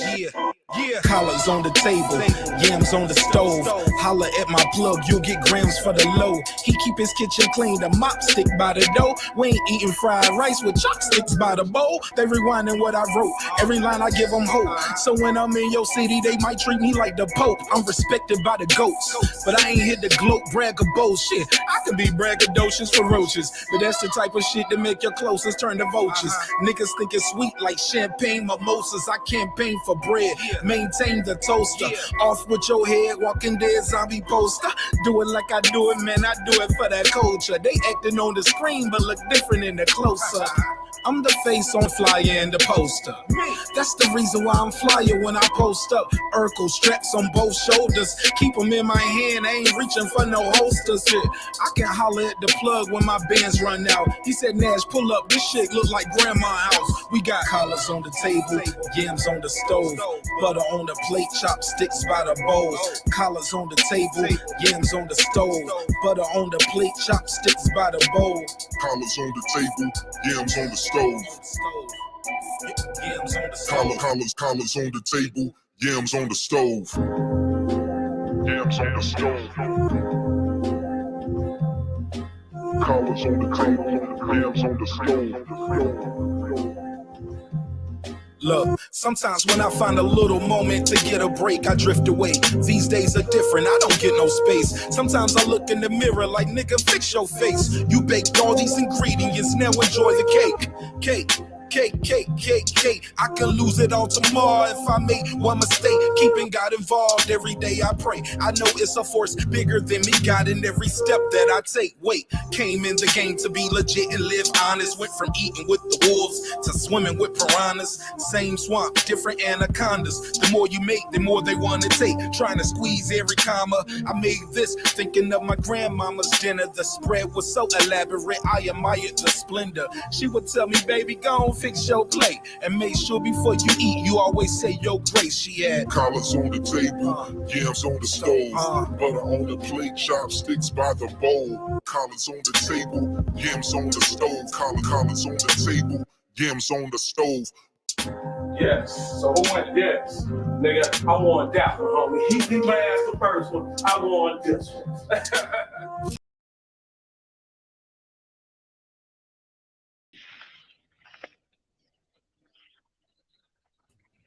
Oh my. I appreciate the love and support, my brother. Thanks for the intermission. Good night, Irene. Man, I got that for $1. What I'm gonna get when I drop that dub on your boy Kyle? Huh? I said, if I got that for $1, what I'm gonna get when I drop the dub on your boy Kyle? Listen, man. Listen.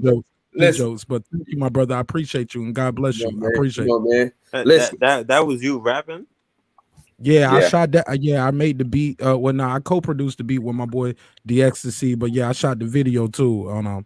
But yeah, that's me rapping and engineering and shooting the video, and I do the edits too. I appreciate y'all, man. God bless y'all. Oh, so you was rapping and recorded it yourself? Absolutely, man. God is good. We got drones and gimbals and all kind of little tools over here to help that video process. Oh, that's dope. Yeah, that's and dope. I'm gonna pull up on you in done. Atlanta. I'm gonna get some training footage. I do training videos for boxers too. I did one with Brian Norman Jr. and I send you that too, man. We're gonna work together. You a friend of the show, you a friend of Kyle, you a friend of me. Yeah, that definitely. I appreciate that. Yeah, man, you family, I'll be out bro. there on Thursday. Hey man, I know you got to do some warming up or got to do some working out before the fight. I'm gonna put up the cameras and the drones, man. Yeah, on let Thursday. Let the drone follow you while you jogging and shit. You know. Yeah, definitely. Thursday we gonna shake it out, do some hard work, a little jog, loosen up. Yeah, man. Yeah. So, man. We got the documentary coming in October. Let's work, man. Let me work with you guys. Let me get that money with you, man. I'm trying to get in. Yeah, you got to meet us in New York, man. We for sure finna get in. I got a ticket. Let's get it. Yeah. But look, I want to answer that question that you guys had said about the Sean Porter in comparison to and I want to catch and shoot off of what Best Pugilist was saying. I agree with him on a lot of those aspects. But one thing that I think fundamentally is missing, and this is, like I said before, prerequisite. No disrespect to Kenny Porter. Some things Sean Porter just doesn't do. Far as punch selection, punch placement, also turning his hip in those punches. Even seeing his when he throw the right hand, some guys you'll see their right foot, their back foot, it almost turns like they're throwing a baseball. Mm-hmm. Sean Porter sometimes he'll just leap right in with a left hook and a right hand. He just jump right into it. He's like these are arm punches, and they still hurt. Yeah, they still hurt, but they're not disabilitating his opponent sometimes. Yeah, they don't feel good, and when you win a fight against Sean Porter, you don't want to fight him again.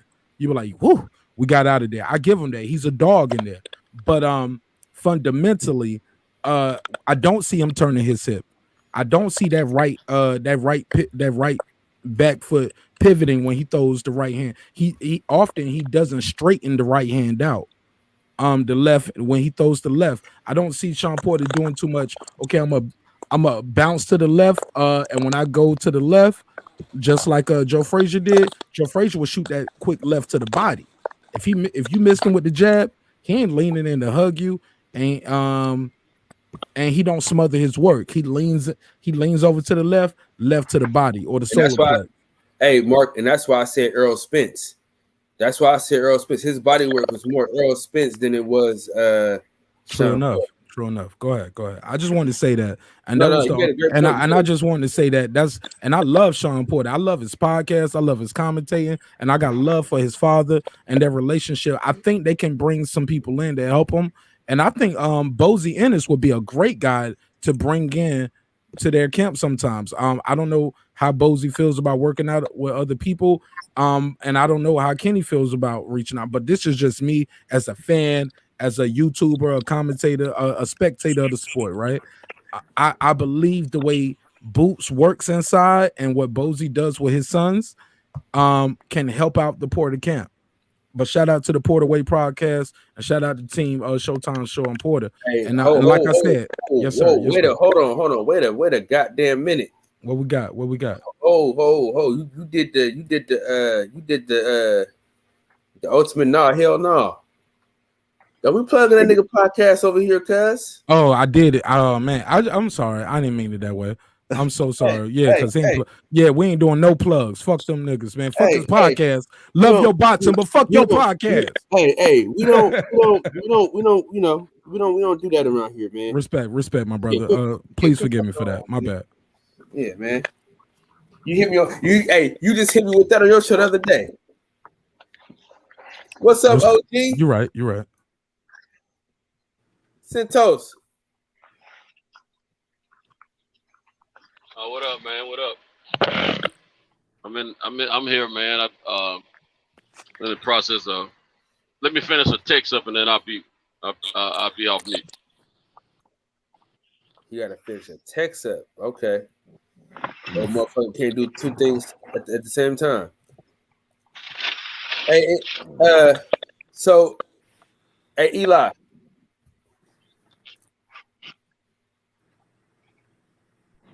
What's good, man? Okay. You can get if you had to choose a fight right now, for us to watch, what fight comes to mind?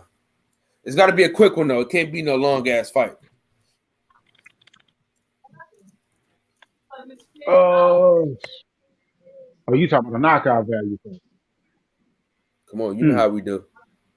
If I had to look at one right now, the one that's been getting talked about the most here lately, and how they say they're gonna do Arrow is the Margarito Pacquiao fight. Look at one right now, the one that's been getting talked about the most here lately, and how they say they're gonna do Arrow is the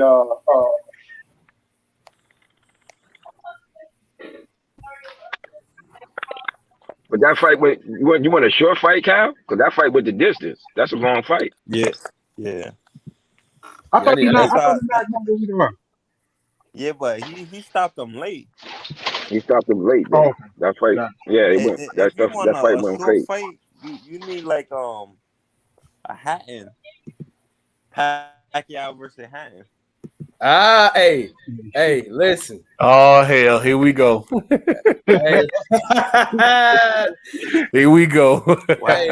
Hey, listen. You already know. I've been wanting to see him body bag for a minute anyway. Hey, so listen. He needs some more. He needs some more followers, man. He got 2 followers. And, yeah, I'm gonna subscribe. I'm gonna get to him after. I don't want to do it while I'm on here. I'm gonna do it. I already screenshot it. I'm gonna definitely subscribe to him though. So you need to refresh because he was at 18 after I followed him. Let me Hold on. refresh it. Let me refresh Hold it. on. Let me try it now. Yeah, I think I was number 15 to 16, bro. Hold on. Let me So try it now. yeah, let's do it now, y'all. Let's do it now. Let's stop the show and pause it. I'm sorry. I shouldn't have said that, Kyle. All right, But let me let's try it support now. this brother, Hey, man. listen. Let's try it now. Let me try it now. I'm gonna do it now. Step in my Jordans one more fucking time, Mark Nash. Matter of fact, God damn it. God damn it, man. I want to lift them up like you doing right now, man. Yeah. The dude said I don't want to do it now, but man, go and do it now, man. Go and do it now. Let them know how strong we are as a movement over here at the boxing section. Kyle say, let's follow him. We're gonna follow him right now. Did I wipe him off right there? Did I wipe the Jordans off when I did that? Oh, then he hit me with the follow back. Man, you know what? I tell you what. He ain't follow me back. Oh man, I tell you Kiki. what. Huh? Yeah, I'm joking. Yeah. Kiki. I'm joking. There you go. Kiki Bermuda is. Yeah. Listen. All right, I'm following him now. Now when y'all get it, when y'all get a chance, me and him had like I want to say was it like an hour and some change. Yeah.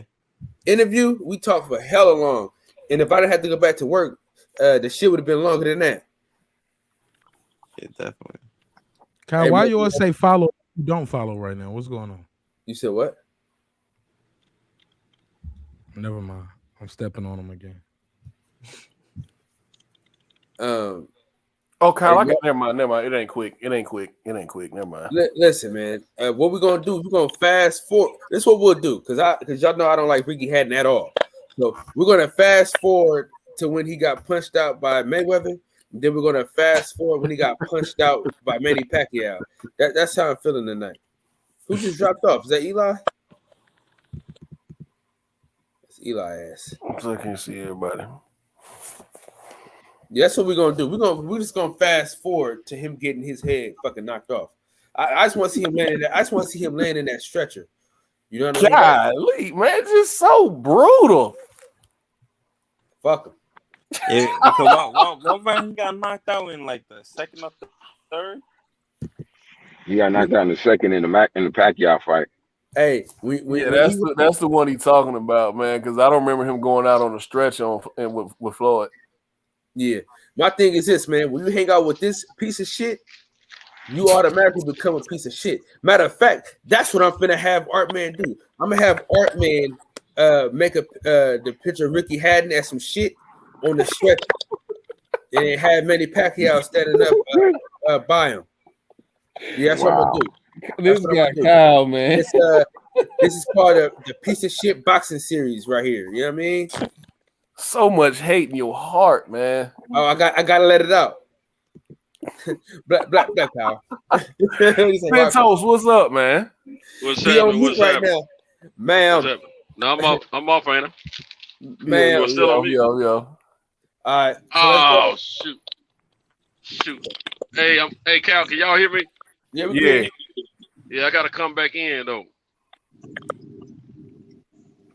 All right.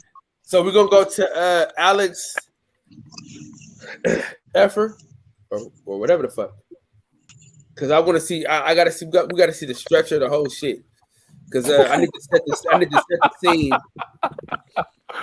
I need to set the scene for Artman when he makes this shirt for me. Hey Kiki, the reason why I said here we go again because we went through this one night. I think it was last week. Yeah, Kyle he kept propping up this fight for about an hour. Nah, I want to see Ricky Hatton get his neck broke. And everybody kept deflecting and doing other shit. I'm like, nah, I want to see. No, fuck that. I want to see Ricky Hatton get his neck broke. I was like, Kyle, come on, man. That motherfucker got stretched out with his whole ass. And I'm mad that Mayweather Daddy fucking trained his weak ass. And he got punched the fuck out. Yeah. All right, so I'm a fast knockout. That's the first one that we fast forward. We're gonna fast forward. I'm about to say I'm on the DAZN rewind. No, see, because you got to see the stretcher. That's why you got to go to the. It's 16 minutes, man. I think the stretcher is there somewhere. No, I don't think so. You don't think so? Well, yeah, on YouTube. I'm about to say he got knocked out in what round now? Second. The second. Oh, it's 16 minutes long. It's definitely a stretcher now. I think it's 16. I think it's second. Yeah. It's on the DAZN rewind. It say full fight. So I'm guessing they got all. Hold on, I'm gonna preview it real quick. And I'm gonna fast forward to see if they got the.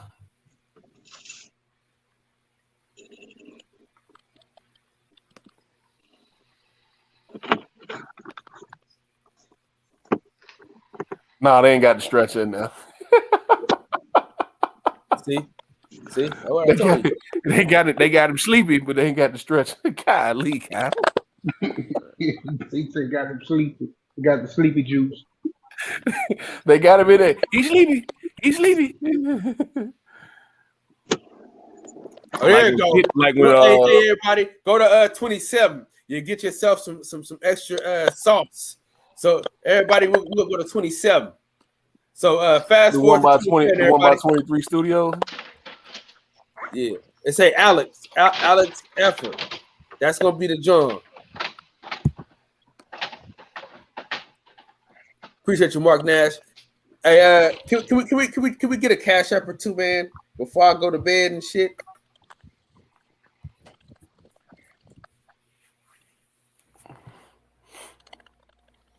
Hey, so I send you a nice cash app.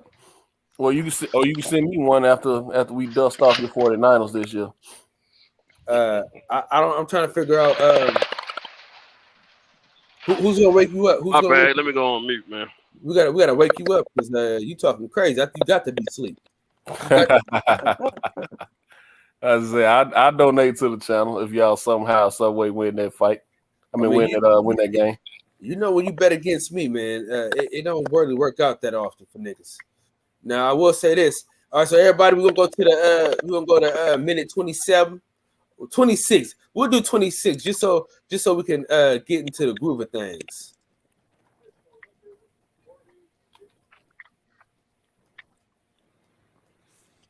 Okay, Alex. He got dropped he got dropped in that round before that, I think. Yeah, but at the end of that round. End of the first round. Yeah, man. So we're gonna go to 20. We're gonna go to 22. Let's go to 22 because I just want to see him get pieced the fuck up. So we're gonna go to 22. Now, which one were you using? The zone? We're not using the zone rewind. We using Alex. No, ain't no stretcher involved. Alex Alpha. Yeah, Alex Alpha is the one. Alex Alpha. Okay. Yeah, so we're gonna go to 20. We're gonna go to 22 just so we can. Yeah, I'm at 2206, man. 2206. Yeah.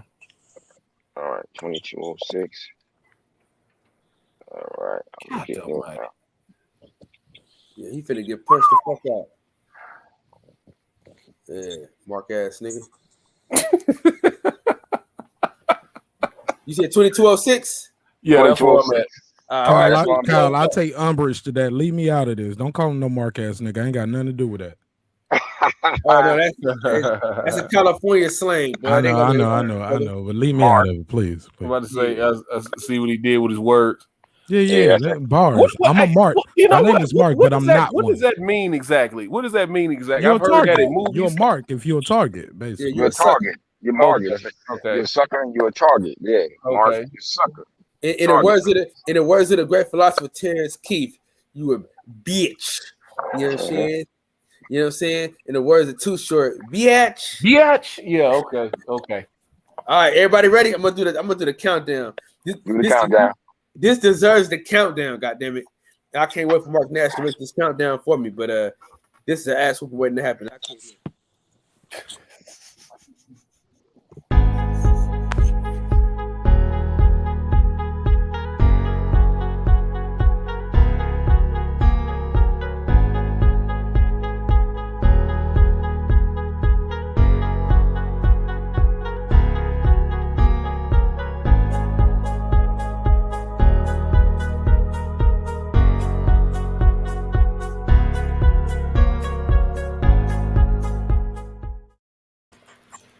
All right.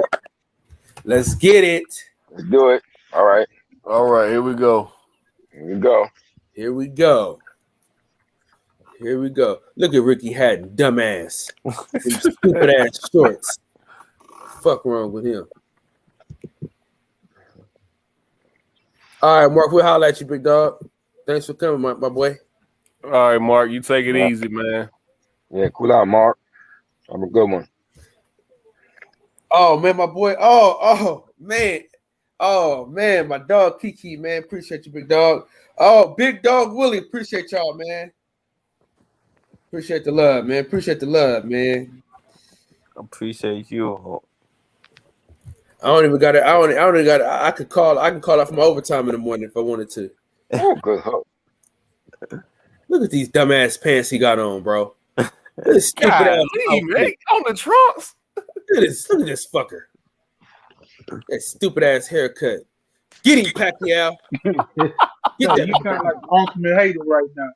Hey. Get his goofy ass. Man. Get his goofy ass. Look at this. Look at him.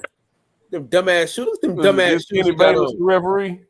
Yeah, he a piece of shit Kenny too. Bayless. Yeah, Kenny Bayless is the ref. Yeah, it should have been Tony Weeks. Tony Weeks to let you get your ass whooped, son. Yeah. Yeah, he ain't shit. He ain't shit, Pacquiao. Look at them dumbass. He got them capri pants on, blood. Another good hook.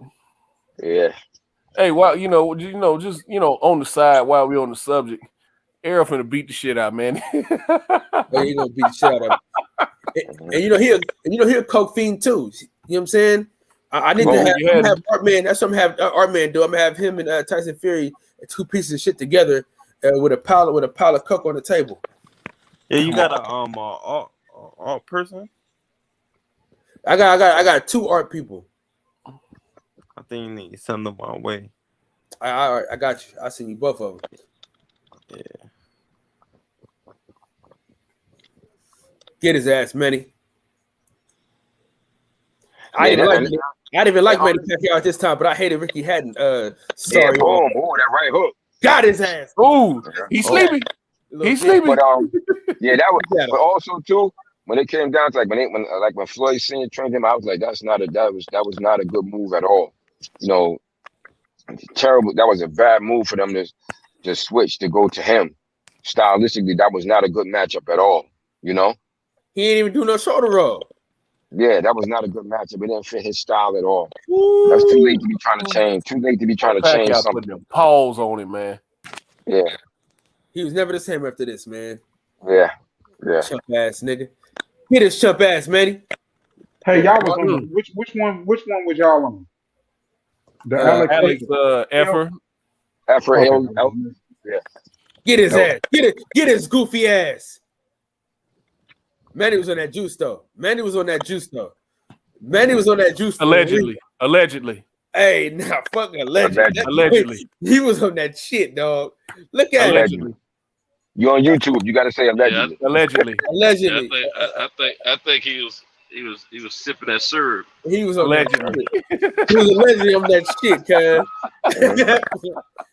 He was on that shit, cuz. I'm be honest with you. Sipping on some shit.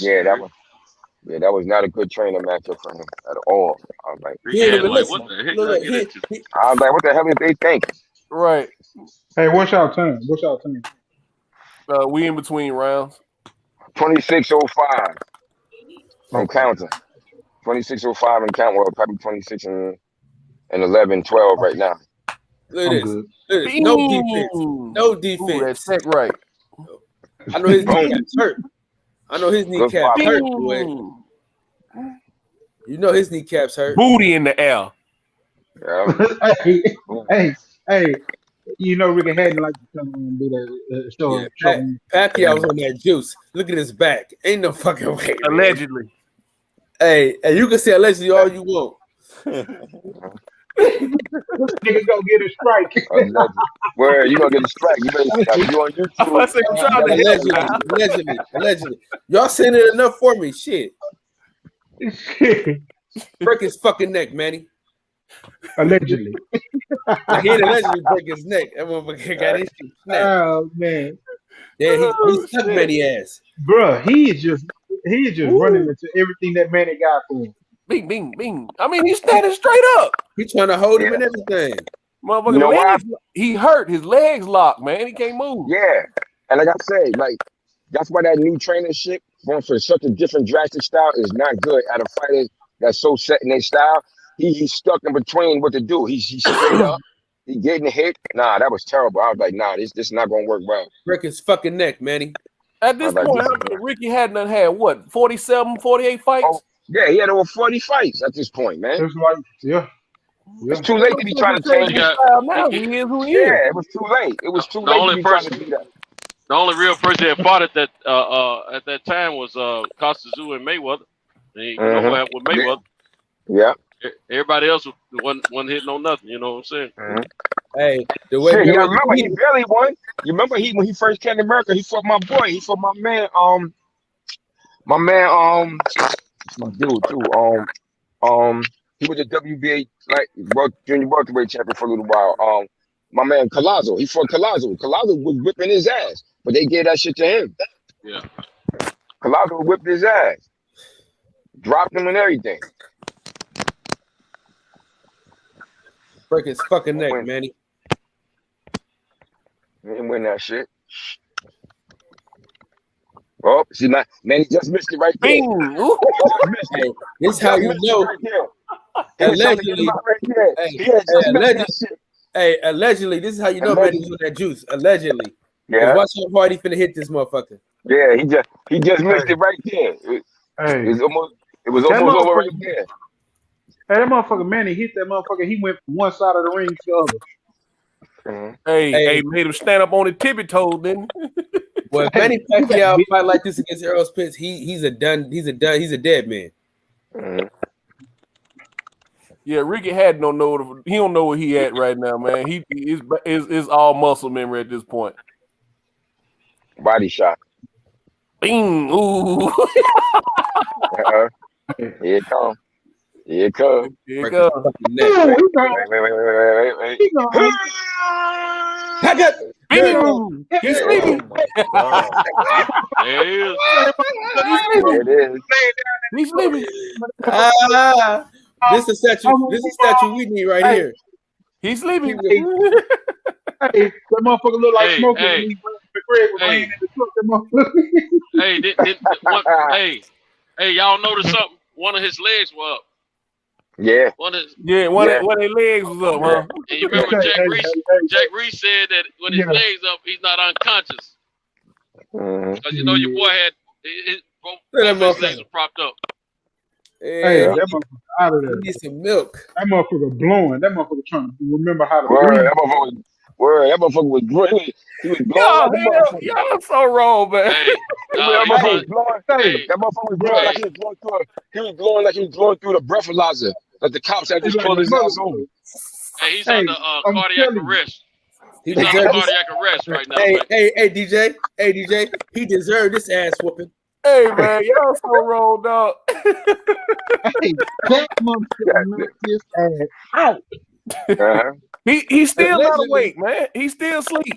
Hey, allegedly, Pacquiao was on the juice back in these days. Allegedly. Say, look. Say, watch when he hit the ground, bro. Watch when he hit the ground, bro. Say, that motherfucker look like smoke. That motherfucker look like smoking when he was look at the worst defense. Look at the worst defense in history. Yow! Hey, look at the worst defense in history. Look at the worst defense in history. He got disconnected from his body. You know what? You know what's crazy about this? He was asleep before he even went to the ground. And Kiki, you let me know if you agree. This is exactly how Tank Davis and Ryan Garcia would go. Oh yeah. Oh, no question. This is exactly how Tank Davis and Ryan Garcia will play out. Definitely. That's what almost happened with him and Luke Campbell. But Luke Campbell had him with his booty in the air. Hey, Luke Campbell is soft shit though. Power. Every time Luke Campbell got somebody hurt, he just pack it in. Him hurting the motherfuckers enough for him. It's enough for him. He said, "All right, fuck it. I heard him." Tomorrow, victories out here.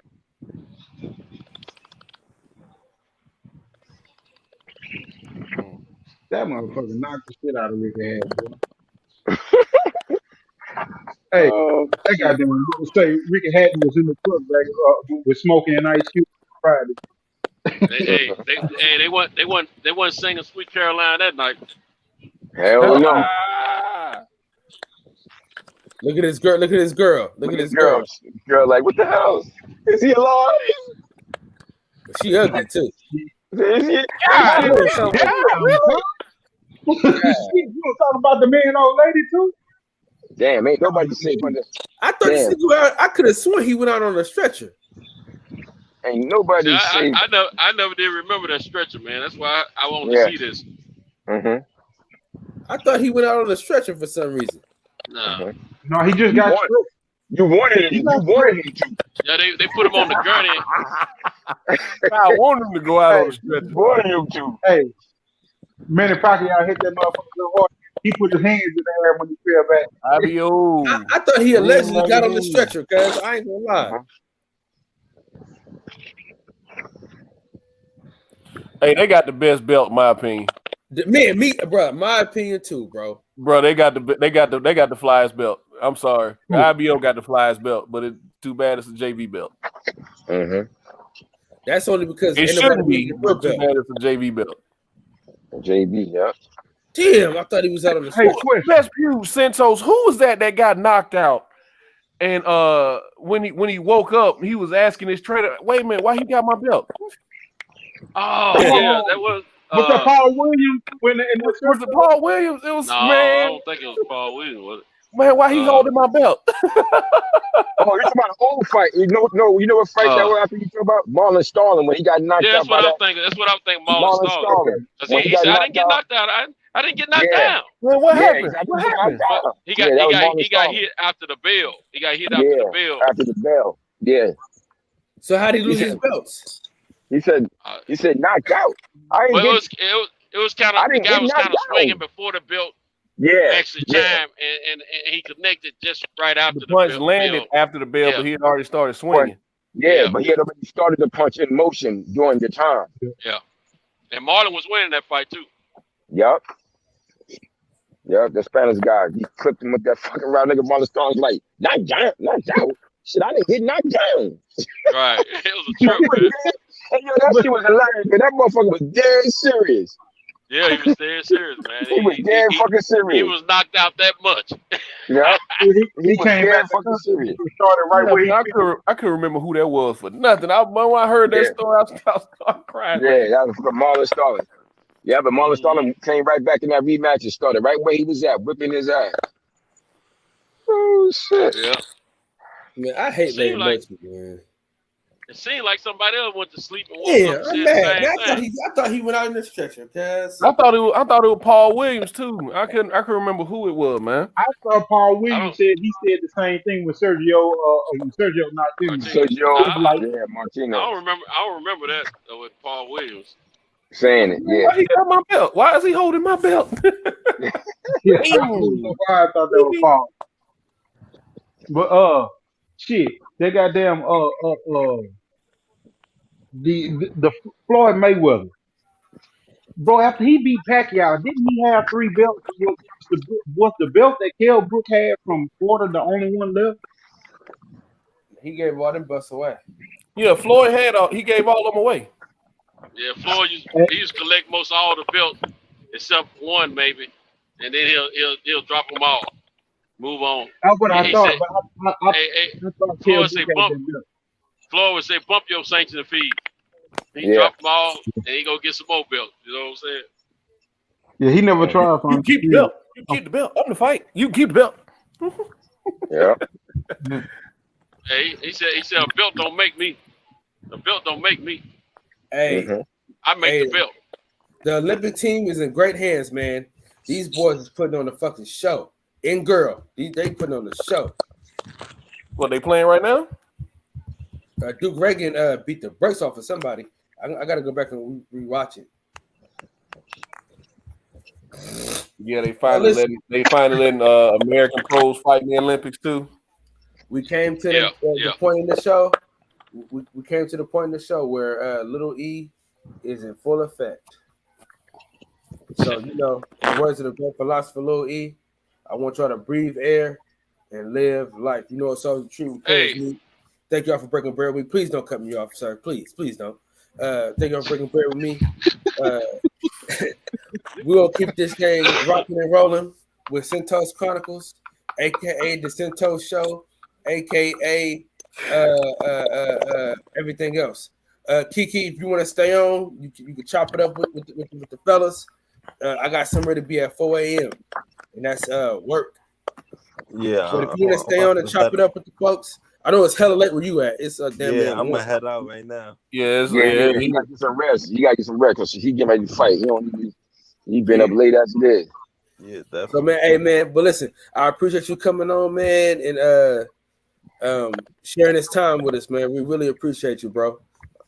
Anytime. Yes, Well, thank sir. you for having me, introducing me, meeting these new fellas, and we stay in tune. Yeah, I follow everybody back on Instagram, and looking to meeting y'all Great, soon. no doubt. Yeah, I'll see you. And I'll be when you get back up. When you get back up to the city, I'll probably run into you sometime. When you working with Andre, Yeah, so yeah, I'll probably get to see you because I know you working with him, and we'll probably come across. Because I'll be over at I'll be working with my kids over at like Gym X oh, oh, most of oh the yeah. time. Yeah, I'll be over there. I go there all the time. Yeah. I remember when you started working over there during the time of the when COVID was crazy and they had everybody coming through the side door and shit. Yeah. Yeah. Definitely. Yeah, So I'll see you. I'll see you. yeah, no So problem. if Just anybody is in the Atlanta area, make sure y'all go to this fight, bro. We gotta support On, those that support us. And he got some on the merch coming 14th. soon. Yeah. Matter We of fighting fact, on the 14th. No, this matter of weekend. fact, yeah, Oh, this weekend. you know, Joseph Williams, Mac, who trained with y'all, Mac, yeah. Big Mac, Joseph. He started with me. He started in my program. Oh He from my really? hood. Yeah, he started in my program. Oh yeah, I'm the I one was who just training got with him into the him game. yesterday. hmm Yeah, yesterday. Matter of fact, I was with him training. Yeah, Yeah. I'm the one who got him into the game. He from my hood. that's dope. That's dope. The world is Well, the what's your world name? is small. You'll see on my Instagram page is Best Pugilist. All right, cool. They say if you say Coach Carl, he was like, yeah, that was my coach. Yeah. Yeah, Mac is a bad boy. Yeah, that's my dude. I had to get him off in the streets, man, because he was staying getting in trouble. But he good now though. Yeah. Man. All right, y'all. We're gonna head on out, man. I'm gonna give me some type of sleep. All right, fellas, Yeah. y'all All right, take it talk easy. to you later. All right, champs. I'll see y'all around. All All right, right, take take care, it man. easy, man. Good luck this weekend, bro. Hey, Thank if you listen, DJ, if you ain't working, nigga, you need to drive your big ass up to Atlanta, man. You got family out there. Get your chunky ass in gear, man. Hey, man, look, I got about 5 light skinned jokes I can roll off right now, but I'm gonna let you be great, bro. I'm gonna let you be great. But just know man. that's strike one. Hey, listen. That man said he had 5 light skin jokes. Hey, that picture we had with Andre the Giant and choking out the dude. That's definitely gonna be a logo that I'm about to get made for me and you, dog. Hey DJ, he hit Strike you with two. those, but he ain't want nobody to tell him about them little medium man shirts he be wearing. Man, I ain't studying that little red bone right now, man. Hey, listen. Hey, Eli. With a head like yours, nigga, you stretching out every collar you own, nigga. Y'all these are stupid. Nigga, get the fuck out of Big here, head TJ. motherfucker. Come on, TJ, the smart guy.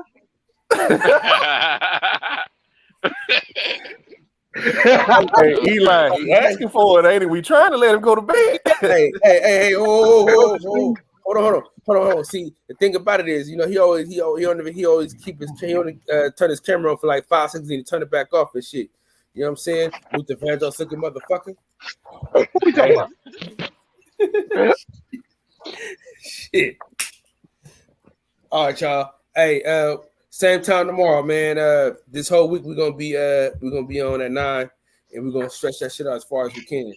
I'm doing 16. I'm trying to make up for lost time when I was out and about. So Shit, man, we're gonna do what we do, man, and I'll see y'all niggas tomorrow, man. Y'all hold it down. 4 o'clock, I'll be back on with you, Centos. All right, my man. All right, man. Take it All easy. right, now. Right, later. All right. Hey, oh shit! Before I cut, if anybody want to pre-order that the shit shirt, you know what I'm saying? Fury piece of shit Fury shirt. Y'all let me know because I'm about to put this in production. Mm-hmm. You know what I'm saying? Man. Piece of shit. That's what I'm. That's what we doing, man. That's how we rocking. All right, y'all. How much the shirt is? About a 30 piece. Nigga, what? About. Nigga, which one is it? The shirts are $30, y'all. Well, If you want I ain't paying for y'all niggas shipping. Shit. Well, damn, Kyle, we just wanted a real price. You said about this nigga. Come on, Saying, it's gonna be like 25, but if I ship it to you, it's gonna be like 30. You see what I'm saying? Okay. That's the part I think about that. Yeah, I mean I gotta ship it to you. But now if you like Centos and DJ and I'm going to a fight and then you there, I'm there, and then I have the shirt with me, then it's like, oh, here you go. You know what I'm saying? $25 plus shipping, around about $30 price. Y'all get your shirts. The shit show Fury shirt. Yeah, man. The piece of shit. He's the piece of dog shit that he is. I can't stand that motherfucker. And I'm glad we was able to see Ricky Hatton get his head knocked the fuck off. I'm mad it wasn't no stretcher involved. Maybe I hated that motherfucker so bad I wanted the stretcher to be. Yeah, I said you wanted that motherfucker to be on the stretcher. You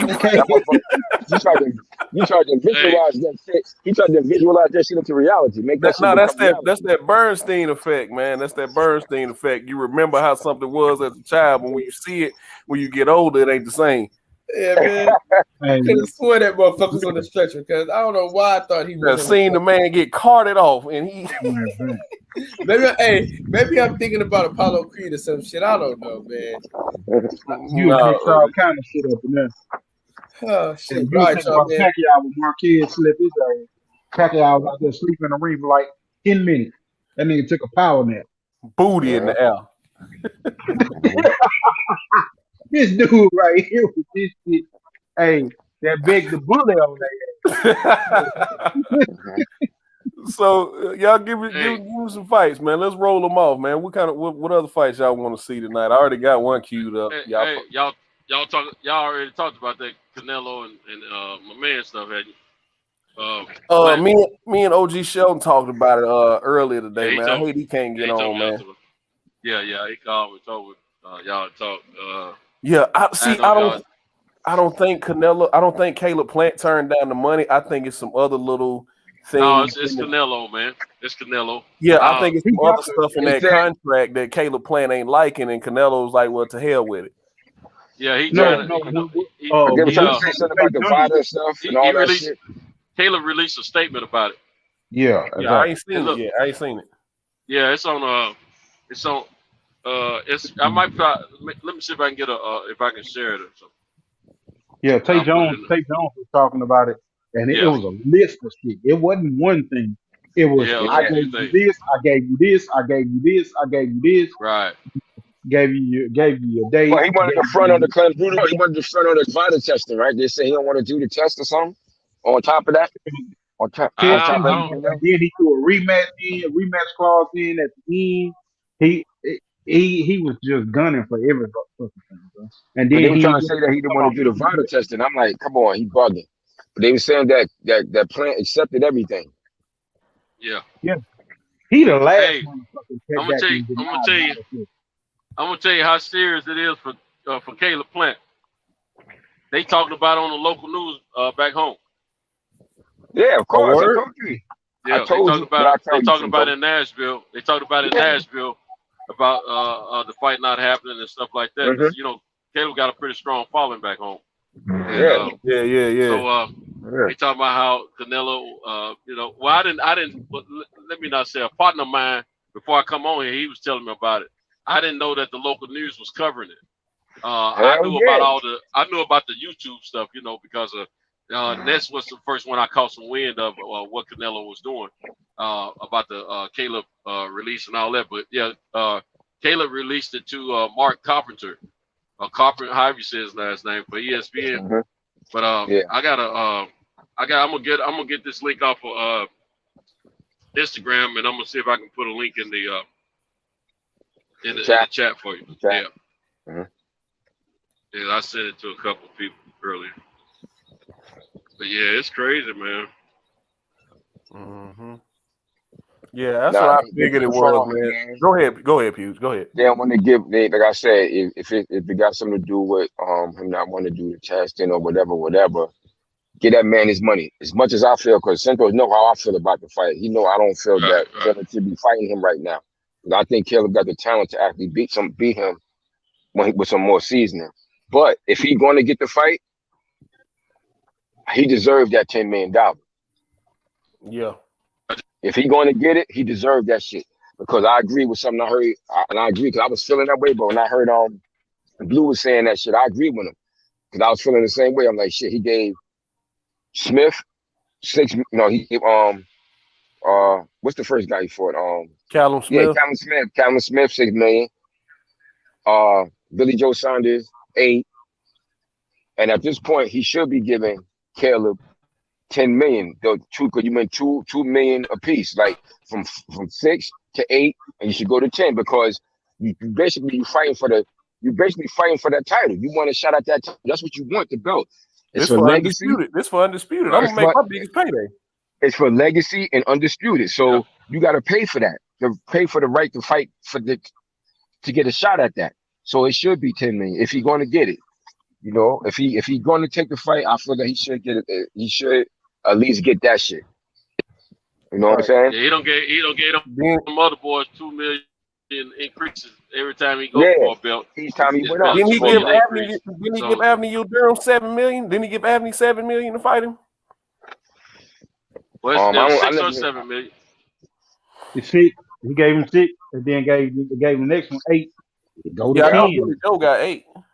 Yeah, Billy Joe got 8. So yeah. This for undisputed. You want this last belt? This for undisputed. You gonna have to pay me slick. Exactly, especially when you getting like 40. Right. Come on, man. See, It's a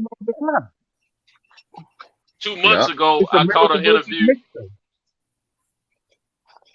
My bad, Cinto. 2 months ago, you good. 2 months ago, Lou DiBella was interviewed by someone, I forget who, and they were asking him what he thought about Caleb asked for $10 million. Is he pricing himself out? In the beginning, that's what everybody was questioning, and I was questioning it myself because I know he ain't never fought for that nowhere near that much money. So I was optimistic about whether or not he would get the fight also because he's the $10 million. And Lou DiBella said, no, he's not out of the market. He's actually on top of it. He's right to ask for it. He said because he said you can say that he's priced himself out because he's never earned that much money. He said, but the truth of the matter is, every Canelo wants to be undisputed. Uh-oh. Hello? He paid more every time. Yeah. Yeah. Hey, I'm in that area. Yeah, you broke up for a little bit. I sound now? You sound good now, but you broke up for a little bit. Okay, yeah, he was saying that you could say that he priced himself out. He said, but not really. He said, I understand he's never earned that much money. He said, but he's got the last piece of the puzzle. And he said that he has a stronger following in the United States than any of those other guys he's fought previously. And those guys got $2 million more each time that they fought. So agreed. He said Billy Joe got $8 million, and he doesn't have nowhere near the following that Caleb has in the States. He said, so he's right to ask for $10 million. So ever since I heard that, and one other guy kind of regurgitated some of what DiBella said, if I can't think of the guy's name, in a separate interview. So when I heard those two interviews, I was convinced that Caleb knew, he was on top of it, and I knew that Al Haymon and them had to be the ones that let him know, as his advisor, this is where your money should be. You know what I'm saying? And and they were trying to. This was gonna be Canelo's largest pay, guaranteed. And he tripping, man. That's what he do. And see, Caleb part of what Caleb was saying is possible that he didn't say that he's trying to put me in a short training camp, but he kind of alluded to it because he said we 7 weeks out from the fight date right now. He said and no one's really officially started in the training camps. But both of them in the gym all the time though. You know what I'm saying? So that Canelo, he think he's slick, man. That's what he do, man. Make no mistake about it. Caleb probably been preparing for Canelo since he started back training. Because then he break his hand back in January against Truex. Yeah. Then he break his hand. So but the truth of the matter is he been training for Canelo since last year. He got ever since he fought in Nashville in February of last year. After that, it's been on his mind to fight Canelo. Yeah, the talk's been in the air. Yeah, and see, it got serious then, but he didn't want to take a short training camp at that time, and that's why he didn't make the fight with him then. Plus, it wasn't as much at stake then. This belt was at stake, but I mean, Canelo didn't want to bring it to the table 3 other belts at that time. Hold on, with Victor Granillos, I'm sorry if I'm mispronouncing your name. He said Yildirim got 2.5. Got 2.5 million. Okay. Shout out to the Majestic. Damn, boy, he got 2.5. Lord have mercy, the game done fucking changed. Right. He moved for this. To go out there and put his hands in his pockets for 2.5 rounds. You get total.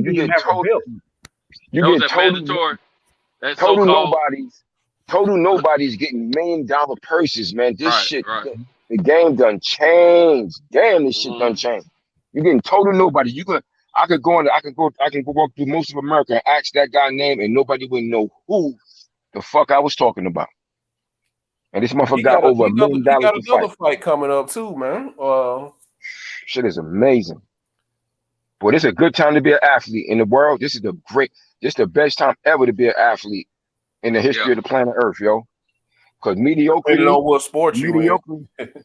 All of them shits. Because you remember, I've been around long enough to see all this shit. I remember when fucking a $5 million contract with Reggie Jackson signed, it was a multi-million dollar big contract. And one of the biggest ever signed.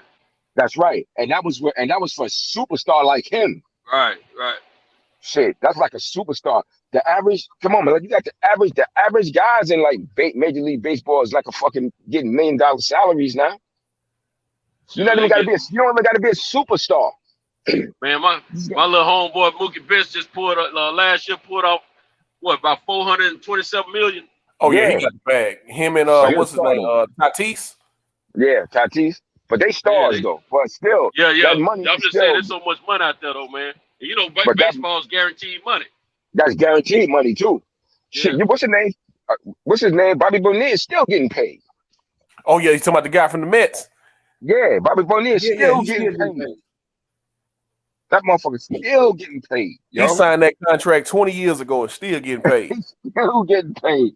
I see some shit about that the other day, man. I was like, yeah. That's how I knew who you were talking about. It was like, man, Bobby Bonilla. What? Yep, he's still getting paid. They got I think I tried to get my son into baseball, but he ain't like that shit at all. He's like, this shit boring as hell, Dad. Man, that shit expensive as fuck, man. Like, that's why I didn't play it when I was younger. Like, I liked it, but that travel baseball costs a lot of money to keep up with, man. Hey, check this out. I'm watching this fucking Cotto and Pacquiao fight that came on after that. Bro, Cotto abandoned his goddamn jab and that left hook that was killing Pacquiao and decided to stand right in front of him instead of staying on his toes and staying out of range. But you gotta remember. He just got brain damage from Margarito. Yeah, you gotta remember he wasn't the same yet. And that's why that's why he wasn't right yet. And that's the reason why Freddie Roach and his management pushed for that fight. See, that's all a part of boxing too. You gotta be strategic. Your management and your team. So they knew he wasn't right. This is the time to get him. Don't give him a chance to get back. Because you see, once he got all healed up, and when the revelation came out and they busted Margarito with that fucking plaster, and it changed the whole dynamic of all that shit that went down. And he had time to heal and race. He went back and got Margarito ass. And he went back and whipped Margarito ass. Yeah, and his confidence level went back up. Yeah, it went back up. That's right. Huh? And then he came back and gave Floyd a good fight too. Hell yeah, yeah. Because at that Yeah, point, his yeah. confidence went back up. You know what I'm saying? Because he realized what we already all knew. It came out publicly that he basically got cheated in that fight. So, Yeah. but They Pacquiao should have management. reversed it. They should have reversed the decision on that fight too, man. Mm-hmm. They should have just wiped that whole fight. I should have wiped it out, man. Yeah. So But he got sweet amazing, revenge though. no contest, but he got nice revenge on his ass. But that's what happened. So they were smart because at the time they made that fight, I was like, yeah, I got to give it to his team. They catching his ass right, and they're not giving him no chance to get all the way back. You know, because if he was better, if he was sharper, he would have did much better. Yeah, because as long as he was jabbing and shooting that left lead, shooting the left hook on the lead hand, and then changing going to the body, he was working. As long as he was moving, getting out. But as soon as he started looking for the big shot and trying to exchange, because Pacquiao he is quick, and Pacquiao was busy. As soon as he started looking to exchange with Pacquiao, he was getting fucked up. Yeah. Because that was the best he could do at that time. But he couldn't trade with him. Because every time he get traded, he'd get rocked. He'd get rocked. He'd get buzzed. Because he couldn't take nothing. I bet he wish right now that he could have his fight back. Because if he can have his fight back, bro, he could have beat Pacquiao because his jab and that hook and the 1-2 was killing Pacquiao. Yeah, at his best, he would have had to definitely stay on been the a move. problem.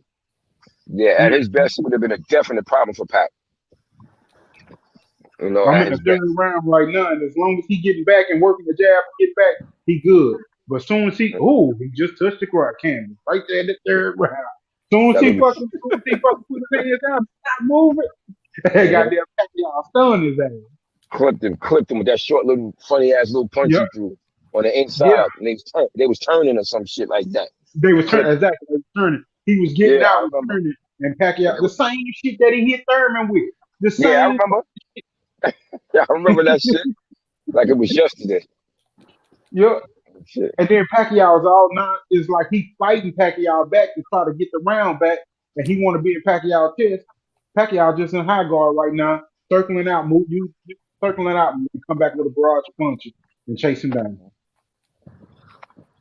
He let him reset, catch his win, and then he'll get back in front of him. He think he's gonna box again. Pacquiao jump on his ass again. All over again. Damn. You know, your boy Reza had Pacquiao right with them cocktails back in them days. Yeah. Allegedly. Allegedly. No, ain't no allegedly on that one. Hey, I said cocktails. Hey, look, he was fixing his little drinks and stuff up, man. And Pacquiao said he didn't know what he was drinking. He didn't like drinking them, but they had to force him to do it sometimes. Allegedly. No, it's on video. It's on video. No 24/7. Allegedly, he didn't know what he was drinking. Allegedly, maybe that. Yeah. But he said he didn't know though. But I think I got an idea. I sure hope y'all don't let me down tonight. I'm gonna get ready to drive down to Houston in a minute. Shit. If y'all gonna stay on, they'll stay on. Shit. I'll be listening. You got your run is in Houston, man. No. I'm going down there. My sister-in-law just had a baby, and I'm going to take my wife. Oh, okay. Congratulations. Congrats, man. Congrats to the family, man. Appreciate y'all. Congrats. Hey, I put that link. Did y'all see the link? I put it in the chat. My eyes too small. I mean, too messed up to read it. But I know Ness had received some information earlier yesterday. That's why I originally caught wind of everything. Yeah, but gotcha. I'm Caleb's gonna do it. I'm gonna tell you something. What Caleb has done, put this statement out there. It doesn't surprise me at all. It doesn't surprise me at all, man, because I knew he was gonna put something out there. And so I went to his Instagram page first, and he hadn't put nothing out there. And I knew it was just a matter of time. And then next thing you know, Ness, revealed they released a statement. And then I saw this on Instagram, and that doesn't surprise me because I know how how the homies think in Nashville. Because if he was at fault, he would have said nothing. You know what I'm saying? But if there's some truth behind him trying to really make that fight the way he said, he wanted to be known. And ain't nobody contest him yet from the opposite team yet. No, it seemed like he was trying to make it. It seemed like he was trying to make it for real. Yeah. I'm about to say He jumped out there first. this life changing money for him, man. You fucking up my career payday, dog. Yeah, because I'm saying that. That's the only reason I all agree with the five. Like, fuck it, if he go and do it, let him get every piece of red cent he can get out of it. You understand what I'm saying? Let him get every red cent he can get. I was tripping off Jamal trying to jump in front of him. Yeah, I heard about that. He released that yesterday. Yeah, I heard about that. You ain't. But it's so ironic, King. Oh, you all when you was talking about fighting Benavidez. Now I'm a middleweight. Now all of a sudden, because of this circumstance, you want to try to jump up there. Yo, people don't got no shame in they fucking game. He talking about how big. It ain't nothing personal. It's business. Yeah, I'm getting big and I'm in the gym. But I was just like, shit. In my mind, it ain't nothing personal. It's business, but it's kind of like an integrity type thing. You see, exactly, they all on the same team. Yeah, people be looking at you, man. I don't care. But guess what? He can't do nothing right now. No way. You know he broke his hand in that last fight. Yeah, that's what I was about to say. He broke his hand in that Montreal fight. That's probably why. That's probably why he wasn't able to finish the dude off. We didn't know it. He said, "I wasn't making no excuse," but he told us in that video yesterday. Broke in the third round, bro. The third round. He broke it in the third round. He said, "Yeah, they said he broke it in the third round." I gotta go back and watch that fight because he was still throwing it. Yeah, he was throwing it, but it was great though. But did you see that bitch after the fight? A lot of them broke their hand during the fight, and they keep punching. Like Mayweather, he broke his hand several times. He kept fighting. Kept punching. You use a little bit less. But see, the thing you don't let your opponent know. Yeah. But Wilder definitely let Chris Arreola know it broke because he quit throwing it completely. And then I saw it. After he went on social media after the fight. Hey, in this fourth round, Cotto had Pacquiao hurt. Against the ropes, Cotto was banging Pacquiao ass.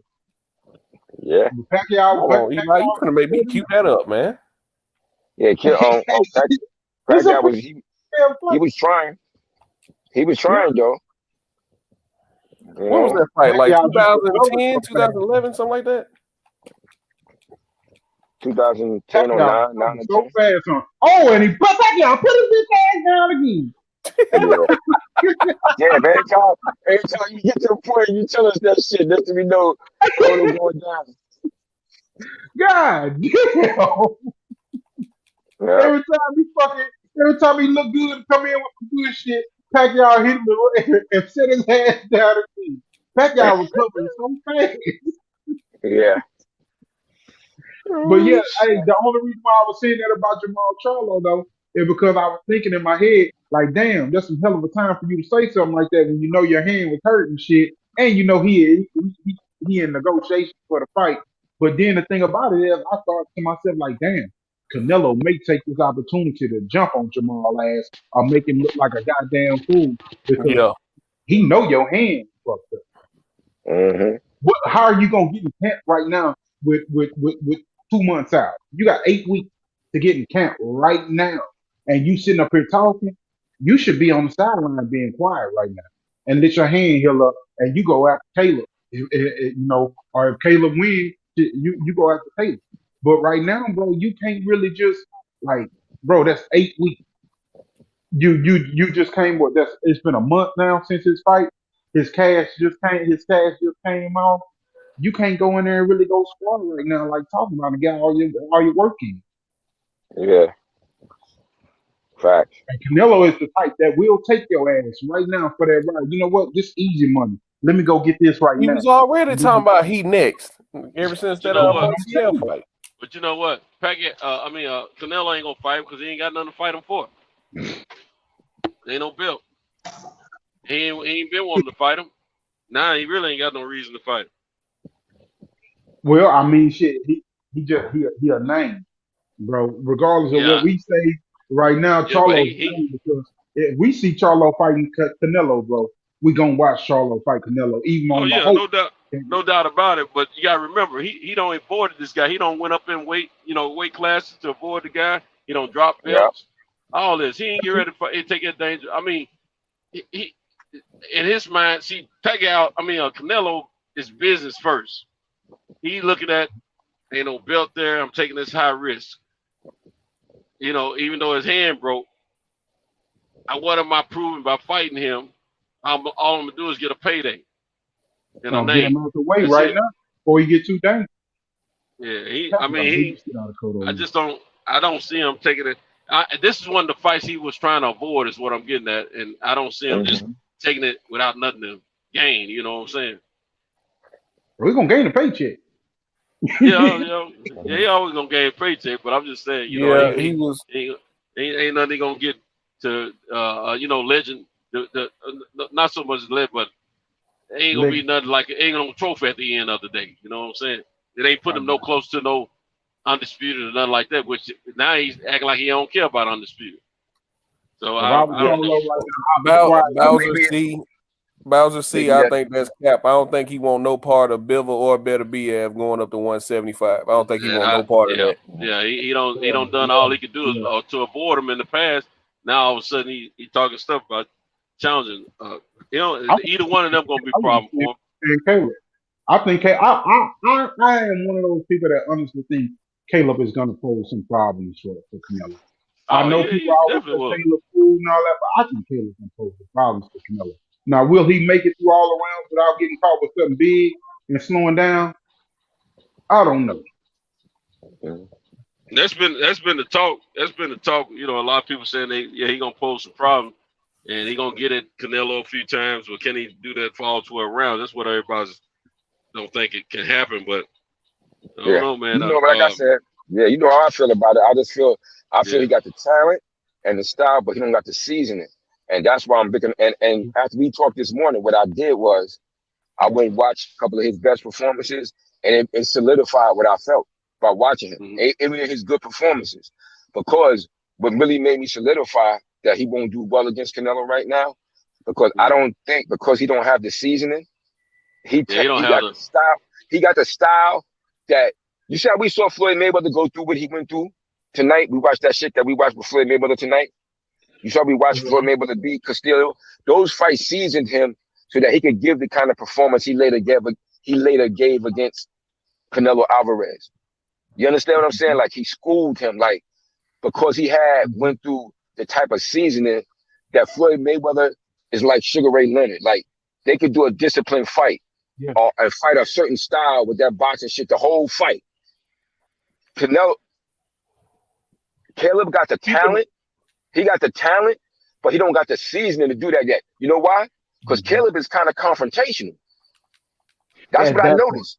That's what I noticed. Like, I was like, this motherfucker. Because I was thinking, I haven't watched this fight in a while, but I watched him, and I was like, that would be his detriment. He too confrontational right now. He can't just stand on the outside with his movement and frustrate Canelo the way his actual ability to do, because he got the style and the ability to do it, but he don't got the seasoning yet, because he'll get hit and he'll be trying to fight back, and that would be to his detriment right now. That's what I mean when I say that he don't have the seasoning. I don't mean that he don't got the talent. He got the talent, and more importantly, he got the style, but I just think he need more seasoning. But if he gonna take the fight, fuck it. More experience. But fuck it, if he gonna take the fight, get that man that money.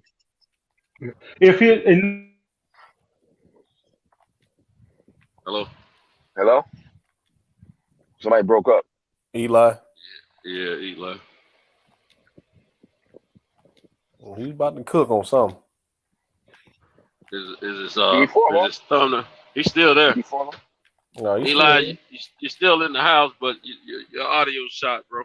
You said you're on the road now, right? You may be in a bad area. I don't know if he left yet. Oh. But yeah, that's the only thing I noticed, because like I said, I felt that way. But when I watched him fight again, I watched a couple of his fights after I got off the phone with you. Because I fell off that phone when I was closing up the job and getting out of the job. Somehow the shit cut off and couldn't get back on. That's why I text you back. Yeah. But I started watching. I said, let me watch his fights again. I watched it and I was like, and it made me feel even more secure about what I'm feeling. Like, yeah, he don't got the seasoning yet, but technically he got the style. If he had the seasoning, I could see him. I would pick him to win that shit. I just can't pick him. I just don't feel comfortable picking him right now. But if he did beat him, I wouldn't be surprised because he got the style to do it. Like he can move because he can move and he can jab. He can move and he can jab and he quick-handed. He got a style similar to like Floyd Mayweather in the sense of the boxing and moving shit. Like that ability to move and punch while you're moving. You got to be able to do that against Canelo Alvarez, especially the way he fight now.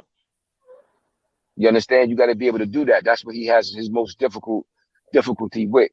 Like when he fought Lara and things like that. Guys who can move and punch on the move while they're moving give him difficulty. But I noticed, I was like, damn, I didn't, and I had kind of forgot a little bit, like that Caleb was kind of confrontational. You hit him, he be trying to fight back and shit a little bit. And that's when you more susceptible to getting hit against a good counter puncher like Canelo Alvarez. Yeah, he's definitely a good counter puncher. Yeah, good counter puncher. He's an all-around good fighter, man. I'm not gonna shortchange Canelo at all. And I wouldn't be surprised if he beat Caleb, but at the same time, I wouldn't be surprised if Caleb beat him either. Yeah, I think he got the talent to do it. I don't want nobody thinking I'm hating on Caleb. No, I think Caleb. What you're saying is spot on. He lacks experience, man. I think he got the ability. The one drawback, and I think it's the biggest drawback that I see for him, is his lack of seasoning and experience. Because, like I said, this is going to be his fourth fight. If they had to make that fight, if that fight come off in September, that's going to be this guy's fourth fight this year. Canelo he's real comfortable in the ring because he's been in the ring actually fighting, not in the gym training. He been in real matches in front of the crowd, and since he been, especially just recently. So I just feel like he's more in the zone, and when that pressure coming at you, and that's going to be a big fight, that's going to be a big ass fight when it come on.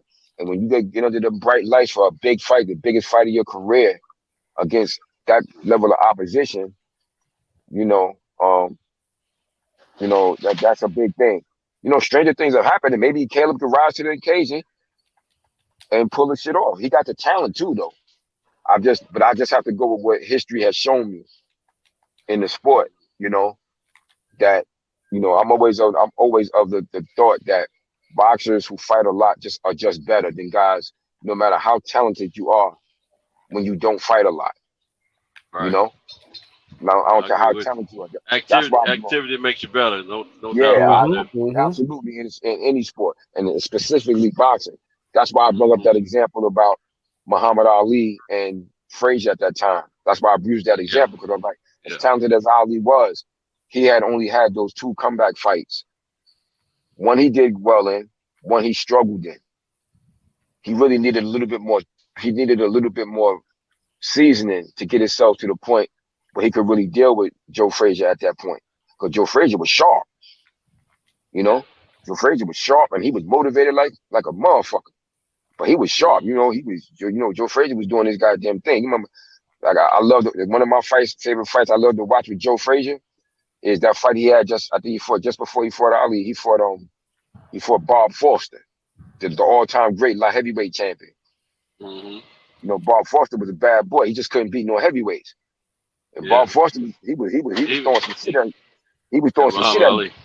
Yeah, he was throwing some stuff at Joe, man. But Joe was bobbing and weaving on that shit and came out of there with that left hook. Man, that thing's so pretty. Yeah, he had the meanest left hook in the business. But Bob Foster gave Ali a little trouble too. But nothing that Ali couldn't handle. But he was the first one. Bob Foster was the first one to cut Muhammad Ali. No, I didn't realize it. Yeah, that was Muhammad Ali suffered his first cut in his career as a pro against Bob Foster. Yeah. Were they fighting in like a small casino or something? Yeah, they fought in Vegas. I think they fought Vegas. Yeah, they fought in Vegas. Was it Vegas or Tahoe? It could have been Tahoe. It could have been Tahoe. It seemed like it was something smaller than Vegas, though.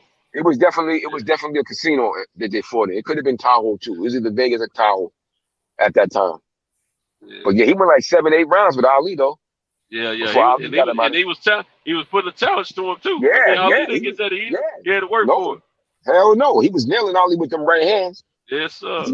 But Ali had a great fucking jaw though. That goddamn Muhammad Ali had a great jaw, man.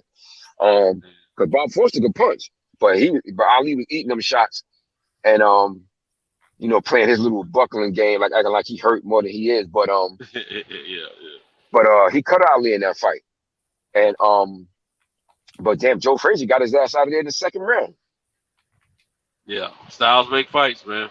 Yeah, that I tell you, that pressure style shit, that pressure break pipes, man. You got to be a unique individual to deal with a person like that. And that's why the two guys that was able to beat Joe Frazier is two of the greatest fighters, heavyweights in the history of the sport. Muhammad Ali and George Foreman. Yep.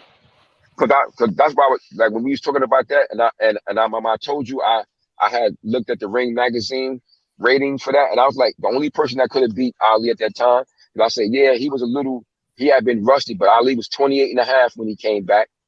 He had not yet turned 29, and he was still closer to that Muhammad Ali of the 60s than he was to the Muhammad Ali that lost to Ken Norton in 1973. You understand? And that Ali was still a super fighter.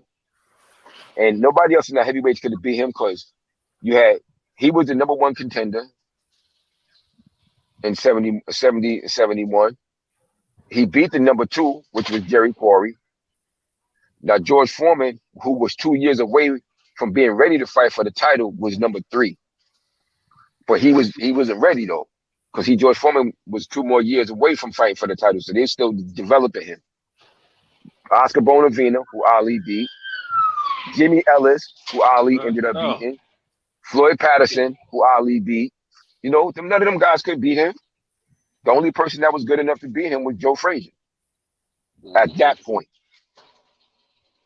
And maybe George Foreman, but that was going to be years later because George wasn't ready yet. You know, but I went and re-looked at the Ring magazine ratings again, and I was like, yeah, none of them motherfuckers gonna beat him. And Mac Foster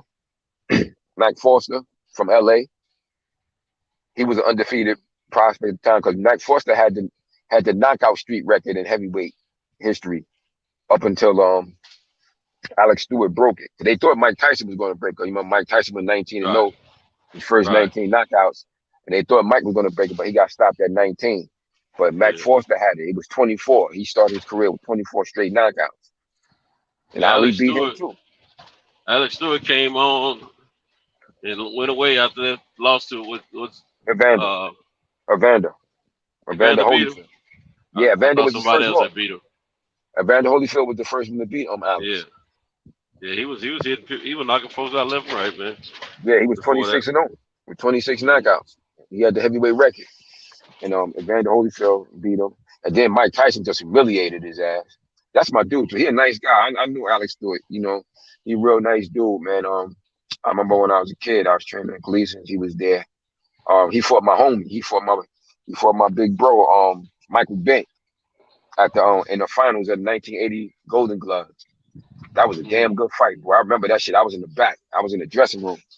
And I remember that first round, Alex Stewart was bringing it to Michael Bent. And Michael Bent was my dude, so I'm rooting for him.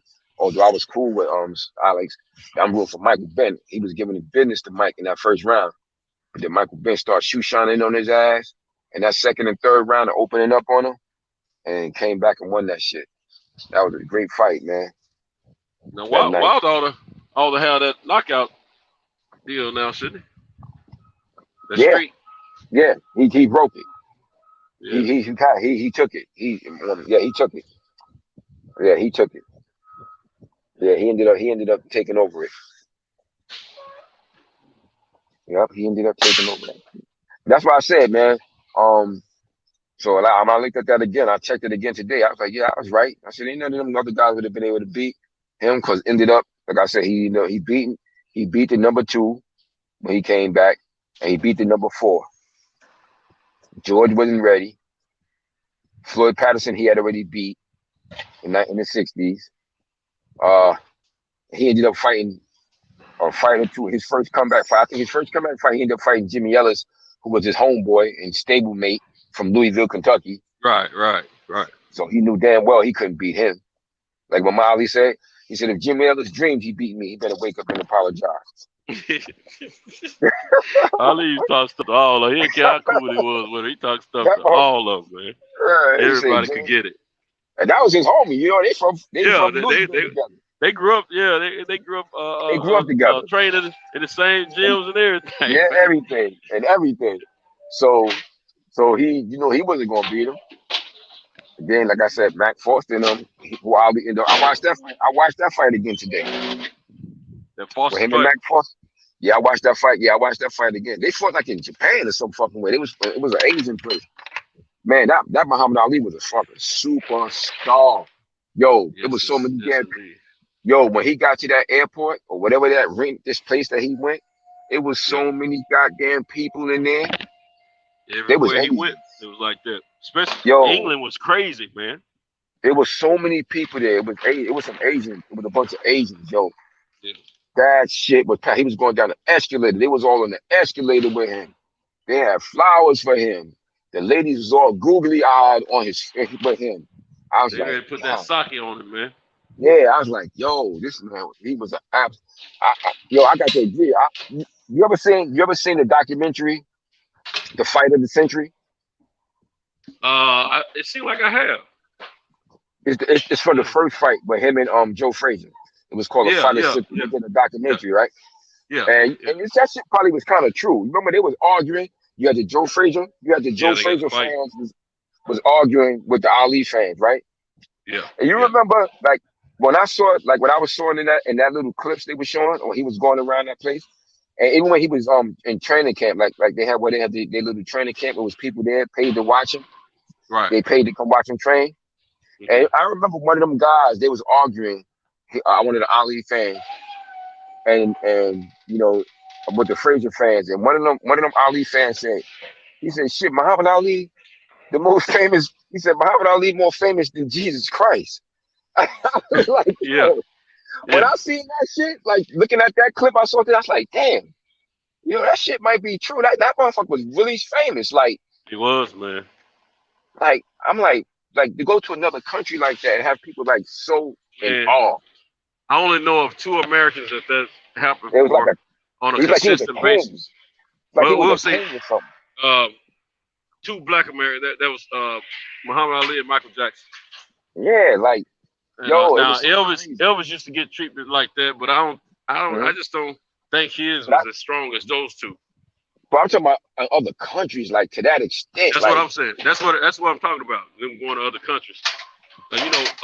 Michael Jackson and Muhammad Ali could go to the worst of the worst and get that same reception, from the people. And the closest in recent times to that is Mike Tyson, because Mike Tyson had that goddamn. He was the closest to that. Yeah. He was the closest to that, and most recent, he was the closest to it, because he could go to like those countries, Japan or wherever, and people have, he's an icon. Like people love him so much. But yeah, man, I was like, that thing jumped in my head again. That argument when that guy said that, when I saw how those people was reacting to him. Just think, man, some of the most recognized people worldwide for different age groups, from different age groups worldwide, that are recognized are African American men. Yeah. Mike Tyson. Mm-hmm. Michael Jordan. Yeah. Michael Jackson. Muhammad Ali. Mm-hmm. I don't know. And if you do old fighters, let's do old fighters. I'll say somebody who I know left the country, because Joe Louis didn't ever really leave America to fight. But he was world famous. He was famous worldwide, but he never really left. But Sugar Ray Robinson did, and Joe Louis, he never left the country to fight when he was heavyweight champion. But he was known. But he was known worldwide because the championship was a worldwide title, and he fought foreigners. But Sugar Ray Robinson went to Europe, and he had that kind of following too. Yep. But I don't know if they had like garage barricades of cars, and I don't remember seeing footage like that for them. I mean, I ain't saying they weren't that famous. I'm just saying I didn't see video footage of what the reception. I had of Robinson when he was in Europe. I've seen footage of Robinson when he was in Europe. When he did those 5 fights in Europe before he fought for the middleweight title. Yeah, it's footage of him with them like paparazzi chasing him and all that stuff. Yeah. Oh, okay. Yeah. That kind of footage is with him. But man, that was just amazing to see that, man. You know, so I watched some of that fight. I watched some of that fight again today. You know, but you know, those that era, those, you know, when the sport was just more of a purely world sport with the fighters from here, because the Americans is the biggest, basically become the biggest stars Yeah, worldwide. When you can become a star here in America, you really you can become a mega superstar. yeah. Individual star like that. Yeah, they don't put it down, boy. Hmm. Yeah, they could definitely become the biggest of stars. You know, when in that regard. Right. Oh, DJ fell off too. Yep. For Yeah, real? he off too. Yeah, I think You DJ know, off too. yeah. Just us. Just Two me, amigos. Just the just two me and you amigos. again. Me and you rocking out again. It's Yeah, but we're gonna see what happens, man, with all this madness. man, Canelo something else, boy. Learn from Oscar, You man. know, He he's got talking schooled by about Oscar. He got yeah, schooled by Oscar, man. yeah.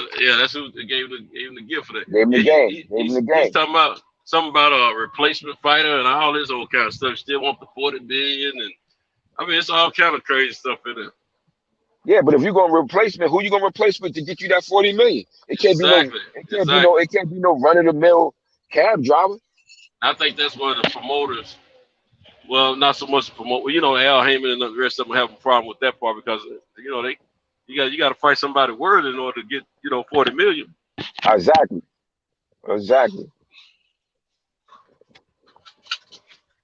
Yeah, you can't just throw him in there with any old body.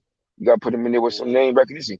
Like See I what it agree with is. Blue too. Blue is saying let Benavidez get a shot at his title back. I agree with that shit. I would love to see that shit. Yeah. Now they gonna put him in there with him. I go for that. Even though he Yeah, ain't I got no go for belt, that. I still Yeah, I like to go see for that that. fight. You know. Because it'll give him a chance to get his belt back. Right.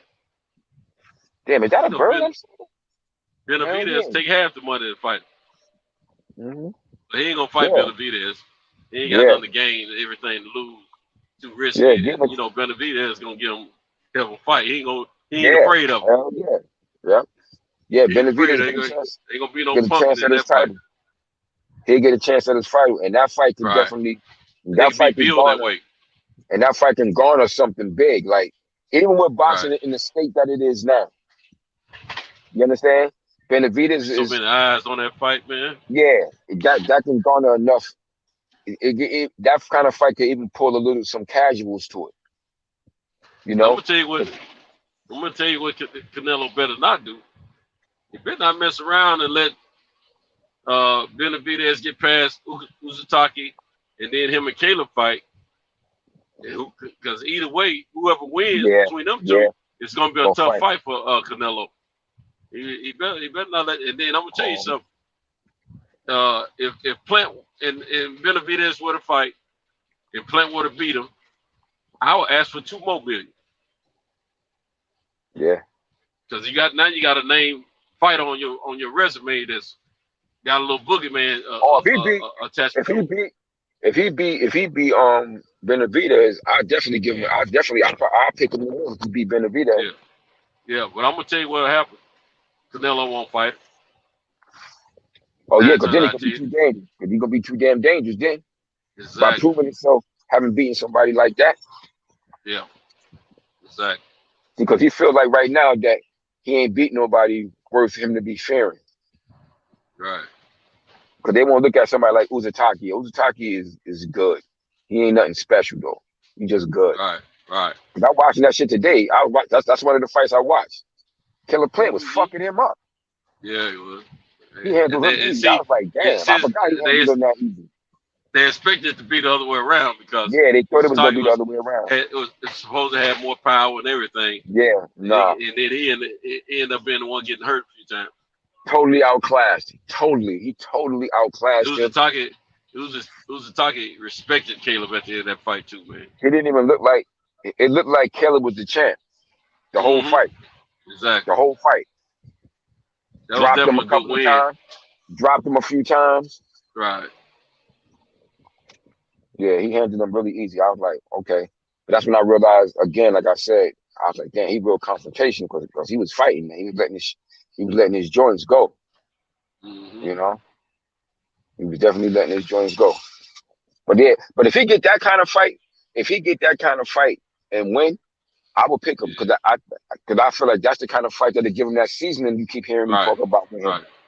Right. Because if he could beat that elite level of fighter, which Benavidez is, if he could beat him, who else can Caleb?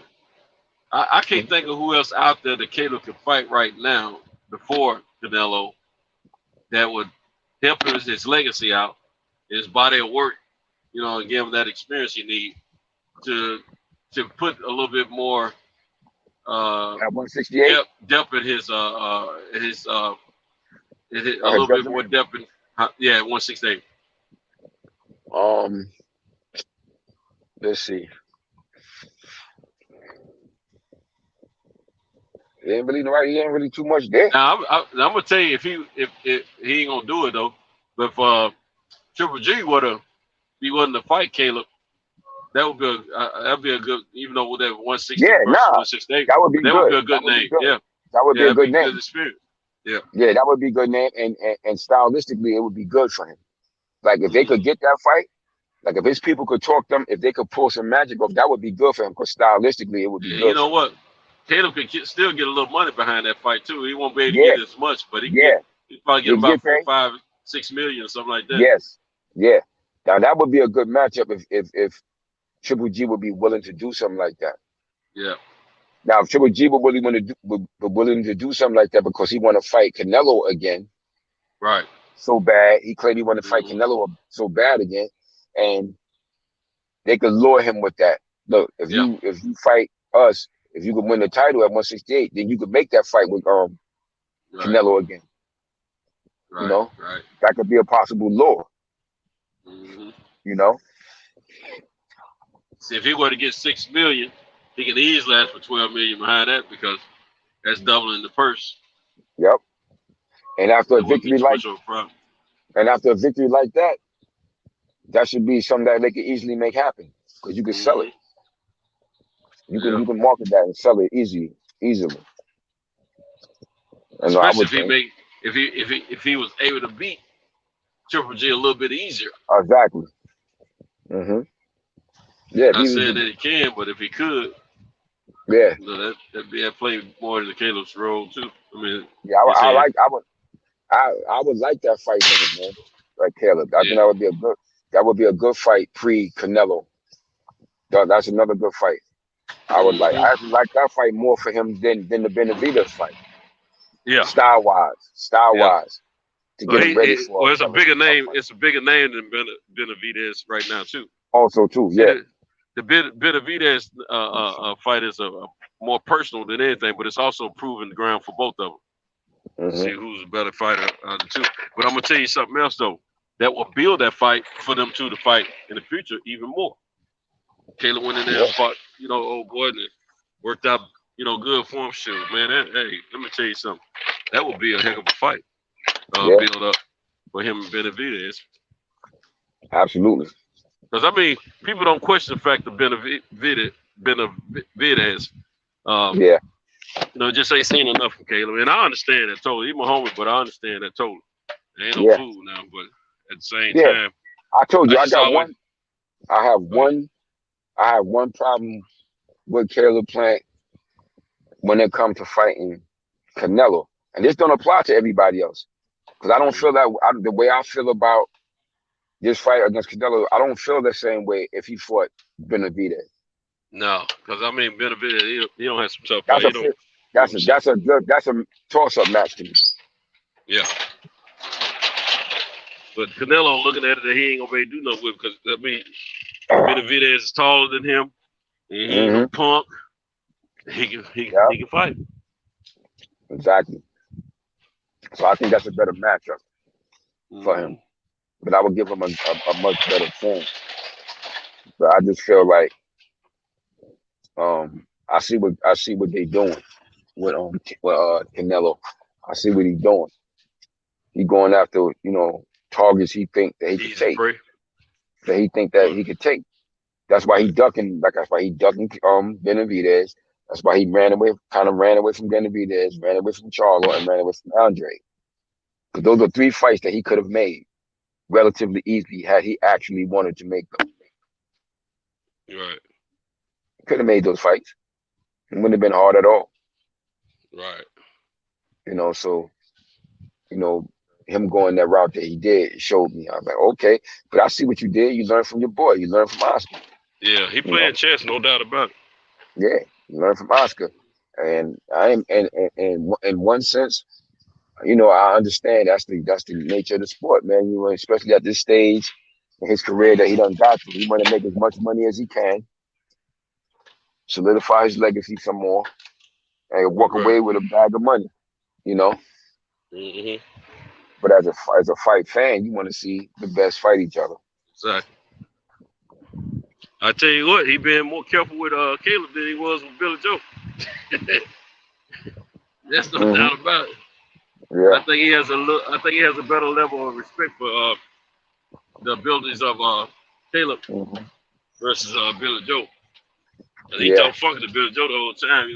Why are you worried about judges? You don't need them. I'm gonna knock you out. Yeah, stuff like that. Fuck it to him. Give him whatever he wants. It doesn't matter. The ring's not gonna help him. He talks crazy. Let it be known. It don't matter. You're done. I'm gonna whoop you. Get you out the way. Yeah. You think that's what he see. And like I said, I know that I'm pretty much they feel similar in similar regards to Caleb too. We feel like that's another easy Vic.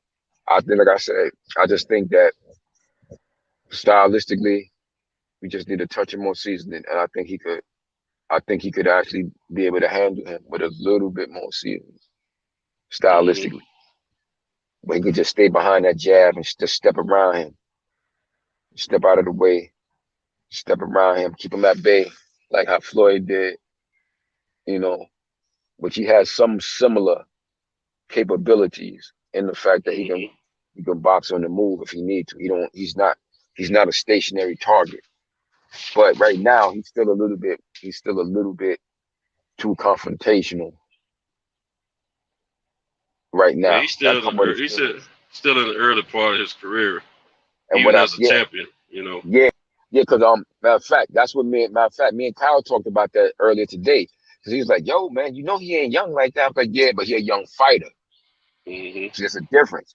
He could be 30, in his 30. He could be 30s in his 30s. I said, but he's still a young fighter. It's a different thing. And actually, he's still a young man too. Because boxing, he's still young. Actually, they'll try to put you when you're in your 30s like you're an old boxer, but he's not. No. He's still young. And in real life, and actually in real life too, when you just turn into 30 or in your early 30s, you're still actually a young man too. Right. Really, but in sports, they'll start looking at you when you're in your 30s like that. You starting to wind down, wind down in your career. That starting like to grow. That. Yeah, you're starting to wind down in your career. But I'm like, nah, he actually still a young fighter with a few things to learn, with a few more things to learn. But he has good ability. I like his ability a lot. I like some of the things he definitely could do. And see, I'm all for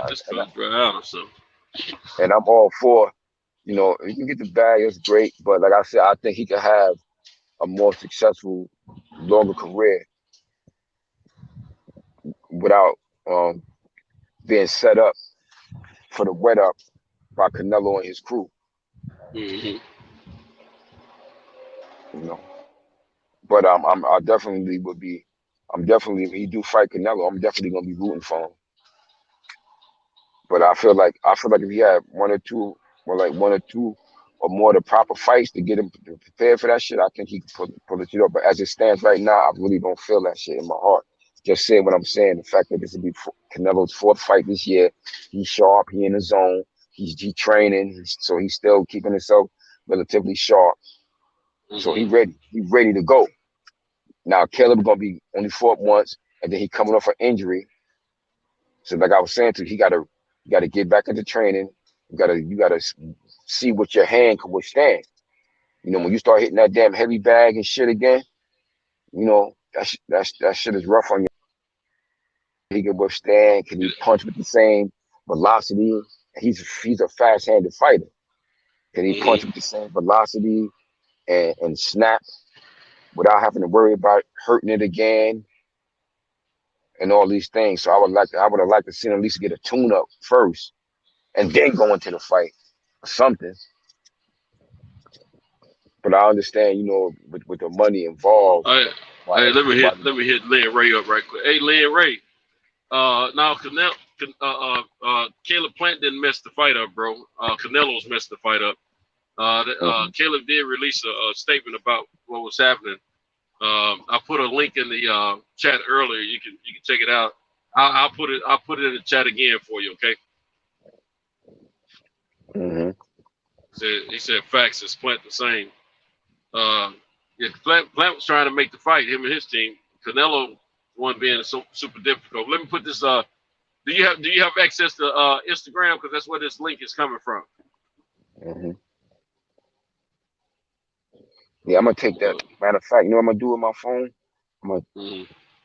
It's from, and that link is from Instagram, right?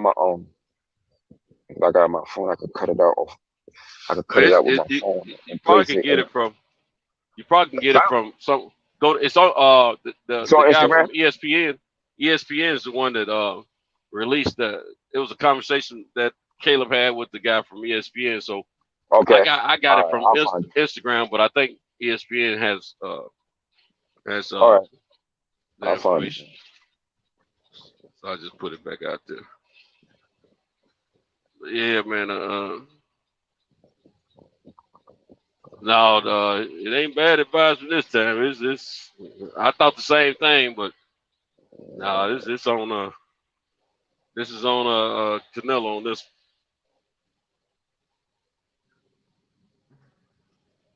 Yeah, he said he's IG plugged. All right, yeah, check that out, bro. And if you can't get that to read up for you, it was Mike Carpenter or whatever his name is. Yeah, that's it. Whatever that's it. It's that's on. He's an ESPN journalist, reporter, whatever. You can go. So you should be able to find some on ESPN about it. I know that it's so much of a trip situation. I mean, they tripping about. Caleb is from my area in Nashville. Now they released one of my homies. I haven't been watching the news lately back home locally, but one of my homies that do the same type of work I do, he called me earlier tonight, let me know that they've been talking about the Caleb Plant situation on the local news back home. That guy know how he knows how much I love boxing, so he was telling me about it. He asked me if I knew about it because he likes boxing too, but he's not in love with it like I am. Yeah. Eli said Benavidez got a fight August 28th through. I mean, though, yeah, he does. They have to pay Uzatagi step aside money. Yeah, that's where they fight. That's where he fighting next. Mike they can pay Jackson him step aside money. They can pay him Uzatagi step aside money if it come down to it. He already in camp. But of course, Canelo ass punk ass ain't gonna fight him. You know what I'm saying? I'll be shocked. I would be if he did that shit. This would be one of the most shocked I've ever been in my life involved with the sport of boxing. If he took that fucking fight. Yeah. But they could pay him. They would easily pay him step aside money. Yeah. I mean, if them two decide to go ahead and fight, I'm sure they could probably make some arrangements on that because that's a big draw. Caleb and Benavidez. That's a big draw. That's a big fight. You know what? I'm thinking Texas on that one. Yeah, I'm thinking Texas.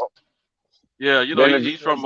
You got a strong Mexican population in Texas, and then you draw some people from New Mexico. What is he from? New Mexico or Arizona? I think New Mexico. I forget. Whichever one. You can draw people in from those two states to support him. And then you know, Caleb could draw a few in from Nashville and some other cities not too far from, just east of Texas. You know what I'm saying? Sure, that could be a How good close is fight, man. Texas to like Nashville? Like how That's far good. away? That's a good run, man. It's probably about 11 hours, I think, or Okay. less. Okay. Well, no, I don't think less. I think it's about. I don't know, man. I know Houston's about 13. I think it's about 13 hours from Nashville. That's why I was saying 11 hours with Dallas. Dallas is a little bit shorter, but then again, you know what? Dallas could be about the same, man. Because you got to go different directions once you get into Texas to get to either city. So, but yeah, man, it's but people, people go to Dallas. People in Nashville. They some people I know they in and out of Dallas a lot, man, especially during football season. Yeah. But yeah, man, that fight could be big, man. And I mean, how much you got to give it? Who's the target? Probably what about 250 to 500,000. And I mean, I'm looking at Caleb and Benavidez. So they could come up with like a $6 million purse, and it could be like since Caleb got a belt, maybe. Then you got the undercards and all that stuff, though. Yeah, they can fight. Like I said, either way, it could be like a $2 million fight. $3 million to the champion, $2 million to the David Benavidez, or if they want to be fair with each other and just say, hey, this is personal. See who's the best. $2 million each. You know what I'm saying? Benavidez or against either one of them guys, either against Caleb or Canelo would be a big fight. They can make some money. Yeah, because that's true. But shoot, Canelo ain't getting ready to fight Benavidez no time. I know that, but that's what I'm saying. I know he ain't going. I know he definitely ain't gonna do that shit. He definitely, his punk ass definitely ain't trying to do that. But either way, those would be big fights. Let Benavidez take a loss and then get back up after that loss. That'd be his first fight. That'd be his face. That'd be his first fight. Exactly. That'd be his first fight. Exactly. Yep, that would be his first damn fight. I kind of, man, you know what, man? I've been feeling I haven't been getting myself riled up about that fight on purpose. Because I knew until it was just going to happen for surely with the venue and ink dried on the contract and all that, I wasn't going to believe it was going to happen, man, until then. Yeah. I didn't get myself worked up for it purposely because Canelo's got a track record and it's almost too good to be true type of thing for the homie Caleb to get that kind of money. Yeah, I lately, just felt like something was gonna happen. Yeah, lately Canelo, terrible track record, man. But how they been moving, man. It's crazy. That's the business of boxing now, man. Yeah, it is. It's the business of boxing. There's so much money involved. So much money involved in the game now, man. You want to take they want to take the least amount of risk and get the greatest reward. You know, and that's always existed in the sport. It's always existed in the sport, but it's at its height. But it's at its height now more than it's ever been, though. Yes, it is. Because on a higher level, the level that they on, at the height that they on, it's the benefits is astronomical, man. Like I said, you got guys who have no notoriety getting $1 million purses, man. Right. You're absolutely right, bro. I'm like, shit, this is the best time ever to be an athlete, yo. Yeah, I heard you when you said that earlier. You're right. You're absolutely right. Damn, this is the best time. They get money out the wazoo. Easy money. Shit, baseball was my first sport.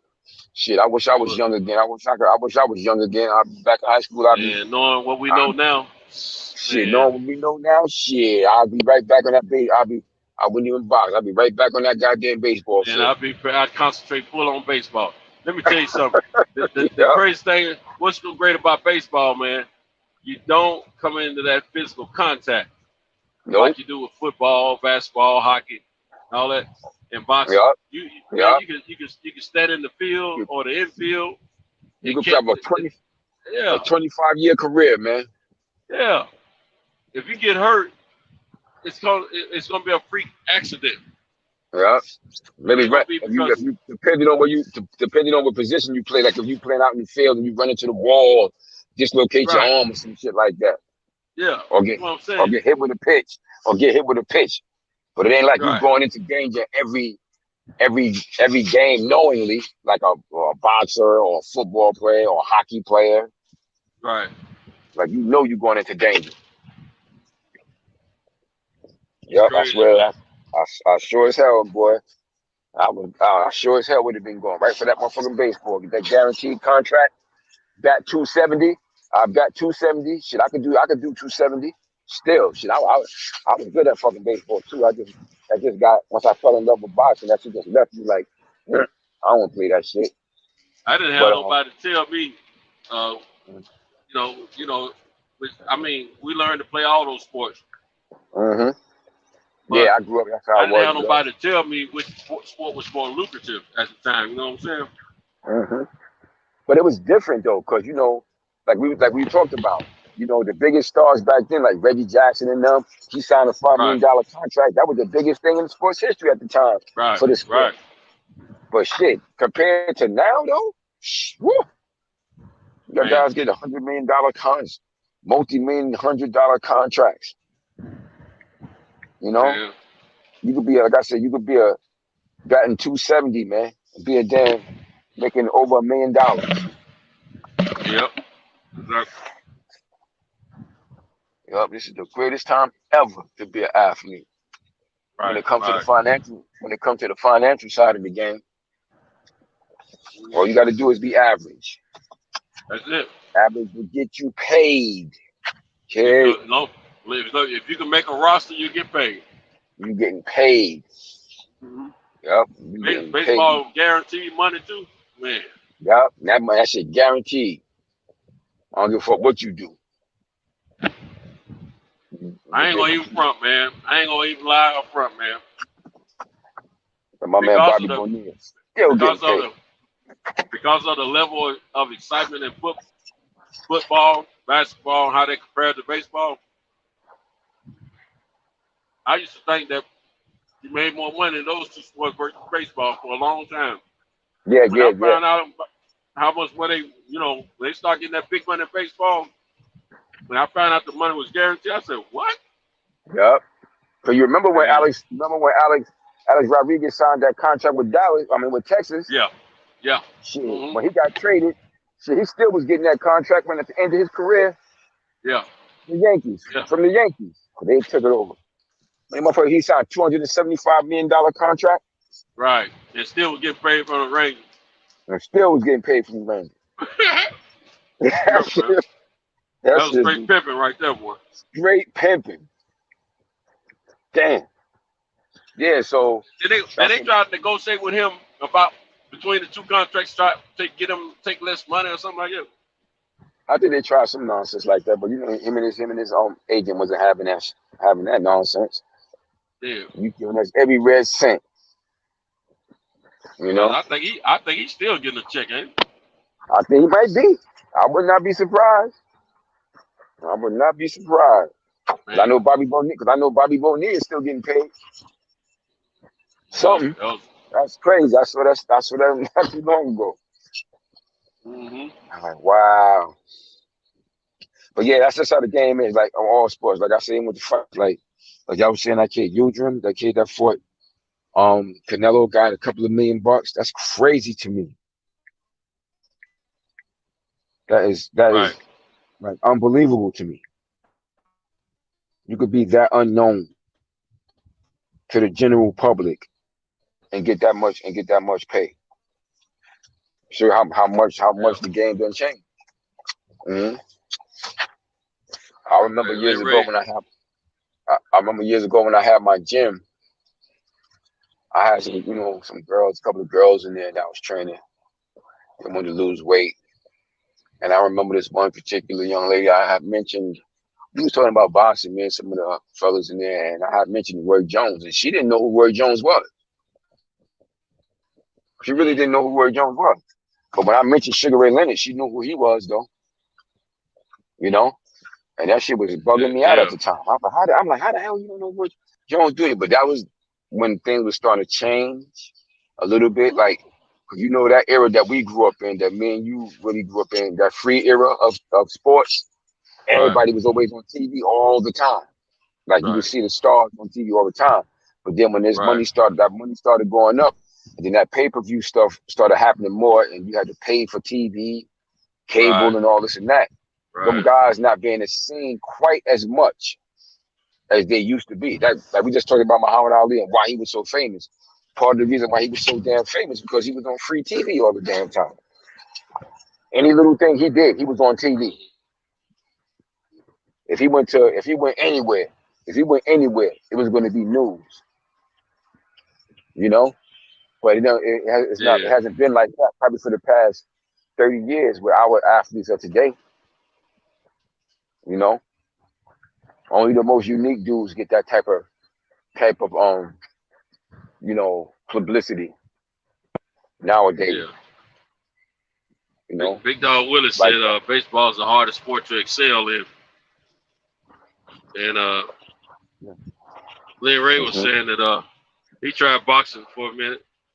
Said he said his reflexes weren't too great and couldn't take it to the body. But he also said he said, "Oh God," he said, $500,000 he eat chocolate covered Adrian Bronertoe. And I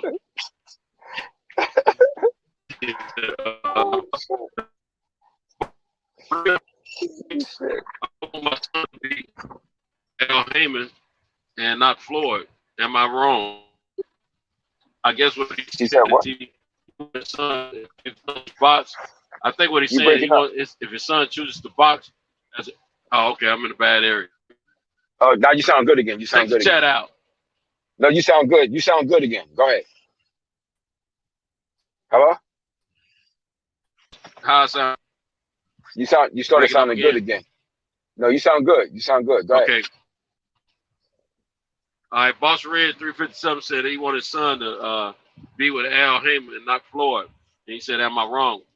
Now I don't think I understand. If I understand, you don't want him to be promoted by Floyd, but you want him to be part of the Al Heyman PVC squad. Now I think that's very possible. You know, Mayweather's a part of the company, but he also has his own fighters. And they fight under the Mayweather banner, so it's not a problem. Banner. Yeah. Now, Lynn Ray also said he just ordered a Reggie candy bar on East Bay for $12.99. Oh, word, your Reggie bar. Ooh, I used to love them things, man. That caramel. Yeah, Reggie bar. That's right. Can they still sell them? He said he ordered it off where? I don't know. He said he bought one from East Bay. Oh, okay. East Bay. $12.99. East Bay. Yeah. Oh, wow. East Bay. Damn, that shit costs $12.99 now? But that's a classic, though. He gonna eat that motherfucker? He gonna save it? He was asking why do we have to mention Reggie Jackson? See, he's around our age. You know, he's in our age group, and so he knows. He remembers all that stuff too. The Reggie bar. Yeah. That was one of his favorite athletes, I guess. Yeah, Reggie, man. Reggie was that dude up here in New York. Yeah. Reggie bar. Yep, I remember that like it was yesterday, man. Yeah, that was a different era, man. You know, that's dope when you're such a good athlete. You get like a candy bar named after you and shit like that. Like they got the Baby Ruth. The Baby Ruth. They had the old Henry. Yeah, the old Henry. Yeah, I love the old Henry. And then the Reggie bar. Them the only three I know had candy bars though. Yep, you had the Reggie bar. Who else had a candy bar? Hold on. Let me think. Cause I used to know this that well. When I was a kid about who had the bars. Reggie, Babe Ruth, the old Henry. It's somebody else. Let me see. Willie Mays didn't have no candy bar though, did he? No, I don't think so. Yeah. Yeah, I can't think of anyone else that had candy bar. Them Hold on, let me think. Baseball Babe players, Ruth. right? Baby Ruth is Babe Ruth. Yeah, the Babe Ruth is still out. Yeah, that's still there. The Reggie Bar. They probably call it Baby Ruth so they won't have to pay the man something. Yeah, I think the old Henry's still out too. I think Yeah, you can still get old Henry. I think you I can tell still you get the what, old Henry. the old Henry, the Mars bar the packaging of the Mars bar. Yeah. It reminded me of the old Henry candy bar. Mm-hmm. Yep. Let me see. I remember the Reggie bar, but I can't remember what it looked like packaging wise. It was like I think it was orange. I think it was like an orange. I think it was an orange. Yeah, that sound right. That sound right too.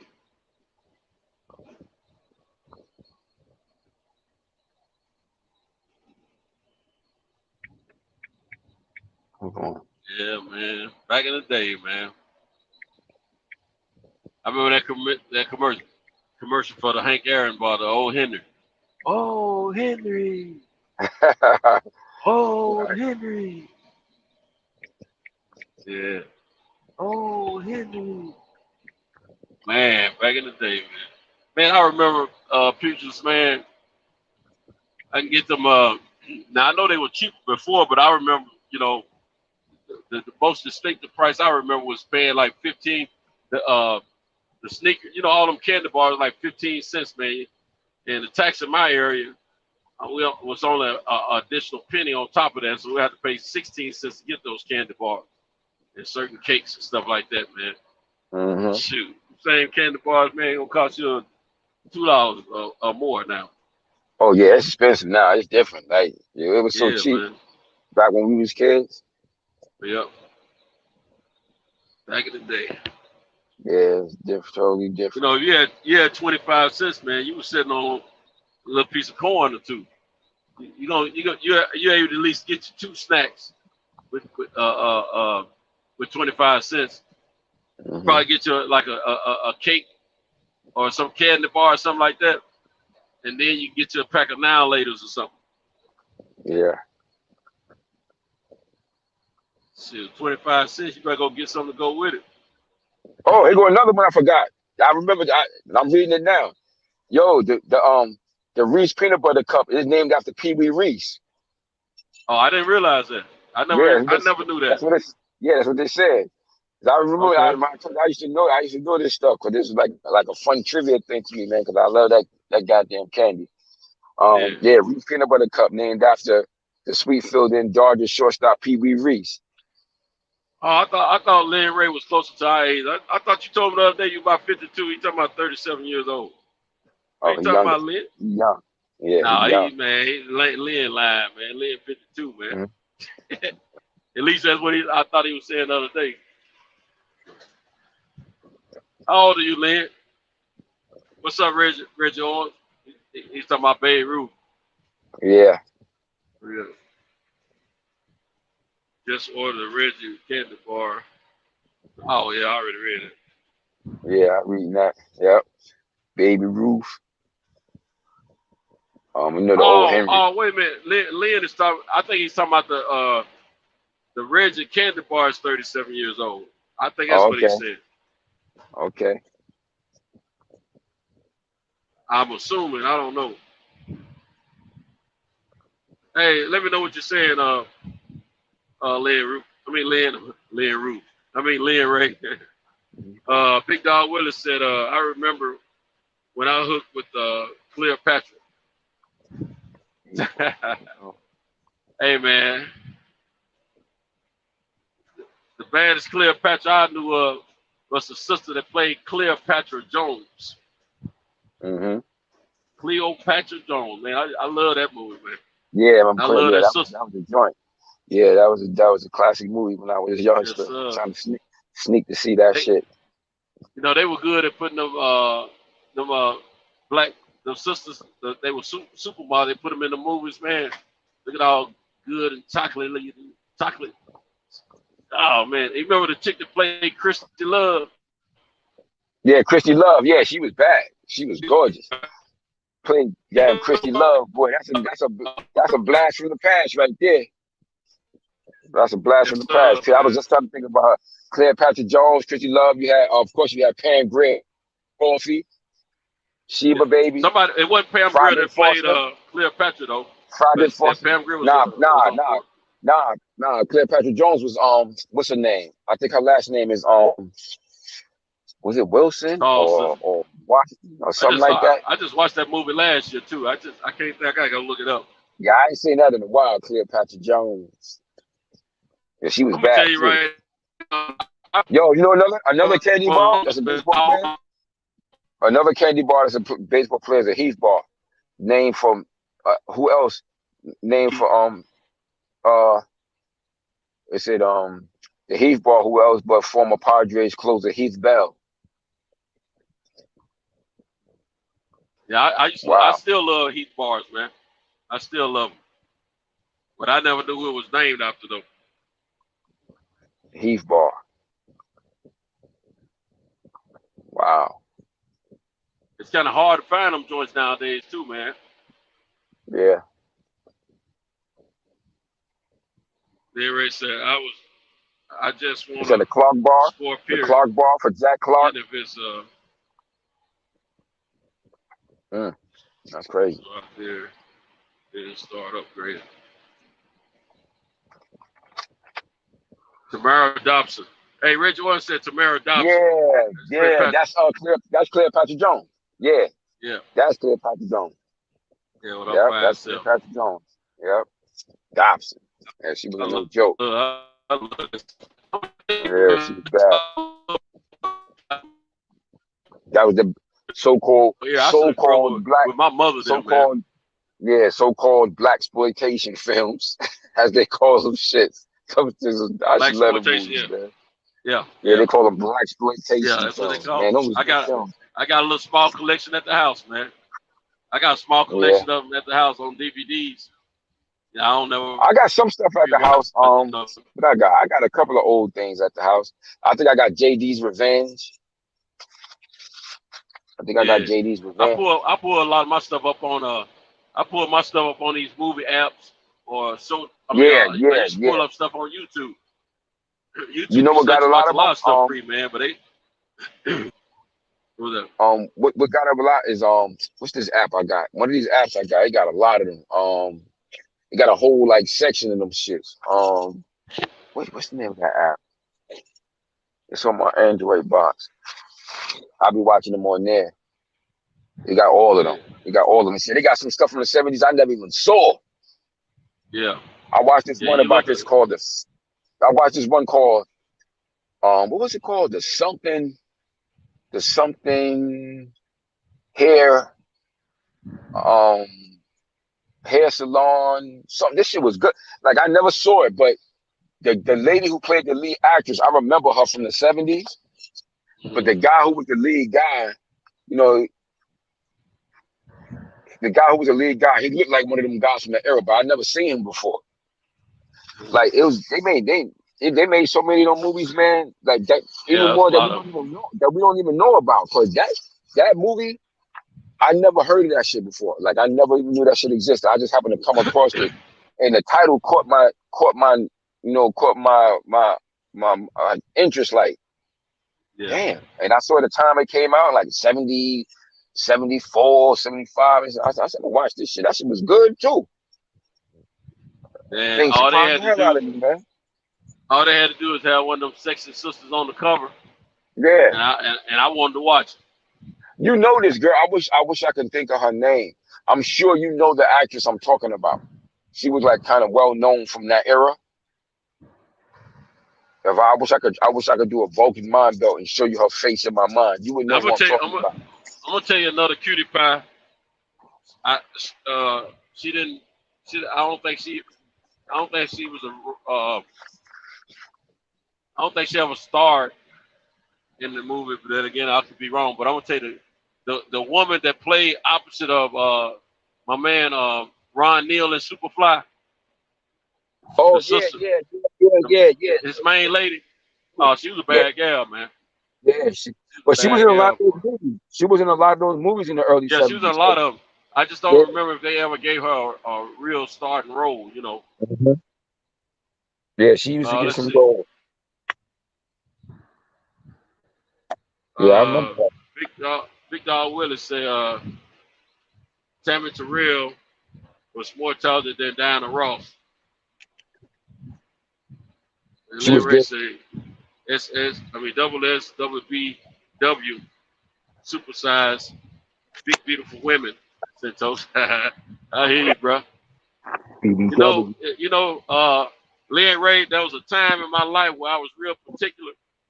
My woman had to be she had to look a certain way before I even give her a second glance. But guess what? After a few life experiences, man, I can almost find beauty in almost any woman unless she's just too raw ugly. You know what I'm saying?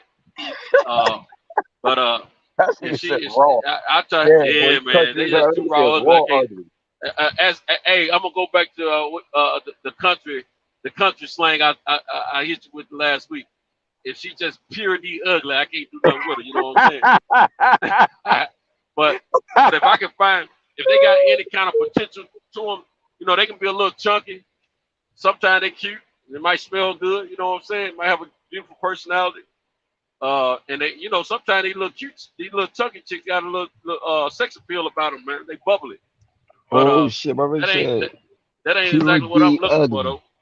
Yeah, Pure D ugly. My cousin, my country cousins, man, that's what they used to say. Man, got pure D ugly. I was like, what? Mm-hmm. Yeah. Speaking of which, yeah, my man, lady just hit me just now. I try to find. I learned, man. You know, I had to go on vacation for about 5 years, man. So I learned how to appreciate women more, man, and try to find a little something. I try to find potential in any woman I look at, but at the same time, if she just too far beyond the line of recovery for something decent to hang around, I gotta let her go. You know what I'm saying?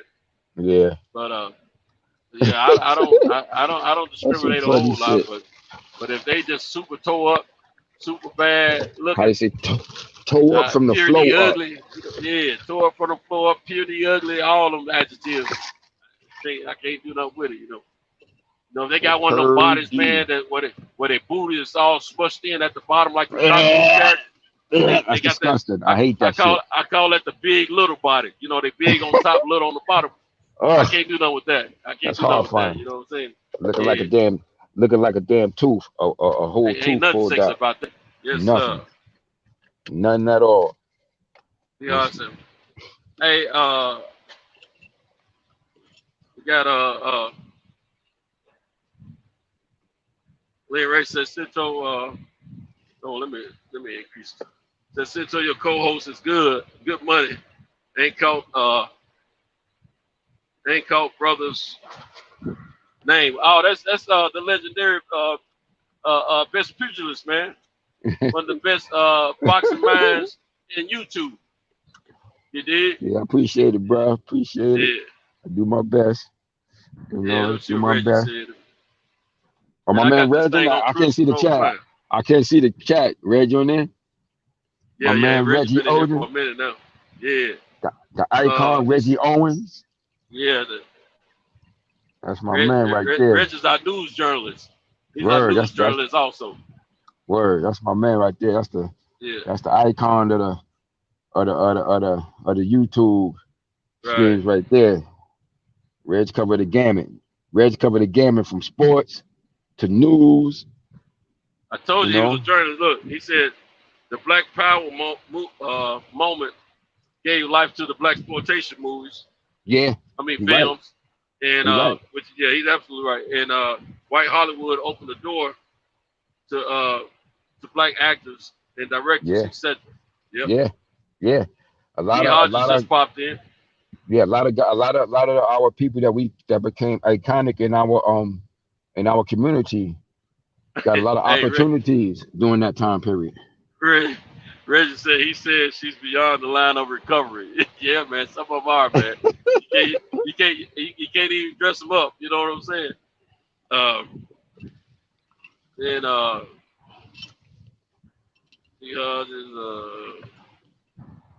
Reggie said, "Salute my brother, best pugilist." Yeah, that's And he my said, dog right "Salute to me there. too." Always salute to you, my brother Reggie. Yeah, that's my dude right there. And he said a salute to D. Hodges as well. I mess. Lynn Ray said, I love Reggie, my dude, man, because I like his perspective on life. I don't agree with him, mate. I don't agree with him on every aspect of things, but we real close on a lot. And I like his point of view. I like his range of thought on things. Like, oh yeah. Like I like his range of thought. A lot of people be getting on. I think a lot of people be getting on about that cussing, but I told him shit. Sometimes the way he expressed it, it's necessary, man. You know? Yeah, sometimes I back in my day when I was using explicit lyrics, as I like to call them. Yeah. Me and my cousin, we run around. We said, "Man, a sentence just ain't a sentence without a cuss word." Of course, we end that with a cuss word. You know what I'm saying? Yeah. That's But just how it was, man. Yeah, but I like his. His passion for what he do. Man, Reggie he's sharp as a tack, man. He knows what he's he talking got good. about, man. He got a good Be on passion top for of what he got good passion for what he do. Like, he's sincere look, about it. And one thing I like that he bring, like particularly because him being from LA, like, and understanding that culture, like, and I understand, like, because of how it affected him. Like I said, my nephews and them from down there. I understand how it affected his life, like why he's so passionate about it, and it comes across when he talking. Yeah, hey, Reggie said, he said, "Man, I'm working on my hard on my cussing. It's bad." Nah, but he good though, man. He good money with me though. Lynn Ray said, "Oh shoot, that's best pugilist." He said, "Apologies." He said, "Best pugilist for not catching your voice." Okay. Yeah. But yeah, man, me when it come down to the cursing, man, it's when I went away to do my time, man, I was cussing really bad, man. I mean, I couldn't string 2 or 3 words together without adding a cuss word to it. You know what I'm saying? Really? And yeah, it was bad, man. It was super bad. But I remember as I grew up, I wasn't cussing like that, man. Okay. I didn't cuss for a long time until I became a teenager. And and I said, man, when I went away, I said, man, I remember I didn't talk like this, man. I remember I used to make the whole conversation without saying not one cuss word, man. I said, I can't even talk to people without cursing, man. And then I just told myself, I said, man, you got 2 kids at home. They don't. By the time you get home, they're gonna be of age and they're gonna realize what you're saying, all the actions that you're doing. Any movement you make, they're gonna realize and notice. So I decided that I didn't want to take cursing home to my kids. Okay. So man, it took me a few months, man, but I got it down pat while I was on the inside, man, and I've been speaking like a cornball ever since, But I'm proud of it though, because the simple fact I don't have to use now when I'm having sex, I cuss then. I want to, you ain't the only one. Look, I say some explicit lyrics then, Far from the only one. Because how I sound if I'm gonna tell a chick, yeah, I want to hit you. Let me hit that cat. I can't say that to her. You know what I'm saying? Yeah, that's right. Let me hit that coochie. I can't. I can say that in public speaking, or it's just a casual conversation. But when we intimate, shoot, hey man, I'm intimate. I remember the first time I remember the first time I started cussing with sex after I got home. Man, I wanted to take a belt out and spank my own tail at first, but then I said that stuff sounded good though. And the chick like it too. I had to keep it moving, you know what I'm saying? I had to keep doing it. So now, I let the ladies know. You ain't gonna hear me cussing too quick unless I'm having sex. You know what I'm saying? And I pull all the stops out there. You know what I mean? But yeah, no, I totally understand, man. I mean, when it's a party of vernacular, man, it's a party of vernacular. But at the same time, it's just a matter of what's on your heart mentally. What you feel you need to do. If you don't feel like it's a problem, then keep doing what you do. You know what I'm saying? Yeah, but And I'm saying, I ain't talking to just Red. I'm just saying that us anybody. people in general. You know what I'm saying? Yeah, sometimes it's needed, man, and it gets the point across, more emphatically, as they would say sometimes. And when somebody like Reggie, when he doing what he doing, it hit home to people Now, from our community. DB just dropped in, man. He said salute, gents. What's up, DB?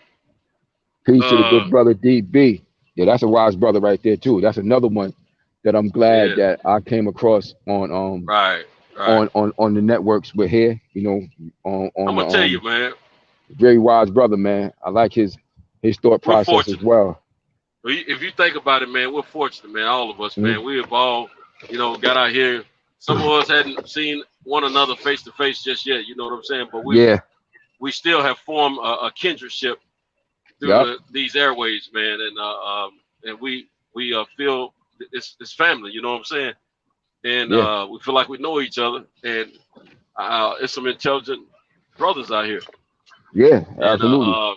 And sisters. And I'm pretty proud of the fact that I'm gonna tell you, man, I've gotten so hooked on this YouTube thing, man. These last few months, man, is actually kind of an obsession. I mean, I've been on this YouTube thing with Boxing Man since 2016, but I mean, I'm really hooked on it now. You know what I'm saying? And I'm proud of it, man. I don't even want to stop it. You know what I'm saying? Simple fact, man. Yeah, no doubt. We've met some good people. Some very bright and intelligent people with different resources and knowledge of different things that we can help one another. So I really appreciate it. And I'm very enthused when I see certain names that I used to, before I was communicating with folks myself, I would sit back and listen to some of you brothers and sisters speak. And I like, man, I like this cat. I like this sister, And I said, shoot, I wish I was in on that conversation. You know what I'm saying? Yeah. It's been very, very helpful for me this year to be involved and intertwined with great minds. And it ain't just about the boxing all the time with us, as we all know. Sometimes we're talking some real life situation. Like I was messing with Reggie, man, they gonna say he's a journalist. Shoot, Reggie, man, that dude, he's doing his videos on meaningful things nowadays, man. He ain't just putting content out there just to say he put something out there. He's speaking on it, and he's talking about the situations and breaking them down and talking in detail about it, man. I mean, he's doing what a journalist does. He's just got his Reggie Orange style of doing it, and we love it. That's right. If you're hearing this, Reggie, I want you to know that, my brother. No doubt. You said it. You said it perfectly. You said it perfectly. The Reggie Owen style of doing it. Yeah, and then we got my man DB. Now, who breaks down any subject better? It can be a joke. My man DB know how to dissect it and break it down, and he can either make you laugh with it or make you think about it, or both. You know what I'm saying? And we love that stuff, man. And then we got people coming like D Hodges. He come in. Everybody loves D Hodges. We got Lynn Ray comes in. He's family. We got Eli. We got Mark Nash. We got Shelton Moore. We got my man Kyle. We got and think about it, man. Most of us came by way of Fred to run into each other. And that was a good, awesome thing. And some of us been dealing with Fred since probably 2016. I know I have. But he started this nighttime run, and man, I'm out here driving, man. I got to have it. So I want all y'all to know I appreciate you. And I know my man appreciates you. He was just telling us that, and I think we all kind of appreciate one another, and it's a family affair. We got the sister Patricia Shelton. She comes in every so often, man, and sometimes we notice the sisters are in the chat. We humble ourselves a little bit and calm it down a little bit. We still boys at the end of the day. You know what I'm saying? But we calm it down a little bit out of respect for our sisters. So yeah, we have a lot of fun over here, man. And that's the thing that I'm gonna tell you something. The formula that we're running, man, as far as how we communicate with each other, man, and keep each other laughing or informing each other on different information.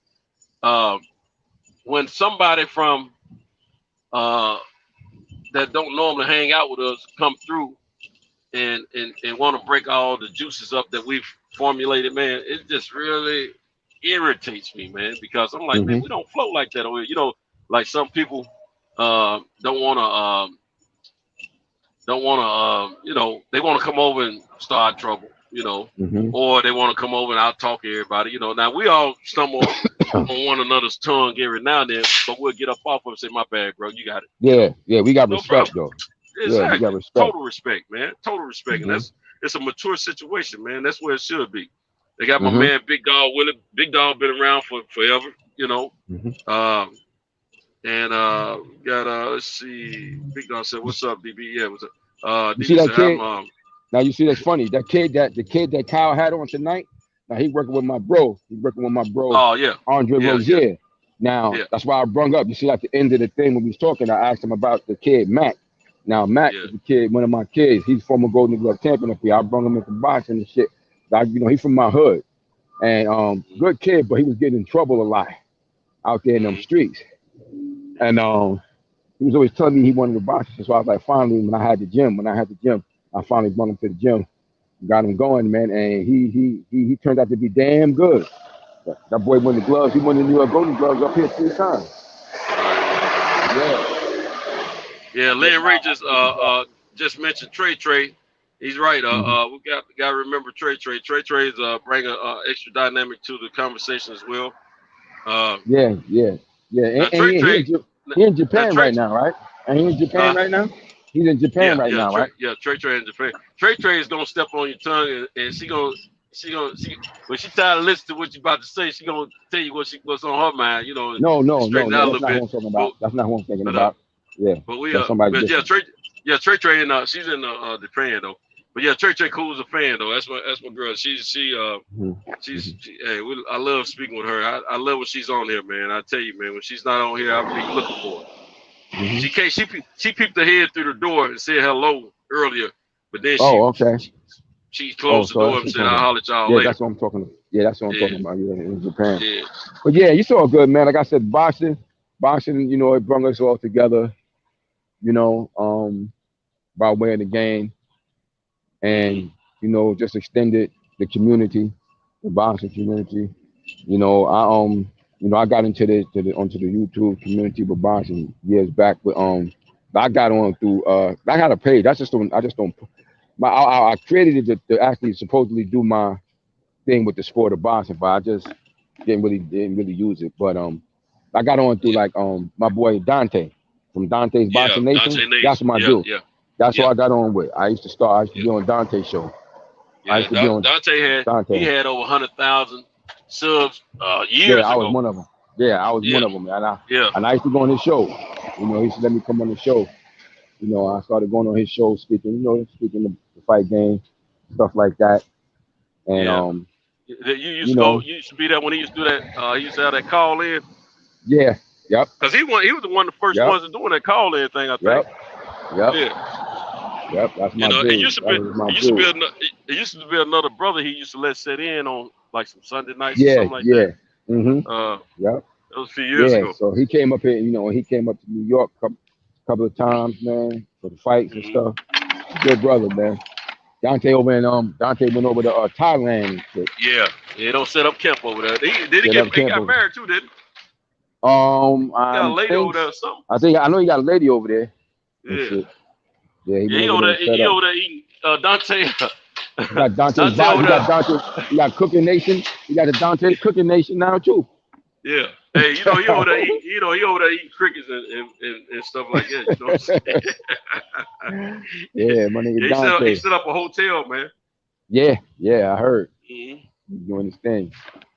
Yes, sir. But yeah, man, it's all good, man. The boxing thing, man, like I said, to bring us all together, man. Good to talk Yes, the sir. sport, and then it veered off into other things. You know what I'm saying? Right, right. You know, just things that's just common to our people all across this nation. Things That's that's it, common man. to our people. You know, because That's whether it. you in New York or you in LA or you in Nashville or you in Texas, Mhm. it's a common thread that goes That's it. throughout our community, man. Absolutely, absolutely. You know, like And, I and, said, I got family all over this motherfucker. right. You know. And then when you find out how many people have something in common with yourself, man, that's amazing too. People that you've Hmm. never met before. And I'm gonna tell you something, man. We might not consider ourselves. Some of us may not consider ourselves nerds, but when it come down to this boxing thing, man, that's what we are, man. We nerds, man, because we have such a great passion for it. It's not one of those things that everybody that you know is going to agree with. I mean, love it. And so, us being able to find each other through these airways, man, y'all just don't know, man. See, I don't run into that many people in my locality every day that loves boxing to the degree that I do. But when I'm out here speaking to my friends about boxing, my real boxing friends, man, it ain't no greater feeling, man. Yeah, no question, man. Nothing like it. Somebody people who actually know what they're talking about, Right. and even the ones who really don't know, you know, just to get different points of view, Right. you know, about different things. Morning, how you doing? All right. Hey, I'm gonna go on mute for a minute, okay? You got a few. All right, yeah, I'm gonna go yeah, on you mute go for on a mute. minute. You can go on mute.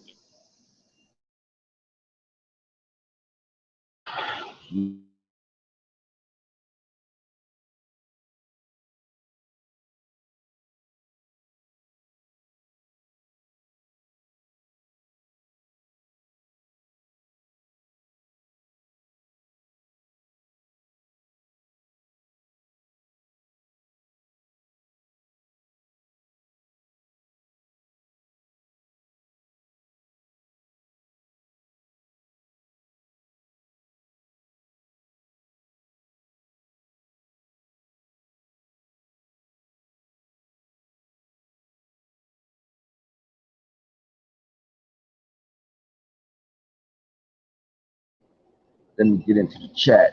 See what's going on.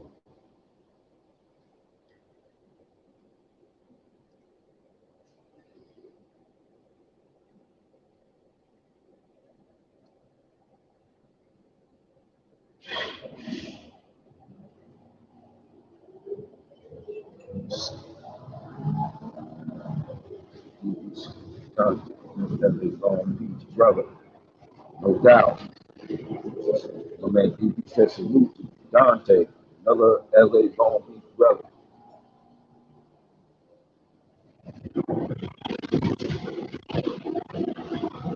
I started on Dante's box. Reggie said, I started on Dante's Boxing Nation. I used to call in. Okay, me too, just like me. And he would keep me on the show. He thought I was a decaf. Word, decaf. Because I was disagreeing with him about Keith Thurman, Dr. Errol Spence. Yeah, damn decaf.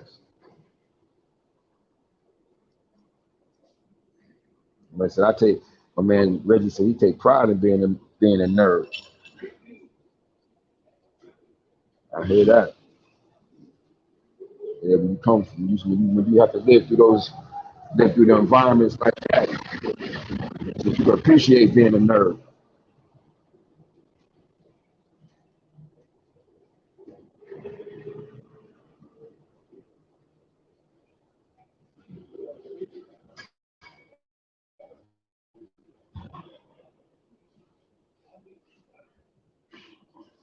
How much DB said, Reggie, LOL, you're a decaf. Yeah, DB said, we are definitely fight nerds. He ain't lying about that. Mm-hmm. Yeah. Yeah, y'all definitely, and I like too, man, with you and DJ, man, with y'all expertise in the MMA. Y'all bring great analysis to the sport. Great analysis. Y'all make people definitely be interested in it.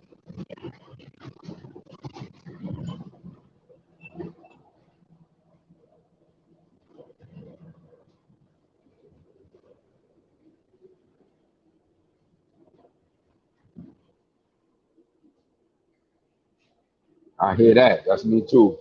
Like DB said a nerd engages or discusses a technical field, obsessively with great attention to detail. And that's what I am. I can watch fight video all day long. Word, me too. I had an extensive fight film collection. I probably had about shit. I know I had probably close to, no exaggeration. I know I had between probably close to 20,000 fights on fucking tape one time. I lost all that stuff in Hurricane Sandy up here. I was heartbroken. I still ain't fully recovered from all them fight film footage I lost, man.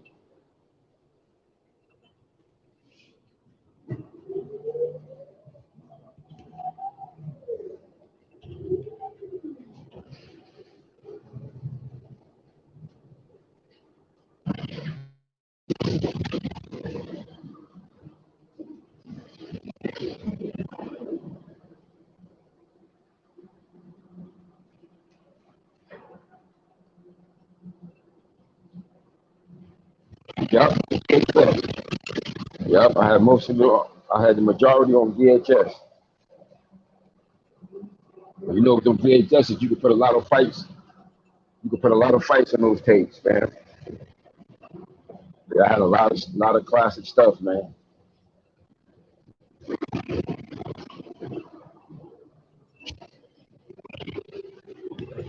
Yeah, that shit is terrible, man. I hate I lost that to this day. But I'm gonna try to get my numbers back up, though.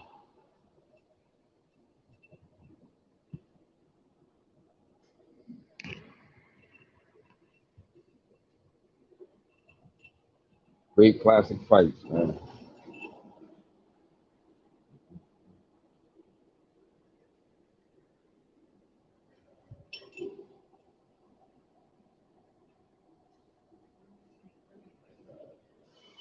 Word, multiple fights on one DVD. And if we wanted to stretch it out, put it on the LP, stretch it out some. You want to add a couple of extra fights. The quality might have went down a little bit, but you got the fights on it that you wanted.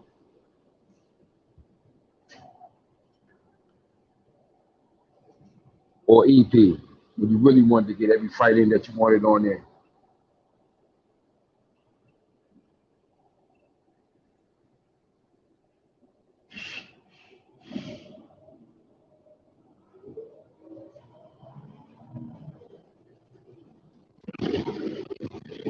Yeah, that's a fact. But it definitely helped. I ain't gonna lie, it definitely helped soothe that blow of taking that loss. Where I had a couple of tubs, man, just filled with tapes, man, the fights. Lost it in the Hurricane Sandy up here back in like 2011, whenever that happened. Disgusting.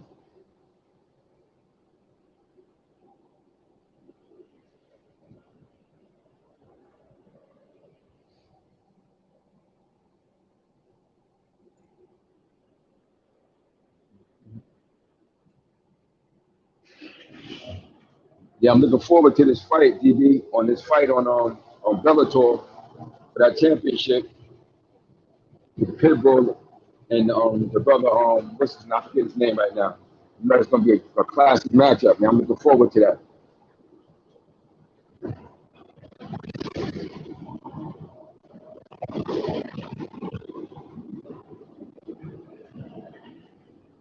Yeah, absolutely, man.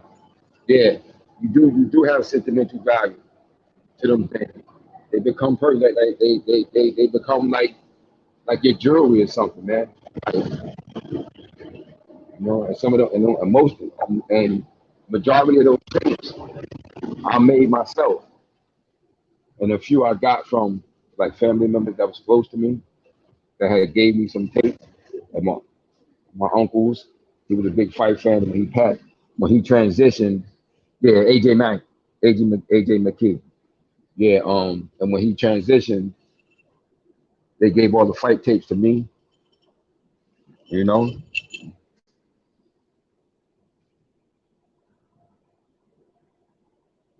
Who you liking that? So who you liking that matchup?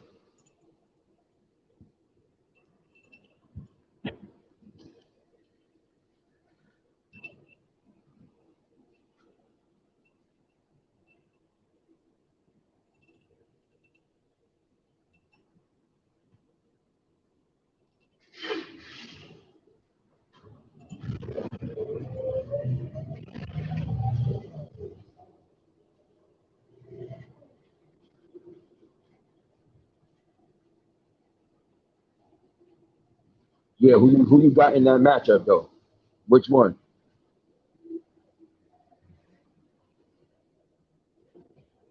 I've seen some highlight reels of AJ McKee. He looks real special. Yeah, that kid looks special, man. The kid Pitbull, I saw him fight a couple times. He's strong, very strong, real good. But I'm just really getting put up on AJ McKee, man. He looked like a real unique, gifted fighter, man. He said he want to do some boxing too.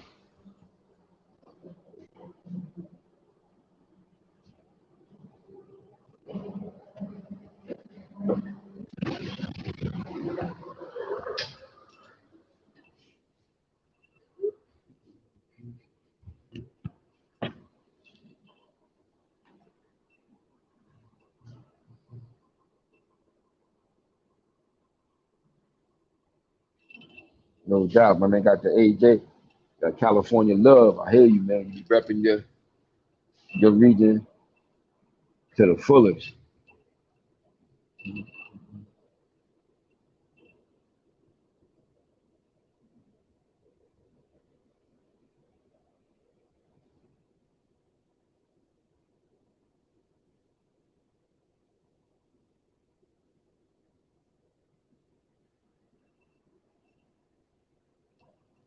Yeah, he looks like a good athlete too.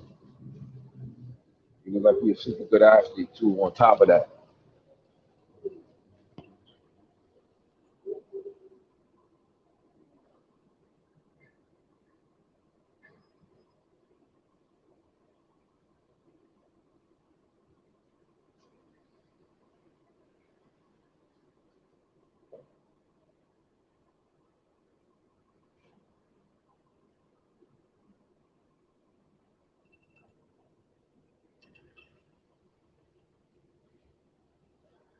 yeah, he looked very well rounded.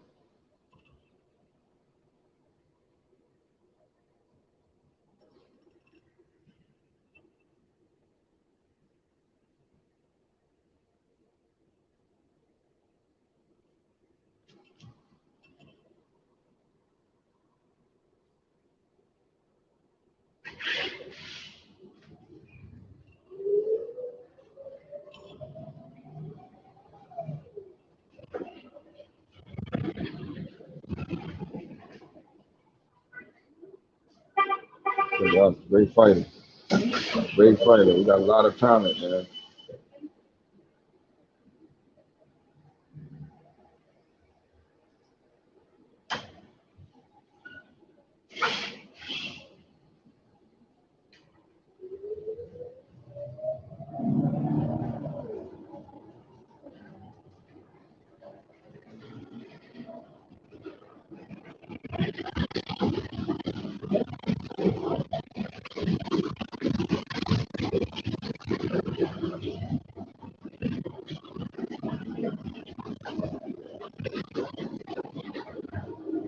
So what y'all thinking about? Yeah, what y'all thinking about this situation, man? But Canelo, again, y'all think he's going to end up taking this fight or not?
Yeah, facts on that. Pardon me, I just pardon me to be out of Yeah, you facts on that.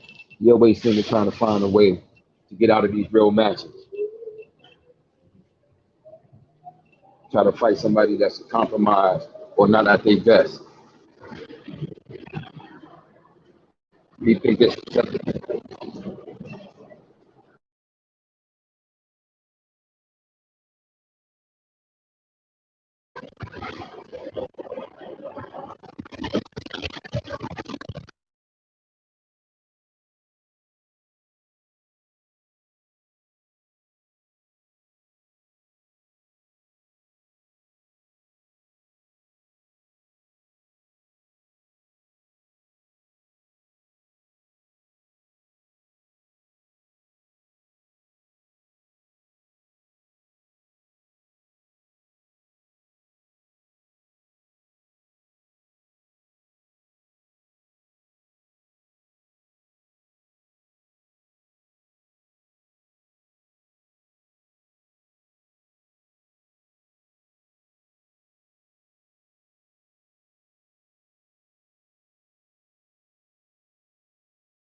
Yeah, that's what I was saying.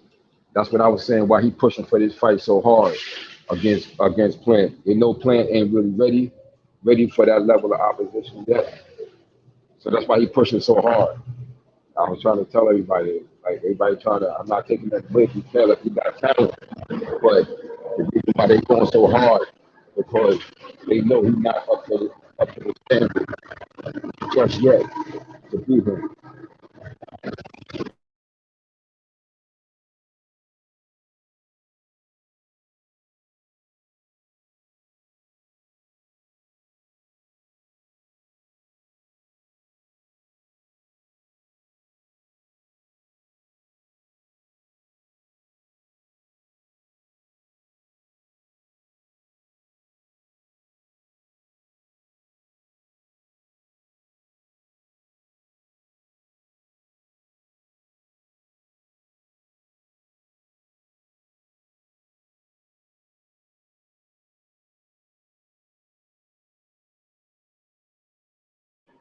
Facts. I totally agree.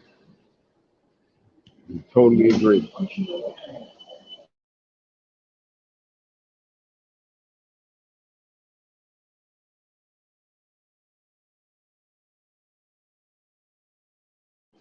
And like I was explaining earlier when I was talking about the fight, this possible fight with him and Caleb, I'm not necessarily down to Caleb. I think Caleb got the talent, but to me, he just don't got the seasoning to beat somebody like Canelo right now. If that fight takes place, it's going to be Canelo's fourth fight of the year and only his second after coming off having a broke hand. I don't think that's fair to him. But at least if he's going to do it, at least hopefully he can get paid, compensated well for it.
But I suspect you're right. They're going to try to find a way to make it happen. Try to keep his own false legacy going. That's another reason why, personally, I didn't want him to get the fight because he's going to build up his resume to make it look like his resume was better than it actually was. That song gun got another 30 minutes out of me, man. Yeah, he caught you again? Man. Damn, I've been trying to leave for 15 or 20 minutes. Probably 20, because it didn't take me no time to move my stuff in and out. Uh-huh. It's been okay. Yeah, it's D-Day Friday, and be careful, take care of yourself. And this is going on, and that's what they talking all that old political stuff, man. I don't be want to talk about all that, but I can't disrespect it, man. You know what I'm saying? Yeah, no doubt. Man, good gracious, bro. I caught you again. Yeah, man, you don't got me off course and everything, man. Yeah, I got to try to knock these next two out with the quickness, man, so I can get on over to my last. I got 4 stops. Mm-hmm. I gotta get these next 2 done with the quickness, man, and get on out, man. But I'll be on down the road. You'd have been we down now. Yeah, and I don't miss all the conversations, all the chats and everything. You know what I'm saying? You got to hit that other spot that you had to go to last week. Say it again. You got to hit the other spot again. Like he caught you the last time he was on the phone. He caught you. You sounded staticky on your phone. Hold on. He caught you the last time we was on the phone together too. Yeah, sure did. Yeah, man. He just got. I was trying to just move. I be trying to keep this headset on my head, even when I ain't talking to y'all. But I get to sweating and all that, and I got to take it out. But he gets to talking so much, man. I be trying to get to the point where I be trying to hear what he's saying, so I don't be too disrespectful in my responses. You know what I'm saying? Mm-hmm. He's a good old man, nice guy. You know, I just, he got a lot of war stories about when he was driving semi trucks and stuff. He wanted to tell me about. I don't need to hear all that.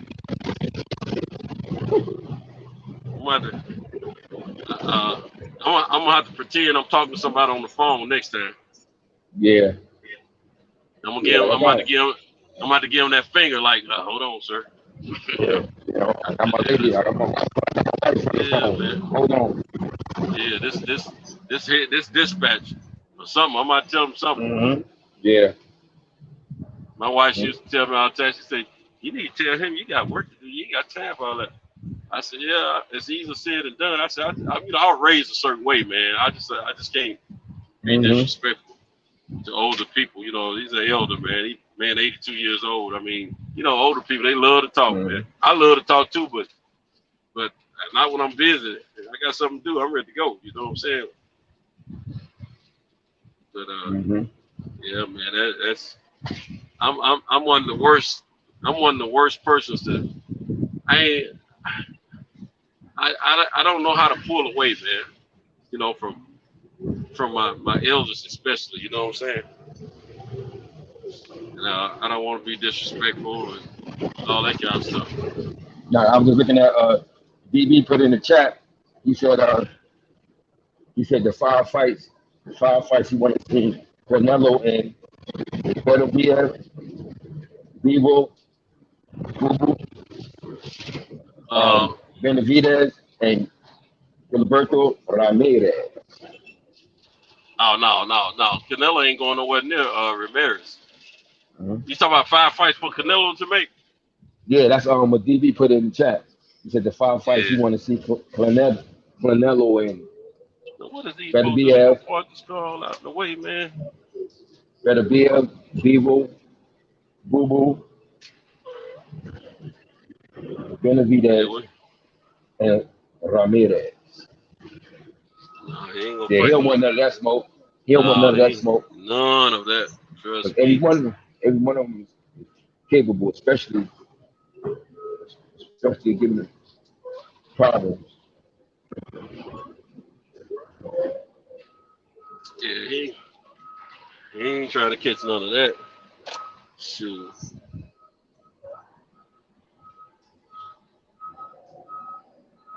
A few of those are instant losses on his record. Yeah, they all would be challenging matches for him. I can't see him. He ain't walking through them. Right. All of them. Even though I think he could beat Bebo, but Bebo is the one on here. I think that he would handle it well. That He would might do be the the best easiest. against. That might be the easiest task, Bebo. I think But that might be. But even him could give him some problems. Could give him some problems too. Exactly. That's what I was saying. Man, why they got all these cars over here, man? This don't make no sense, man. Make my job difficult, man. Shoot, man. Man, they got cars over here like they're a car lot or something, man. This is an auto parts store.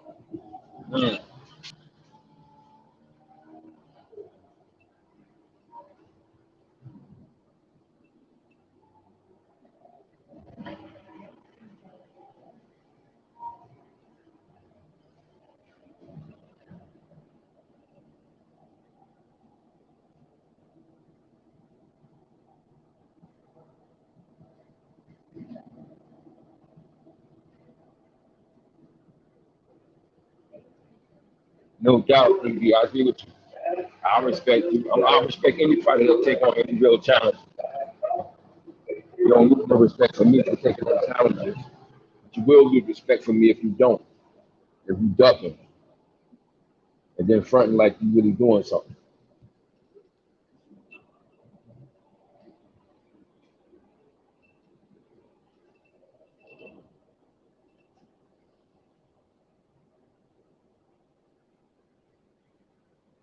Even with the cheating, even with him doing the clenbuterol.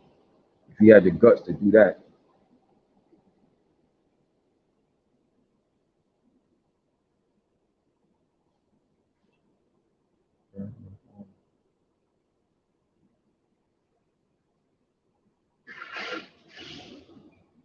Well, Santos fell off. Santos fell off. That's the wrong way. He even hung up. We got to get out the cow now. Get back on.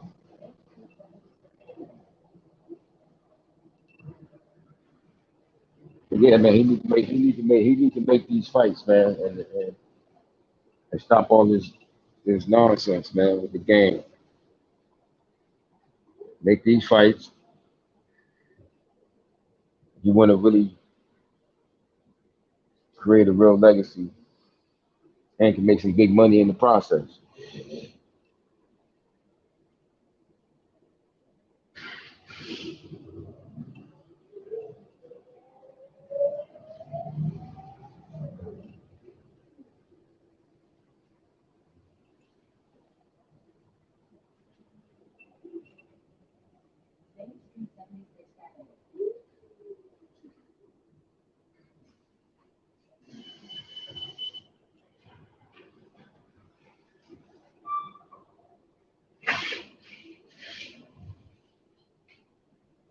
You're taking a lot of pages, man, from the Oscar De La Hoya book of promotion, and you all know Oscar is a disciple of Bob Brown.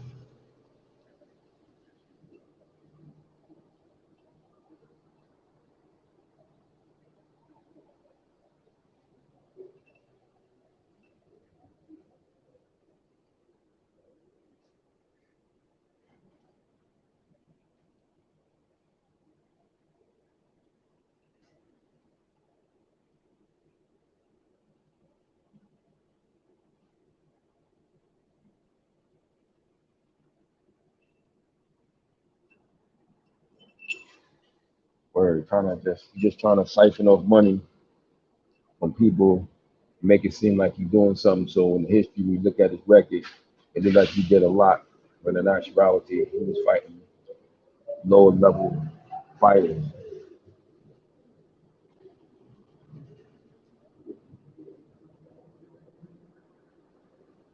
Without question. That's where Oscar learned the game from. It was written all over his style the moment I saw him started promoting.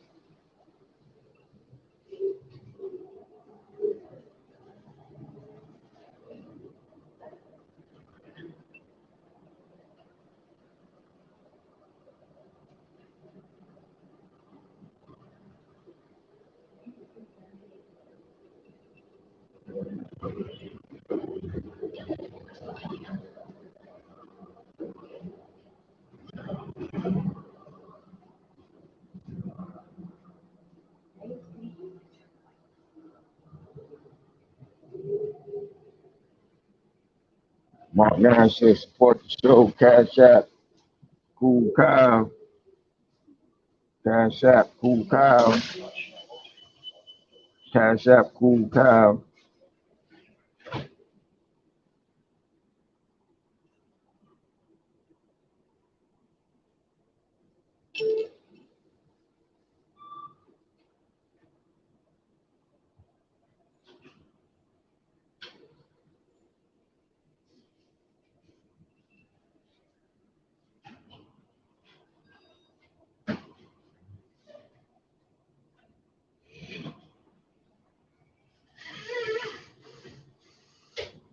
What's going on up here, man?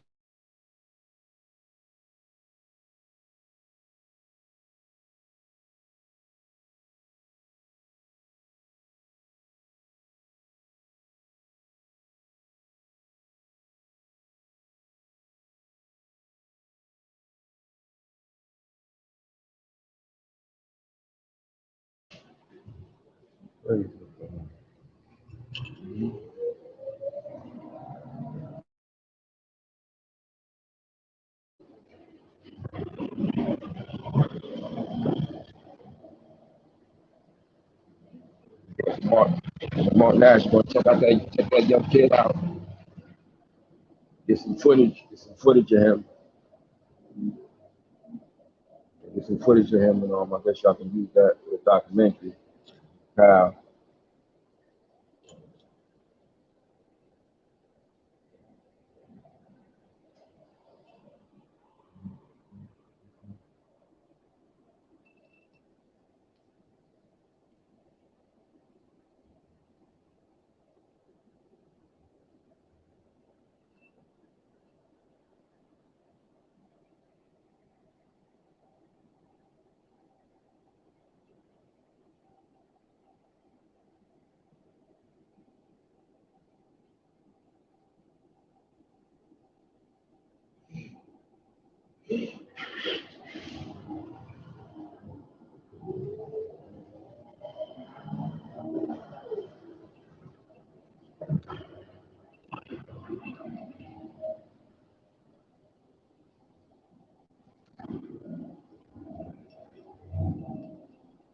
Yeah, me too. Yeah, I follow him too now.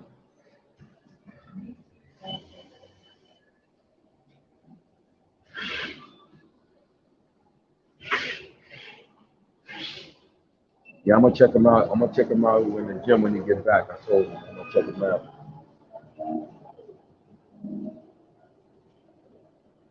Because Andre brings some of those guys to the gym I'm working out of from time to time.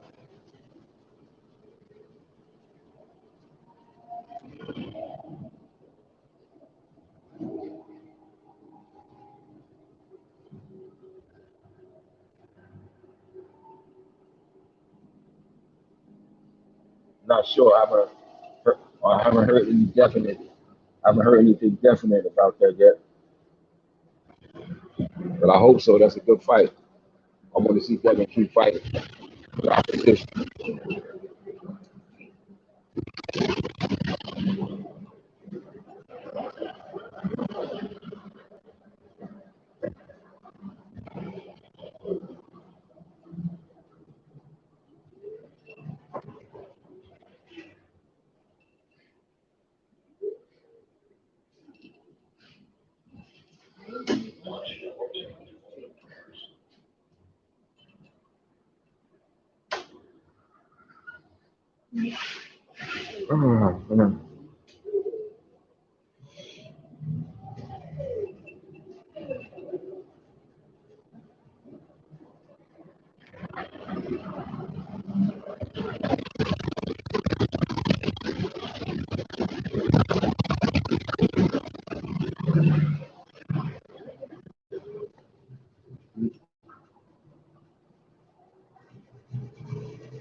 Yeah, that card he's fighting on.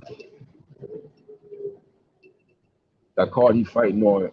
That sister that was on the barbershop, Aida Biggs. She was supposed to fight that night too, on the 31st.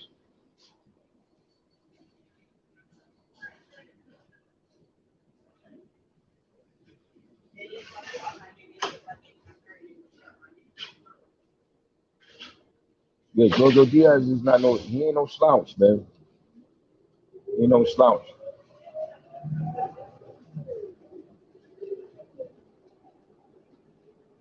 That'll be a good victory, man. Devin gets that victory over him. He ain't no slouch, but no stretch of the imagination as far as I'm concerned.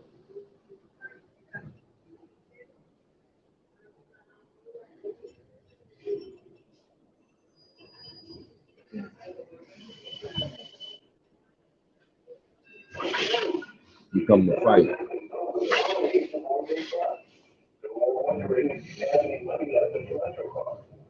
Become the fight. Come to bring it every night.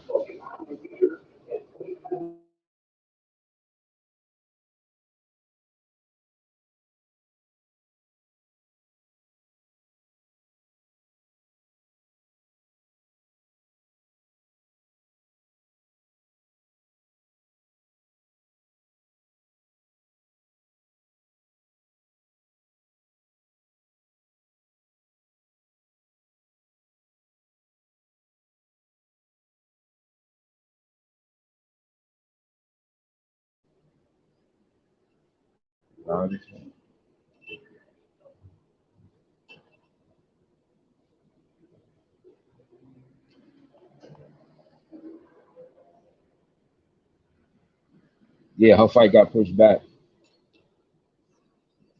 She got a new date.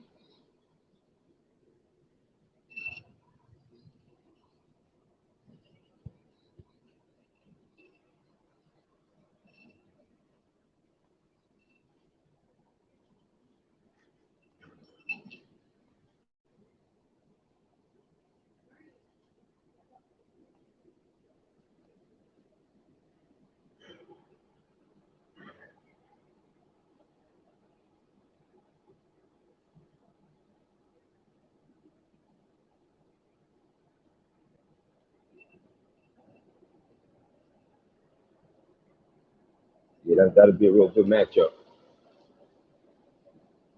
think it's gonna be no cakewalk, but Devin got what it takes to pull it out. But it ain't gonna be no cakewalk. It's gonna be a good competitive match.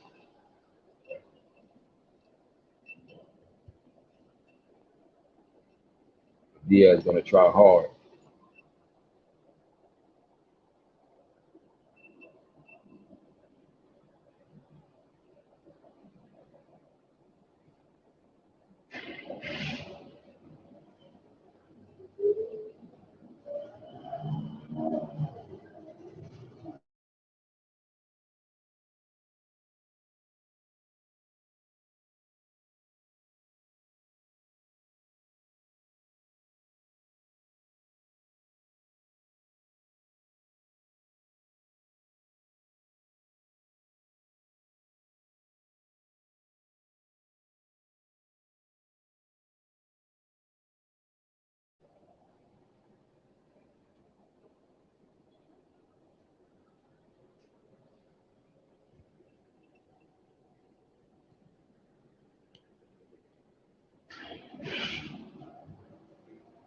I would expect that fight to go the distance.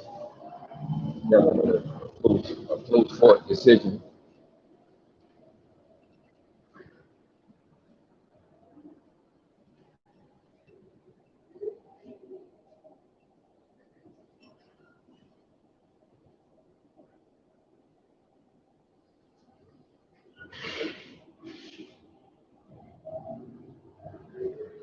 Yeah, no question.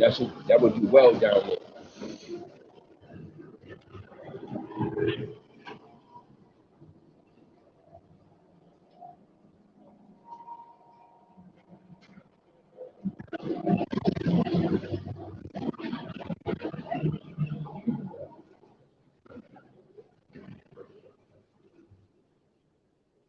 Yeah, that'll definitely be a nice big draw down there.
No question. He represent LA all day, every day.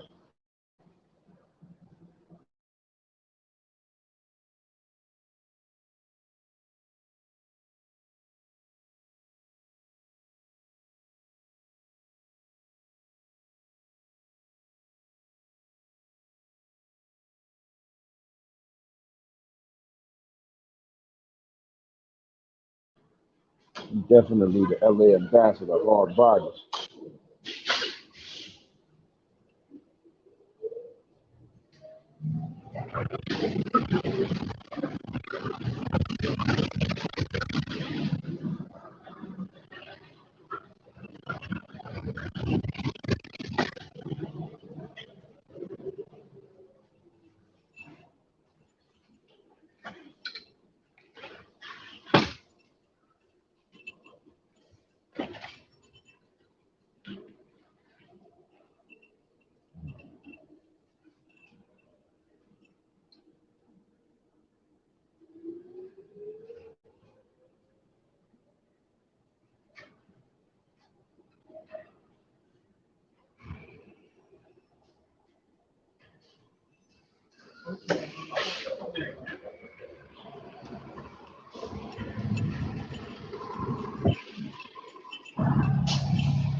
Yeah, man.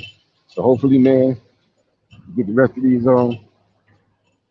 get some more finish out the boxing season. Some good fights, man. Rest of the way, going to the new year, clicking.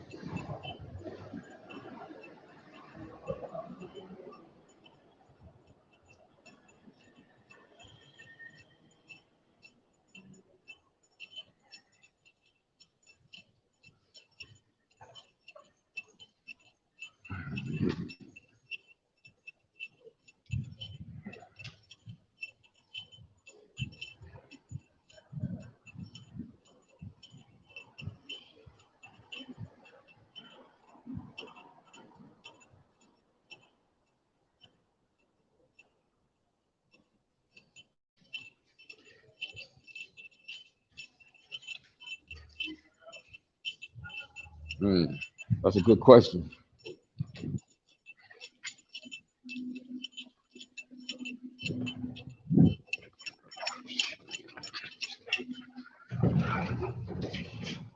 Yeah, that's a good question.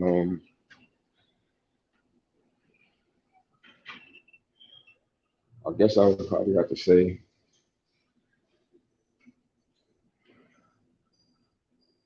well, actually, if you're going to say most intriguing, I was going to say like lean towards the smaller guards, the welterweight, but actually, I'll probably say the most intriguing, believe it or not, would probably be the heavyweight division because of the goings on with the Deontay Wilder, Tyson Fury trilogy. The big boys always make for a lot of intriguing matchups when they get in that ring, though.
It kind of already exists, so I would say yes.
Yeah, that's kind of a particularly.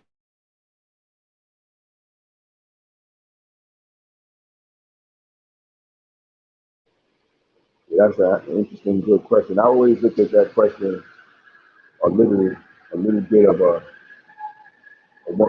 double-edged sword. One part of me, when I'm being a traditionalist, I feel that history has shown that some truly great heavyweights that were smaller was able to beat bigger guys. But then again, you know, in more recent years, you just have these extra big guys, man. So it's a very interesting question,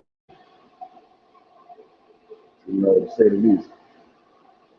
But I'm not one to say that it necessarily has to exist. Because you take even our great Deontay Wilder, weight-wise, he's not the biggest dude,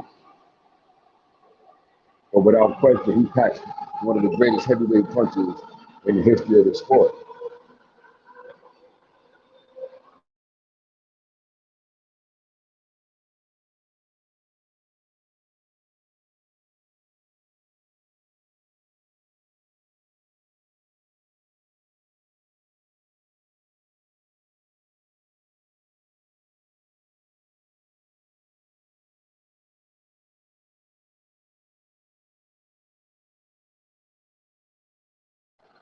It's definitely one of them.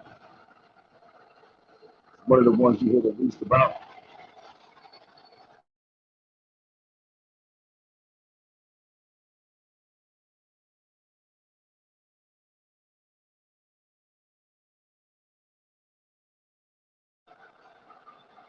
Outside of maybe strawweight, something like that.